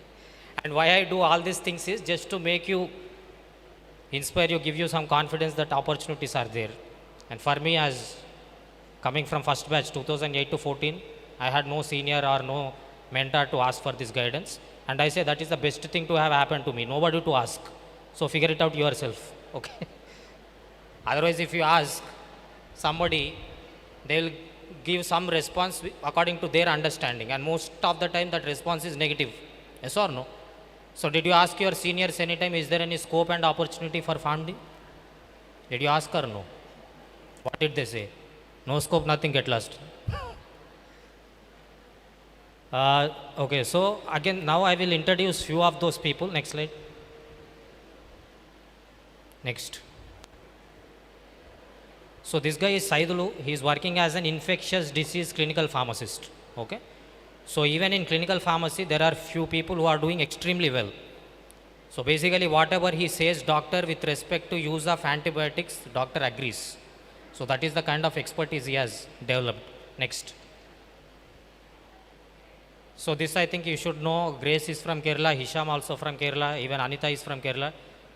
Like Hisham is now practicing in Cleveland Clinic, Abu Dhabi. Rest two of them, one of them practicing Kerala and one of them in Coimbatore. So they are doing extremely well in clinical pharmacy. Next. So this guy, after PharmD, there is a fellowship in oncotherapeutics offered by Tata Memorial Center. So eligibility is PharmD and MD. So this guy competed with MDs and got selected for that fellowship, which gives like 53,000 stipend per month. And after him, another couple of students got selected for that fellowship. So it is not about the money which the stipend they pay, but the kind of learning you get there is unmatched. And now he is in US doing PhD in pharmacometrics. Next. Nandan is working in MSL. MSL is another very interesting opportunity. Again, this is open for all pharmacy graduates, not just limited to PharmD. But because I come from PharmD background, I showed examples of people with PharmD. So he's working as an MSL. So how many of you are aware of MSL? Did you hear that before anytime? Means what? This direction, every direction. Okay, so MSL is another option. Basically, they act as a scientific bridge between pharma company and the hospital. Next. So Sulaiman is from Chennai. He's working as a clinical pharmacokinetic investigator. Did you anytime hear about the designation? Yes, no. Then what did you hear? So you are from which college? All of you, I think, looks from same college. All of you? No? So when I ask this, they say I am from this college.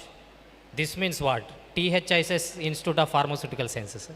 Sri Krishna, yeah, you said, but in general I am saying. So clinical pharmacokinetic investigator, and he has designed so many BA/BE studies.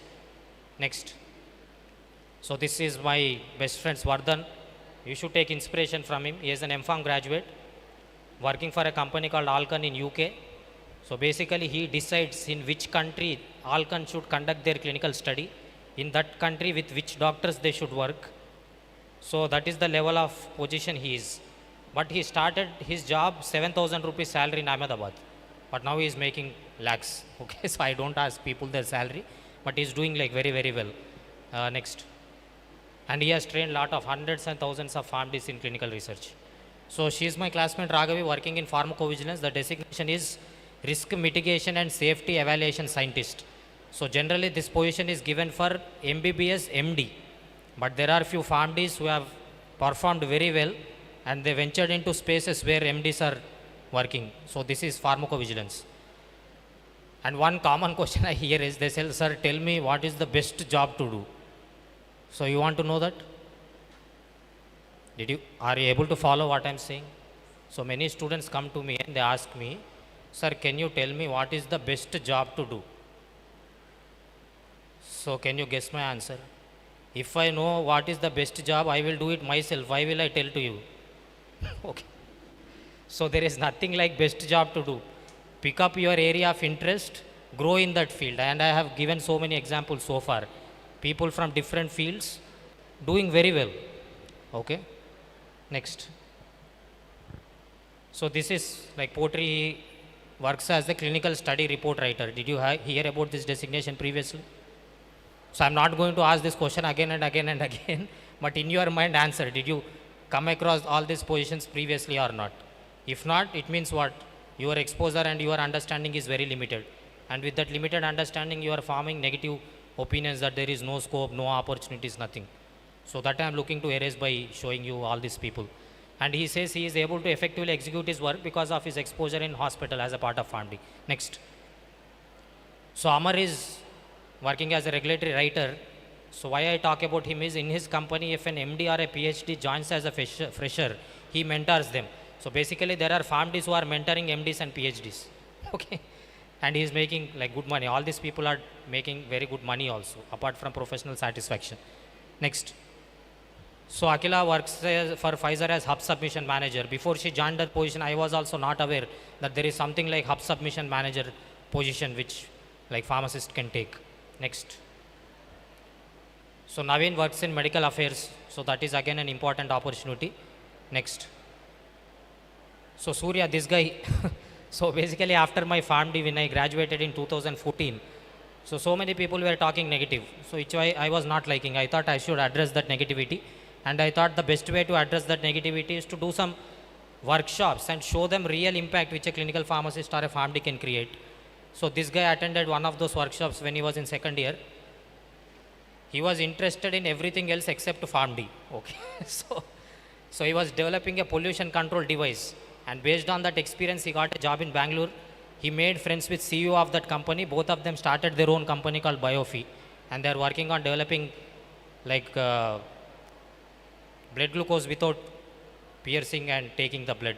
Like it just passes some light and it gives the blood glucose reading. And now he started another company called LightMed. What they have done is they have developed a carom size device which controls pain. So the company vision is to manage pain minus the side effects of regular medications which cause a lot of side effects. And the entire R&D team is PharmD and most of them are his juniors. Okay.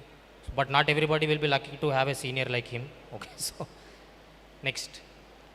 So Vikas, so he studied MBA after PharmD and some students ask me, sir, can you tell me, I want to study more, what do you suggest me to study after PharmD? MBA after PharmD could be one very good option.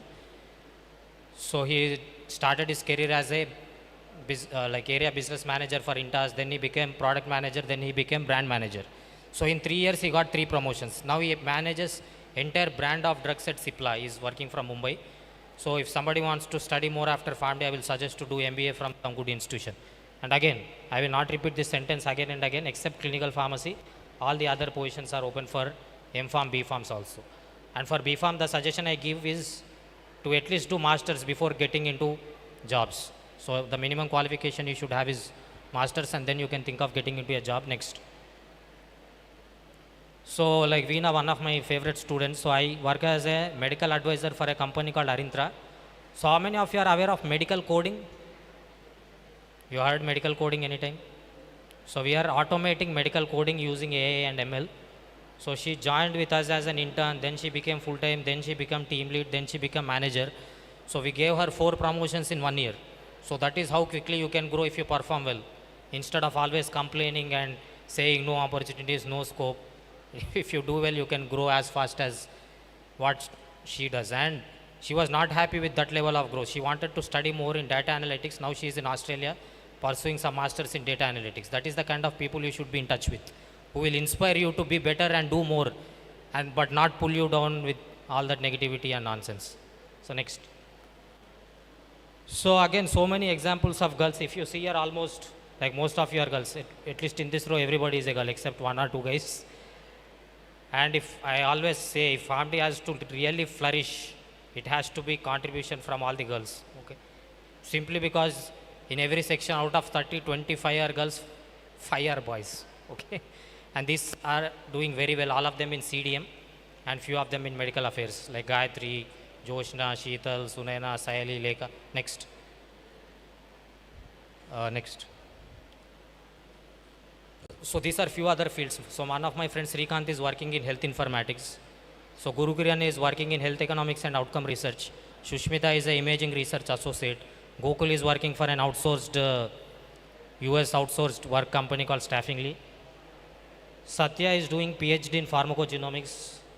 Like I started a company called Kairos with one of my own students, Pratik. So I have a CRO also, which we execute clinical trials. Right now we are working with Novo Nordisk, AstraZeneca, Eli Lilly, you name the top pharma companies, like they are our clients. Next. Next slide. And these are people who are doing very well abroad. So don't think that going abroad is the only way to succeed, but I am showing you some abroad examples also. So Shreya is a postdoctoral research scientist from Harvard. Neha got her PhD from Imperial College London. Okay. And Rohali is working as a biostatistician for one of the prestigious universities in US. Aditya is working in Ireland in clinical research. Akshay is working in pharmacovigilance in US. Praveen is a registered pharmacist in Australia. Okay. Next. So who is that guy? Who is that fellow? Thanks. Okay, for recognition. So these are different things I am involved in currently. Like you pick up some organization, I will talk about it. And the reason I share this is not to feel great and proud. So basically I don't take myself seriously. So, but I want to, before giving people suggestions, I want to do it myself, and then I deserve to tell people what to do. Not simply sitting at home and telling everybody that we should be sincere, all that. So what do you want to know out of all the companies which I am associated with? So we will ask. So that shows so many projects which I am involved. Which project do you want to know? My name is Samna and Sri Krishna College.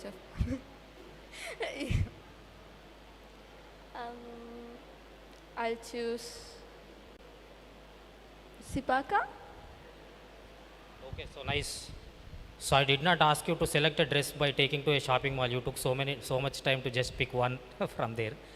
So Sipaka is a very interesting story. So listen to this.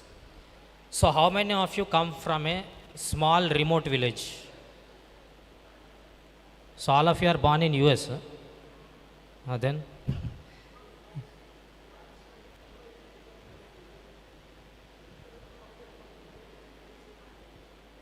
so at least I came from a small village.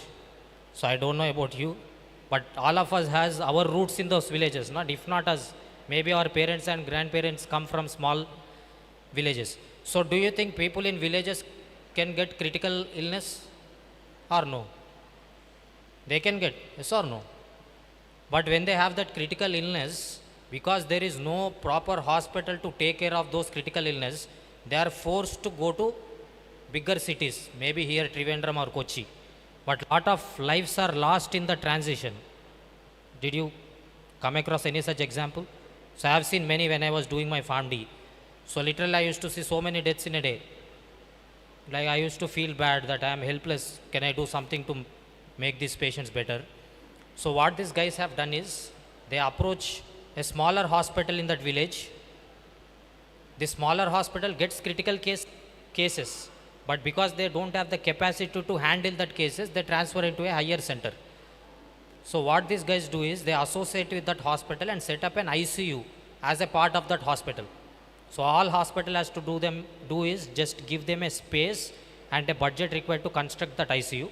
So they build the ICU for that hospital and they get the entire ICU team to work with them.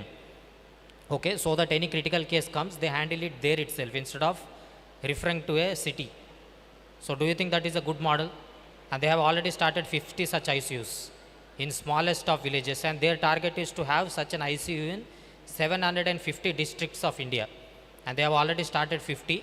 So what we are doing with them is, like unfortunately none of those ICUs has a clinical pharmacist. They have a doctor, they have a nurse, Maybe they have a physiotherapist, they have a dietitian, they have everybody except a pharmacist. So I connected with this doctor on LinkedIn and I said, why don't we introduce clinical pharmacist into your team? So they agreed to do it on a pilot basis. So from this April, we are going to introduce a clinical pharmacist remotely in one of their ICUs in Jharkhand. Just imagine, like most probably I'll get that clinical pharmacist from Hyderabad. He will be sitting at Hyderabad and managing an ICU in Jharkhand. Okay, so that is the project we are doing with them, with a hope that if we deliver some good results in the pilot, there is a opportunity to have a clinical pharmacist in 50 of their ICUs. So that is what we are doing with CIPACA. So in that way, like so many organizations, so many different projects. Next. So these are our like current projects which we are handling. So one of them is my core interest is clinical pharmacy. So I am setting clinical pharmacy departments in hospital where it did not exist. Next. So these are all the, first one is in Bangalore. So there is a 1350 bed hospital. So I am associating with a Pharmacy college and setting up a clinical pharmacy department in that hospital. So second one is our visit to CIPACA office in Chennai. So CIPACA is in Chennai. So third one is Dr. Vijay is advisor for Ministry of Health, Government of India. So we are doing something called participatory health-based research with him. And then the next slide is, the next photo is our clinical research organization. And below you can see Map My Genome. I'll talk little about that. So how many of you have heard precision medicine or personalized medicine? You heard any time? Means what? All directions you are rotating your head. So if I have some time I can talk little, but see, when patient does not respond to drugs as expected, there could be so many reasons. One of the reasons could be pharmacogenomics. So there is some drug, the drug requires an enzyme for that action. That enzyme is produced by some segment of DNA, but there is some polymorphism in that segment. So that enzyme is not produced and the drug does not work even if you give it for lifetime. So we identify the reasons why patient is failing to respond. We rule out all the reasons. If we identify genetics as the reason, then we do a testing, we identify the polymorphism and we change the therapy according to the result of the genetic test. So in between, like Anshri was talking, like how many of you want to prescribe medication? Raise your hand. So question is, how many of you want to prescribe medication? All hands are tied up with this. So they are failing to do, and it is not legal also. Pharmacist is not expected to prescribe medication. But if you can collaborate with a doctor, it will become easy. So we are coming up with a concept called Pharmacy managed clinic. So a doctor and a pharmacist together will start a clinic and run it together. Doctor will do doctor's job, pharmacist will do pharmacist's job. So basically we are ruling out the legal issues which is stopping the pharmacist from like practicing. And the other doctor is Dr. Somashekar Reddy is also doing the same. Next. So these are like I'm doing some project with New Zealand. I'm showing all this to tell you that if I am able to do it, you can do it much more effectively because you have more guidance, more support, more seniors and more exposure than what we had in our first batch. Next. So this is again another opportunity I got. Many people simply assume there are no opportunities. When I passed in 2014, there were few things, but as years went ahead, so many new opportunities came. So Arintra is one such opportunity. If you see, like both of them are, Nitesh is the CEO of that company, is born in Bihar, studied in IIT Madras, then went to US, did his PhD in computer vision, worked in Silicon Valley, came back to India, got in touch with me. We started a company called Arintra with 3 people, Nitesh, his wife and me. Now the company is like 75 people team, like 50 engineers and 25 Pharmacy. And we are automating medical coding. And I can say in 3 years, this company will become a unicorn. Okay. So that is the level of work we are doing. And in the entire world, there are only 1 or 2 such companies who are automating medical coding using AI. Next.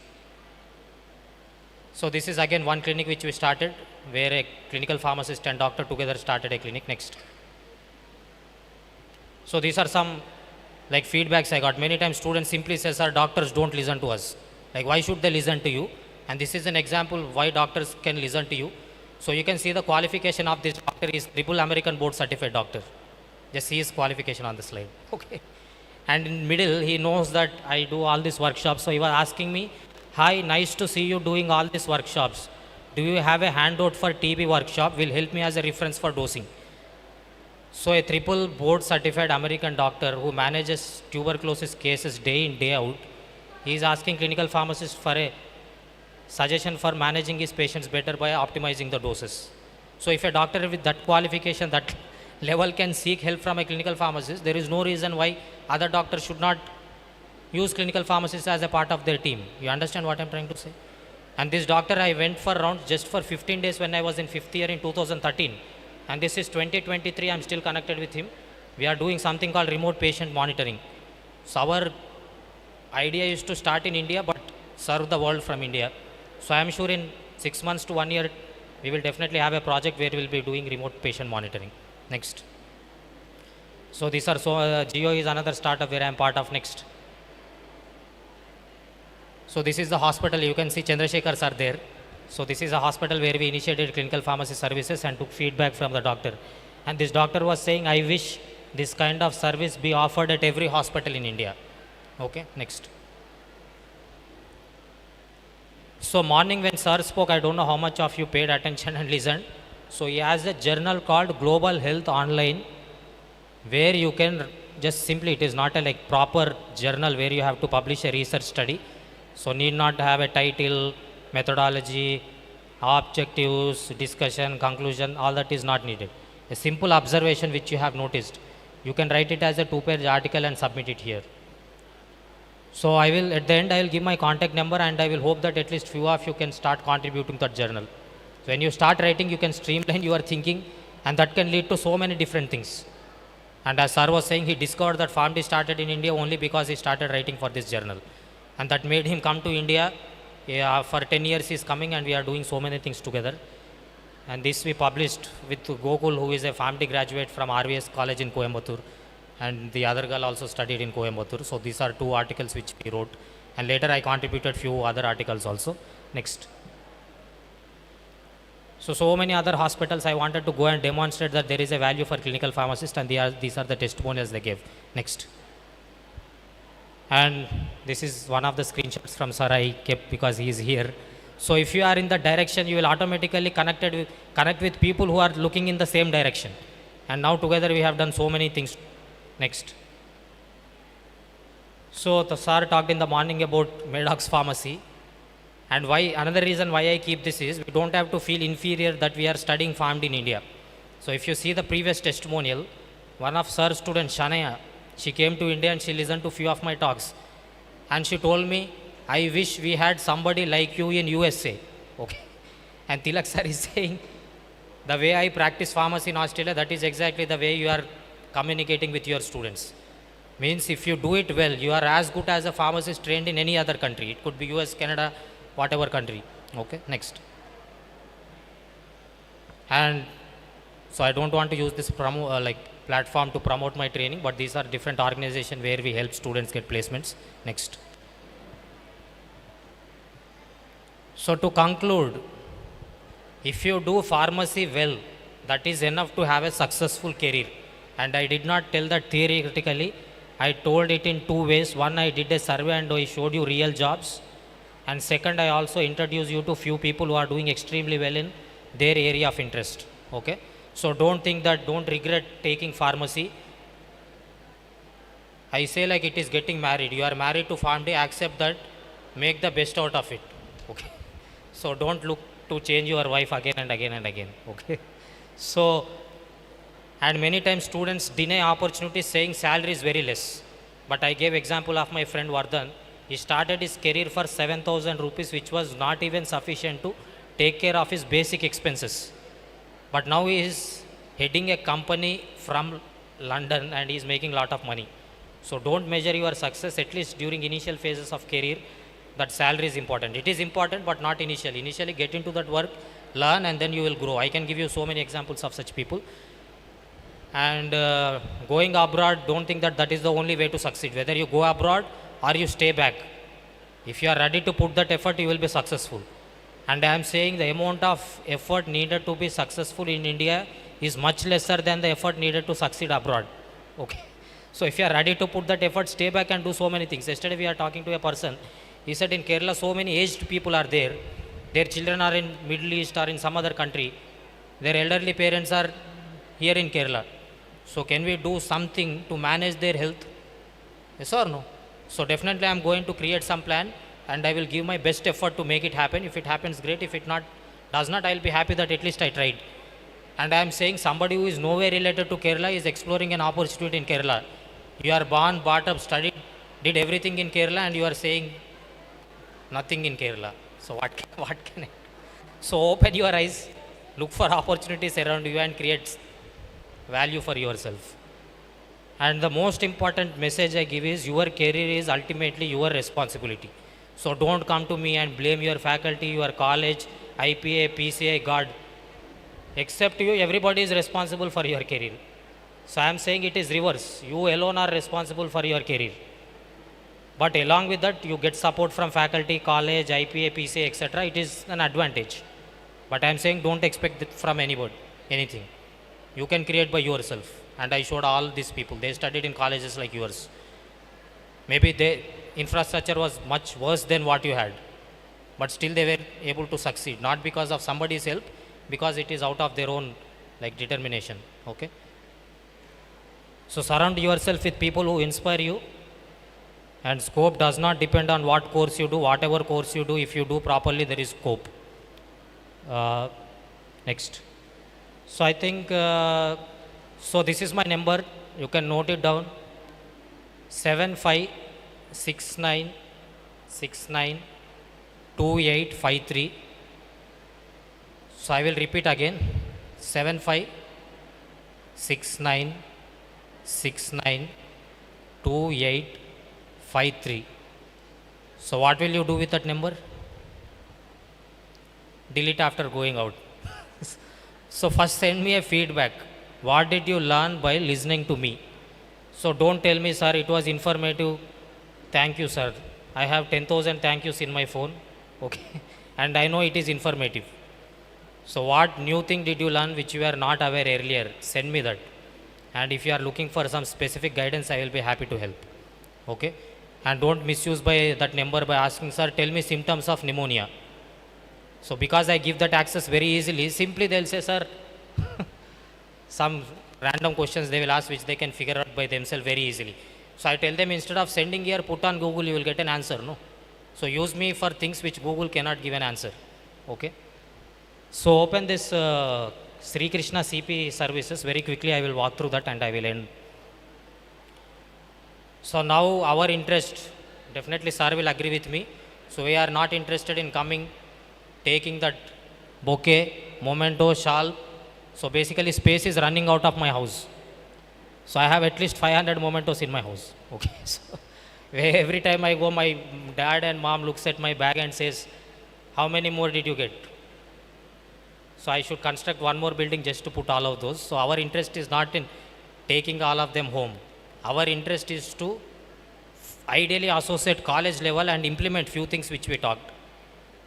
At least if not at college level, at least at individual student level. Let's say college is not interested and you are interested. That is also fine for us. So with Sri Krishna College and with other colleges, I have some proposal. So I will quickly show what we can do is we can initiate some services in your affiliated hospital. Next. Next. Next. Wait. Back.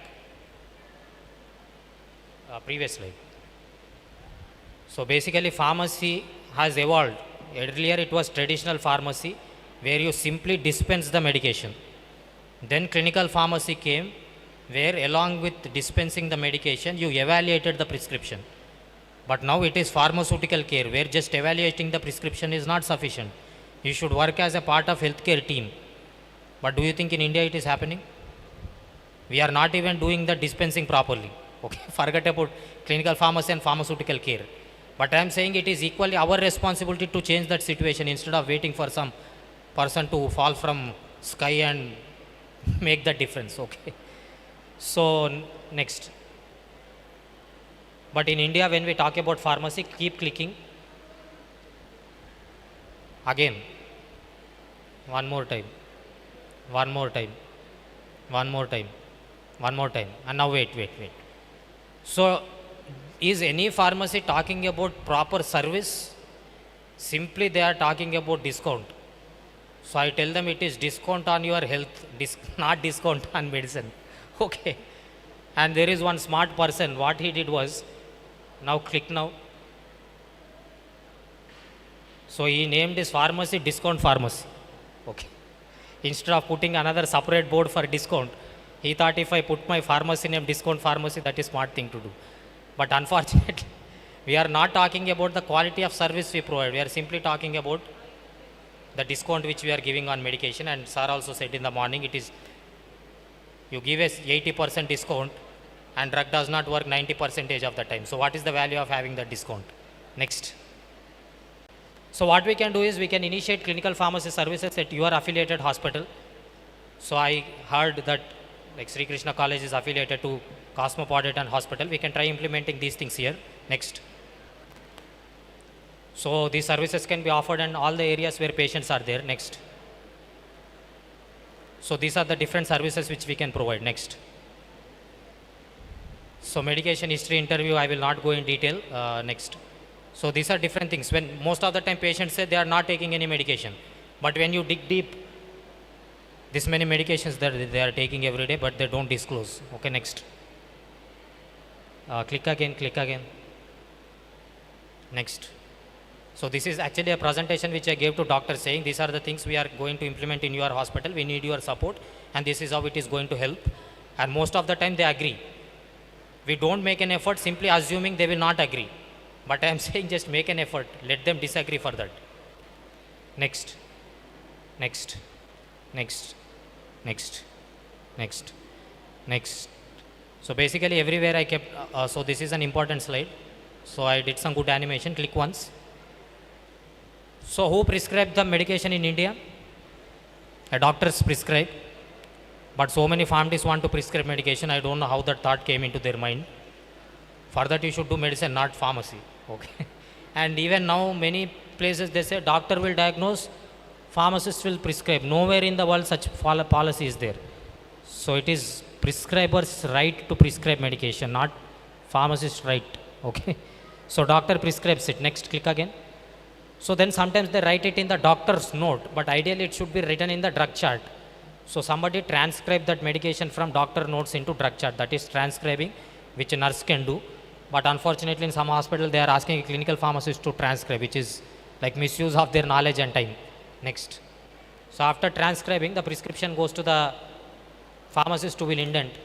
So they will order the medications from the pharmacy. Next. And then somebody will dispense it. So who will dispense the medication? Pharmacist. But just do a survey in how many pharmacies pharmacist is actually dispensing medication. Okay. So in hospital sometimes nurses are dispensing, sometimes somebody else is dispensing. Next. So after you dispense, it has to be administered. Click again. Again. So this administration is done by the nurses. So but at each step things can go wrong. So what I am saying is if clinical pharmacist is there, they can review each and every step and make sure things happen properly and errors does not happen. Okay. So if you want to present yourself properly, like show this to doctors. Next. Next. Next. Next. So this is also one good animation. So basically click once. So this red line indicates an error. So an error started and finally it reached the patient. Like why did it reach the patient? Because it passed through all the deficiencies in the healthcare system. Okay. Click. So basically this is a incident which reached the patient. Click again. So why did it reach? Because there are some weaknesses in the healthcare system which made the error pass through all of those weaknesses and finally reach the patient and cause harm. Next. So sometimes an error initiates but it does not reach the patient. So this is called as a near miss. So near miss means it started but it did not reach the patient. Why did it not reach the patient? Because it got stuck at one of the good things in the system. But the alien passed through all the deficiencies in the system. So click again. So basically, if the error does not have to reach the patient, we should have enough safeguards in place, not weaknesses. And I am saying clinical pharmacist could be that safeguard. You agree with me? Even if you don't agree, that is the fact, okay? So click. So by creating all of these tools, we can make sure errors don't happen. Even if they happen, we can make sure they don't reach the patient next. And this is a real image of how hospital can be complex. So hospital is not an easy place. It is a very complex place. So many different things happen. Patient, doctor, nurse, pharmacist, insurance, attenders, labs, so many different people, different interaction happen. So it is a complex system. Okay, next slide. Next slide. And so many different people are involved. And because so many people are involved and system is complex, things can go wrong. So I'm saying, click again. So clinical pharmacist can collaborate with all of them and make sure patients get best possible outcomes. So with this, I will end my talk. So saying that if things have to improve, we should take that first responsibility. And you are not alone in that journey. So we are there and we have so many good people in our team. So I am hoping that your college has taken a lot of effort to call us. So I am coming from Hyderabad. So I came one day early. I reached there, I landed 12:30 the other day. Then they took me to dinner at that time. Then by the time I came back to hotel, it was like 1:30 a.m. in the morning. So much of effort they have taken to make it happen. So we want to make sure that effects will result in some good for you. And it is for you to use it. Okay. So as I said, I am available anytime. You can contact me on my WhatsApp. I gave my number. So I hope that at least we should initiate some of these initiatives in Kerala. So thanks, and I will end now.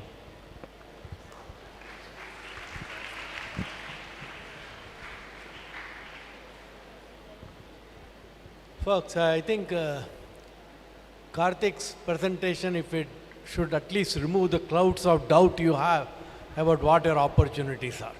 Okay? I think the most important thing is first, as soon as you graduate, look for, if you are whatever interest area you are in, don't look for the salary. Look for something which adds value, and then you will grow quickly after that. If you just keep on changing, somebody who says, okay, do this computer coding or some coding, look up the patient, remove 0 to 1 or look up, gives you 3 times more. You can be a taxi driver. Most jobs will give you more money than, as a pharmacist than taxi driver makes it. So let me just tell you, most of you think that, well, this guy is professor, why is he talking like this, okay? I tell you, I went to US, Canada, when I was 24. From 24 to 29, my salary was $5,000.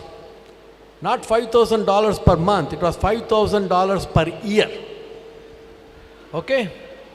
From 28 to 32, it was $15,000. Again, $15,000 per year. And my wife she'll complain that I got married at the wrong time, okay? I just thought that one guy can live in 5,000, a guy and a girl can live in 10,000, 15,000 is too much. Okay, I really mistook it. Okay, from 32 to 38, it was $25,000 per year. And my bank balance all through the month was 0. Right? But both me and my wife and my children, we don't spend money we don't have. Right? So, and only then it became reasonable. Still, very mediocre. Most of my students, when they graduate, are at the age of 25, are going to make more than I am making in university. Right? So why don't they just change the job? The reason is, I am still doing at 70. If I was a pharmacist, I would have retired 10 years back. So the basic line is, whatever we are doing or Karthik are doing, anybody is doing is not good for everybody. But choose from the menu which really fits your interest. Each of your family situation is different. Each of yours is different. Somebody may have brothers, sisters, family to take care of. Choose which is appropriate for you. Okay? And right now, if you don't follow the American politics, I am telling you, one of our candidates has just been bent $380 million he has to pay. He is the #1 candidate for 40% of the American. So you can see that our country is going down and most people are scared. If he gets elected, we are completely on the bad. Out of 360 million people who cannot choose one person who doesn't have 91 charges against him before he starts the election. So, I mean, he is not the problem. The problem is the country. I mean, the people, that's where it is. Nobody's single problem. India, for whatever reason, it has been changing. It's in the upward direction. So if you are going to go from here to there, in this day and age, you better be really aware why are you doing it. Otherwise, you will be quite miserable. Again, if you have brother, sister there, if your father, there's nothing wrong in going, learning and coming back. If you can develop a product here, sell it globally, you will be a multi-millionaire. Right? Again, I tell you, we were 30 students in my class. We had a WhatsApp reunion. We graduated in 1974. It was in 2015. We had a reunion in Hyderabad. Out of 30, 25 people were able to join together. So when I left, most people think I will be the richest guy in there. If I am not in the bottom 10 percentile, I can't buy any flat in Hyderabad, okay, from the money I have. So would I change my life for somebody else? No. I always wanted to be a professor. I don't want to be a dean. I don't want to be a president. That's what who I am, right? I may make more money. So find out what your strengths are. What your strength is, what your family situation is. Talk to your folks clearly before if you go to America. I have quite a few girls whom I met. Say, why did you come to University of Finlay? Like, I didn't know University of Finlay till I got the job there, okay? So it's not Harvard or Stanford or one of those chapels. They told me, my parents gave me two choices, either continue study or get married. I just came to America, okay? I said, you did a good job, blow away all their money in coming to University of Finlay, they can't get you married for at least 5 more years. So, just be conscious, this is 21st century. I'm so proud there are so many girls doing advanced studies, coming to America, being successful. So have a conversation and then make a decision. Both me and Karthik will do whatever we can and to help you, guide you. That's all we need. And even if we have 2-3 people who got convinced by this presentation, we are a success. Thank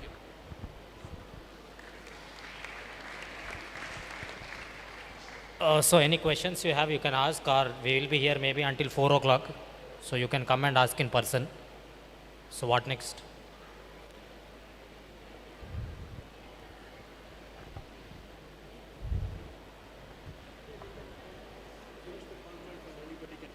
Yeah. I think.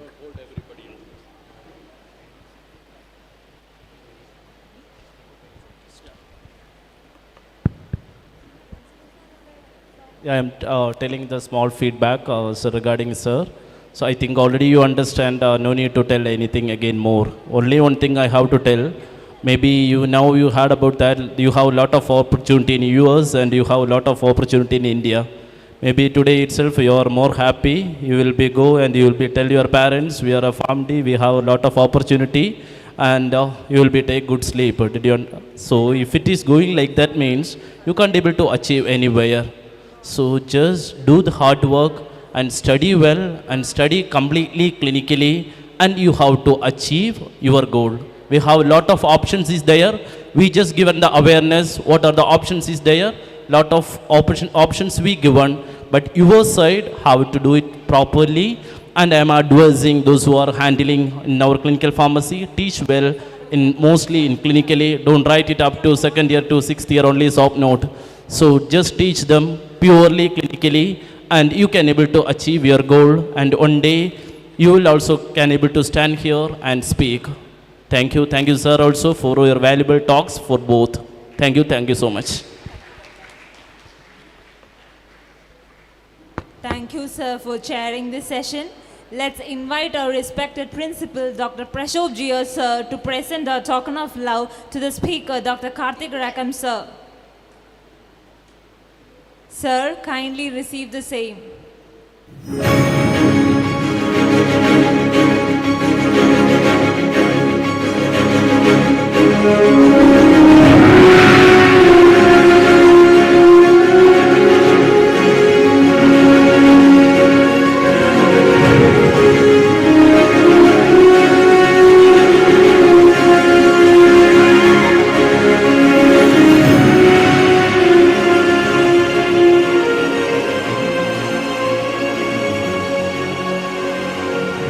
Thank you all. Now I invite our speaker, Dr. Karthik Rakam sir, to present a memento to a chairing person, Dr. Anushree Raj sir. Sir, kindly receive the same.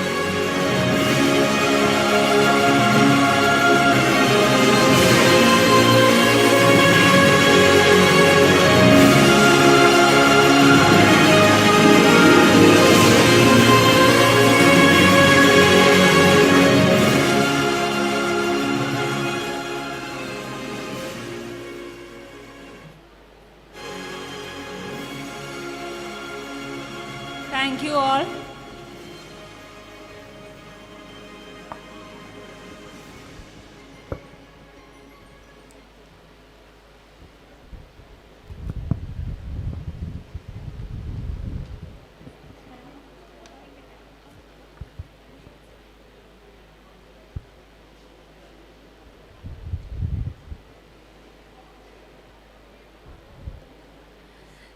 Now, let's begin our validatory function of Pharmacia 2024. First, let's honor the organizing committee of Pharmacia'24. I would like to invite Mrs. Savita Ma'am, Associate Professor, Department of Pharmacology, Sri Krishna College of Pharmacy and Research Center, to honor our convener of Pharmacia 2024, Dr. Prashop Jia sir, Principal, Sri Krishna College of Pharmacy and Research Center.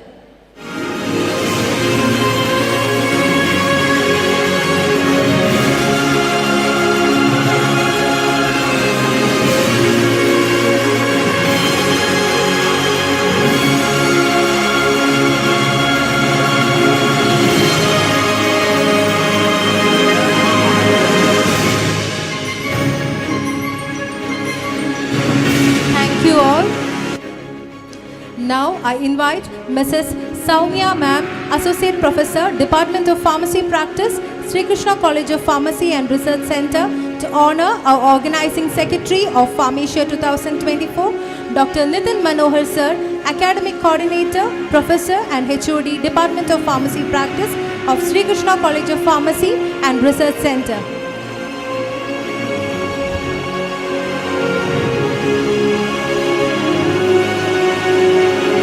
Thank you all.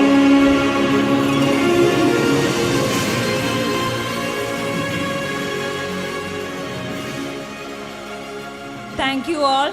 Next, we are presenting our token of love to our respected evaluators of e-poster and oral presentations. I would like to invite our respected principal, Dr. Prashop Jia sir, Sri Krishna College of Pharmacy and Research Center, to present the memento to the oral presentation evaluator, Professor Rachel Matthew ma'am, Vice Principal, Madais College of Pharmacy, Srikaryam, Thiruvananthapuram. I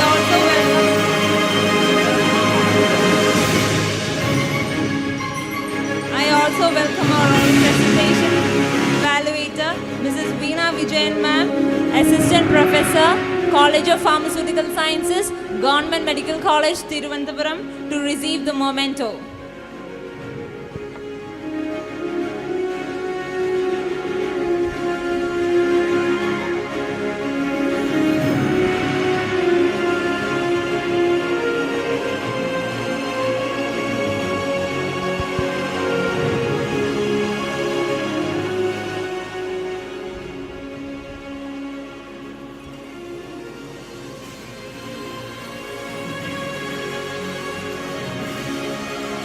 Thank you all. Next, I would like to invite our academic coordinator, Dr. Nitin Manohar sir, to present the memento to the oral presentation evaluator, Dr. Alin J.S. Dinu sir, Professor and HOD, Department of Pharmacology, Sri Krishna College of Pharmacy and Research Center.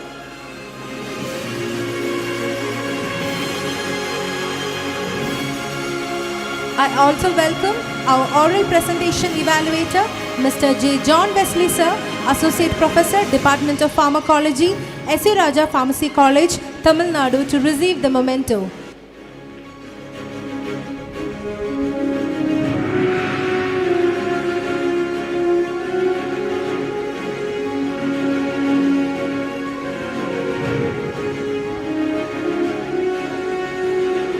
Thank you all. Next, I would like to invite our chief guest, Professor Dr. P. Jayashekhar sir, former Dean, College of Pharmacy, National University of Science and Technology, Muscat, and President of Indian Pharmaceutical Association, to present memento to the e-post evaluator, Dr. Suresh Kumar Sir, Associate Professor, Sri Krishna College of Pharmacy and Research Center, to receive the memento. And also, I welcome our e-post evaluator, Mr. Jasper Stalin Sir, Associate Professor, Kerala Academy of Pharmacy, Kandala, to receive the memento.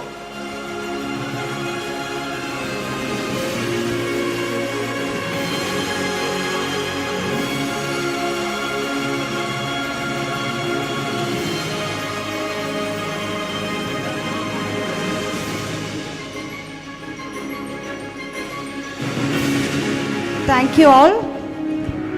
Next, I would like to invite Dr. Prashop Jia Sir, Principal, Sri Krishna College of Pharmacy and Research Center, to present a memento to e-poster evaluator, Mr. Shanmukha SM Sir, Associate Professor, Kerala Academy of Pharmacy, Kandala. Sir, please receive the same.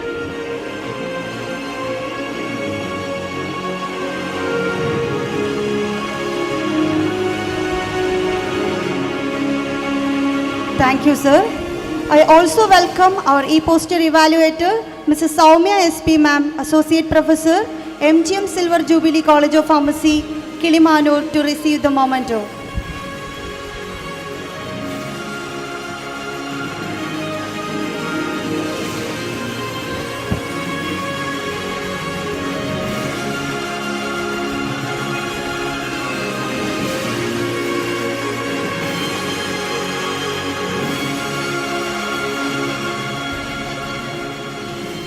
Now we are going to announce the winner of scientific section of e-poster and oral presentations.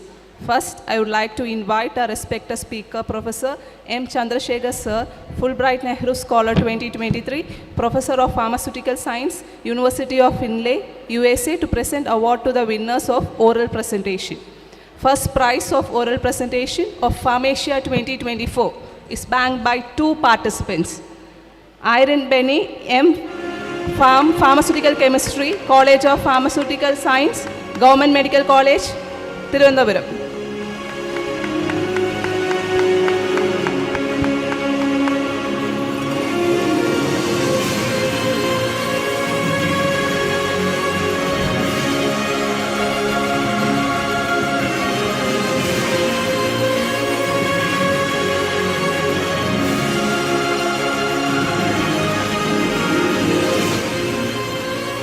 AS, M.Pharm second year, Pharmacology, Sri Krishna College of Pharmacy and Research Center.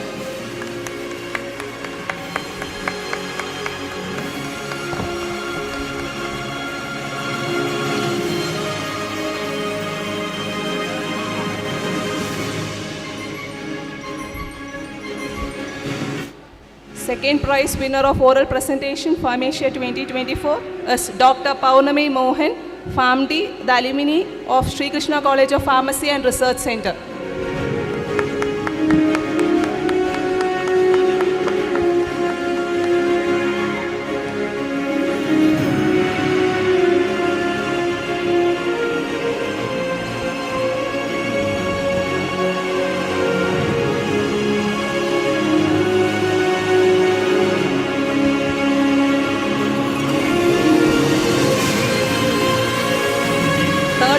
Winner of oral presentation, Krishna Priya A, M.Pharm, Department of Pharmaceutical Chemistry, College of Pharmaceutical Science, Government Medical College, Tirunelveli.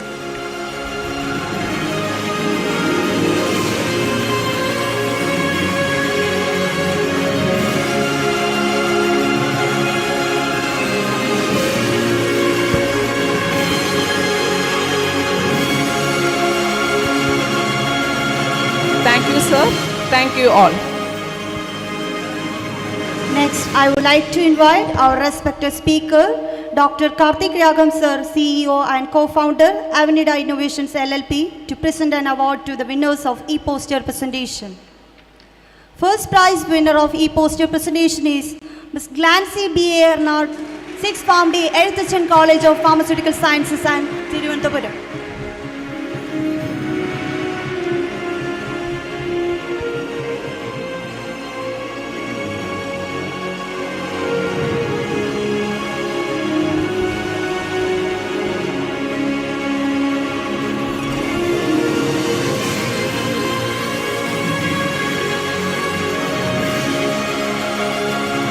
position, SCB Research Scholar, Chettinad School of Pharmaceutical Sciences.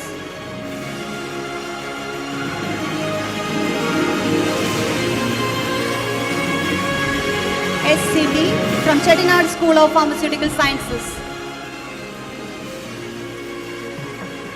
Third prize is backed by 2 persons.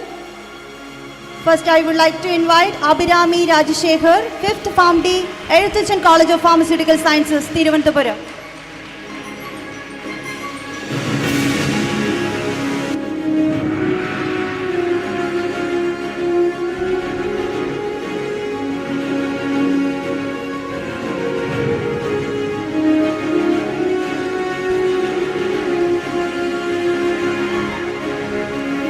Next, I invite Akshaya AR, 5th Pharm D, Sri Krishna College of Pharmacy and Research Center.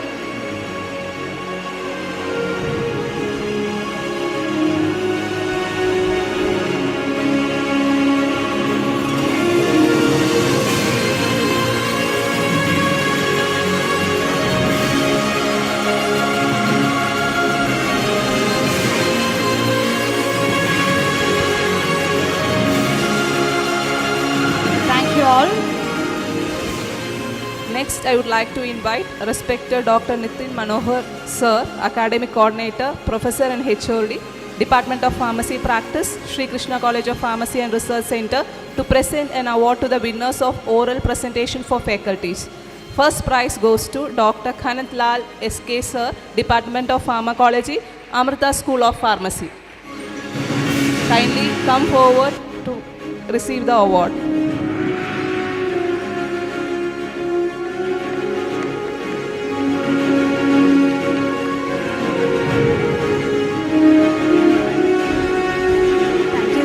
Thank you, sir. Second prize backed by 2 participants. Now I welcome Ms. Haripriya VM, ma'am, PhD Scholar, Chemical Sciences and Technology Division, CSIR, NIIST. Ma'am, please come forward and receive the memento.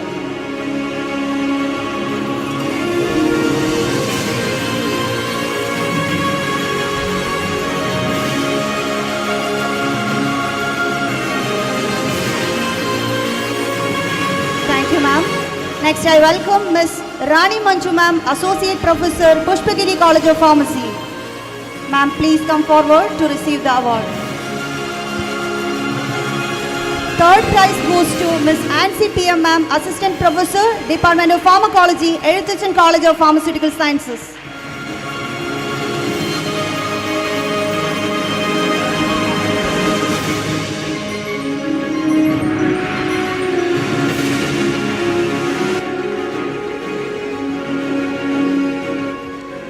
Thank you, sir. Thank you all. I would like to invite the Organizing Secretary, Dr. Nitin Manohar, Sir, Academic Coordinator, Professor and HOD, Department of Pharmacy Practice, to deliver the vote of thanks.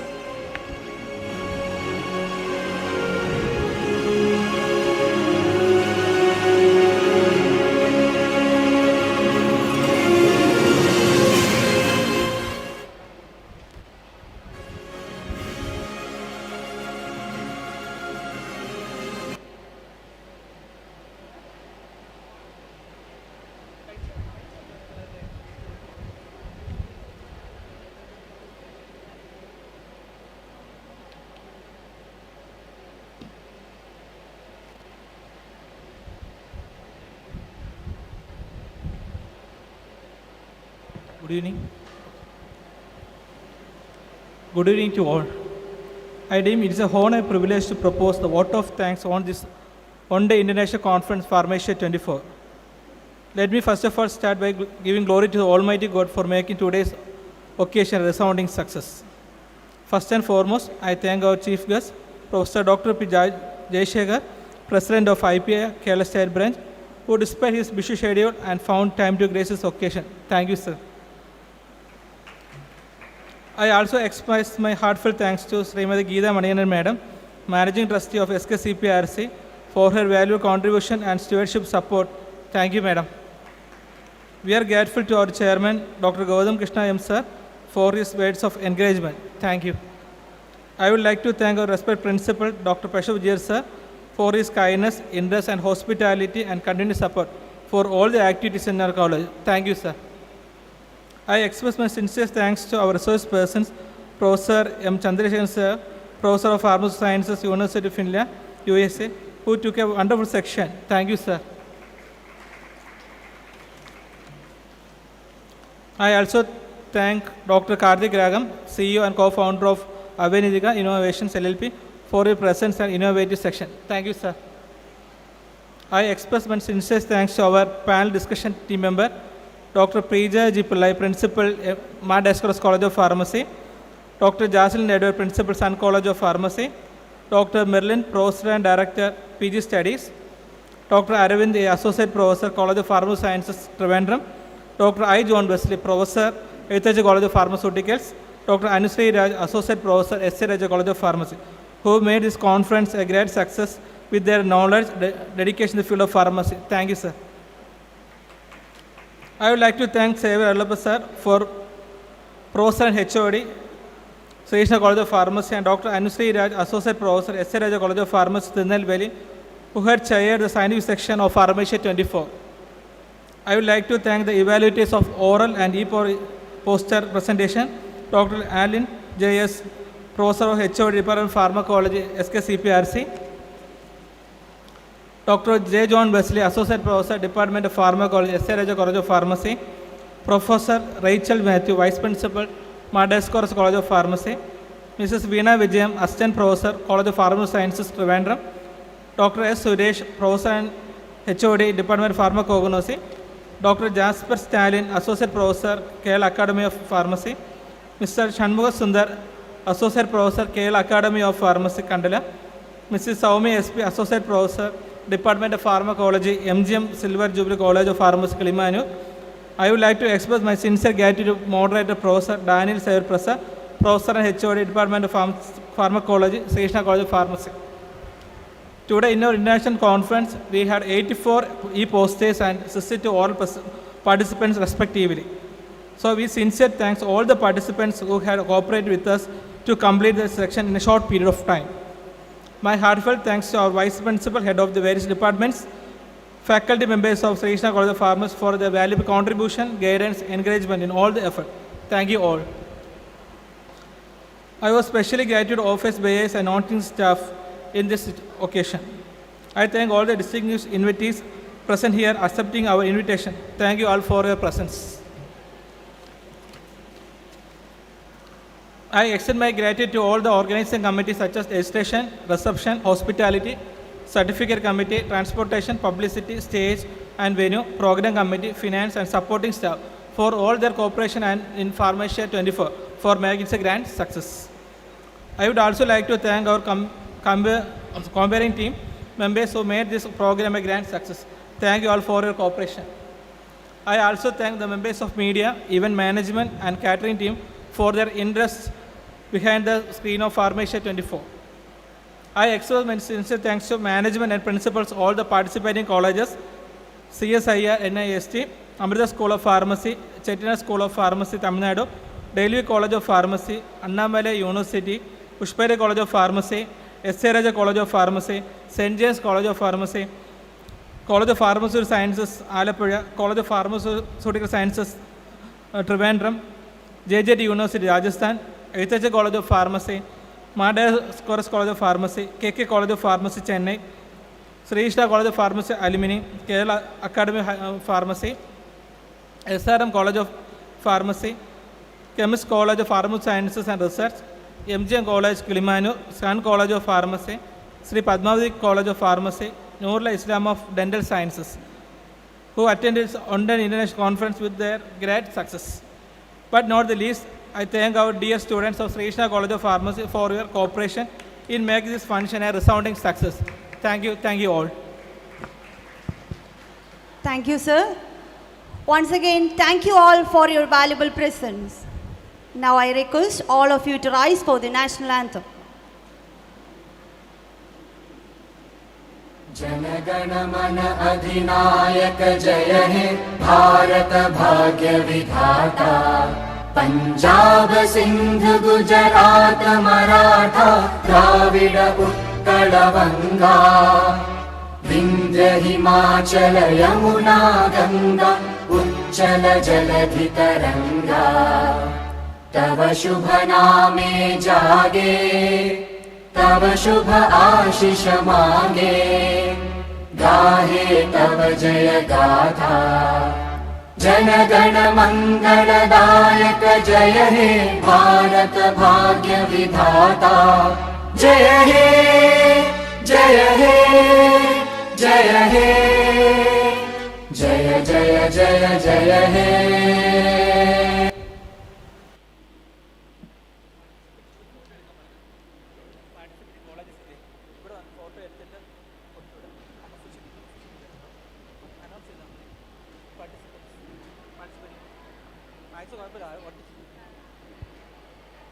Collect ചെയ്യാൻ പറഞ്ഞു ഇവിടുന്ന് collect ചെയ്യാം അല്ലേ background photo എടുക്കണം ആ background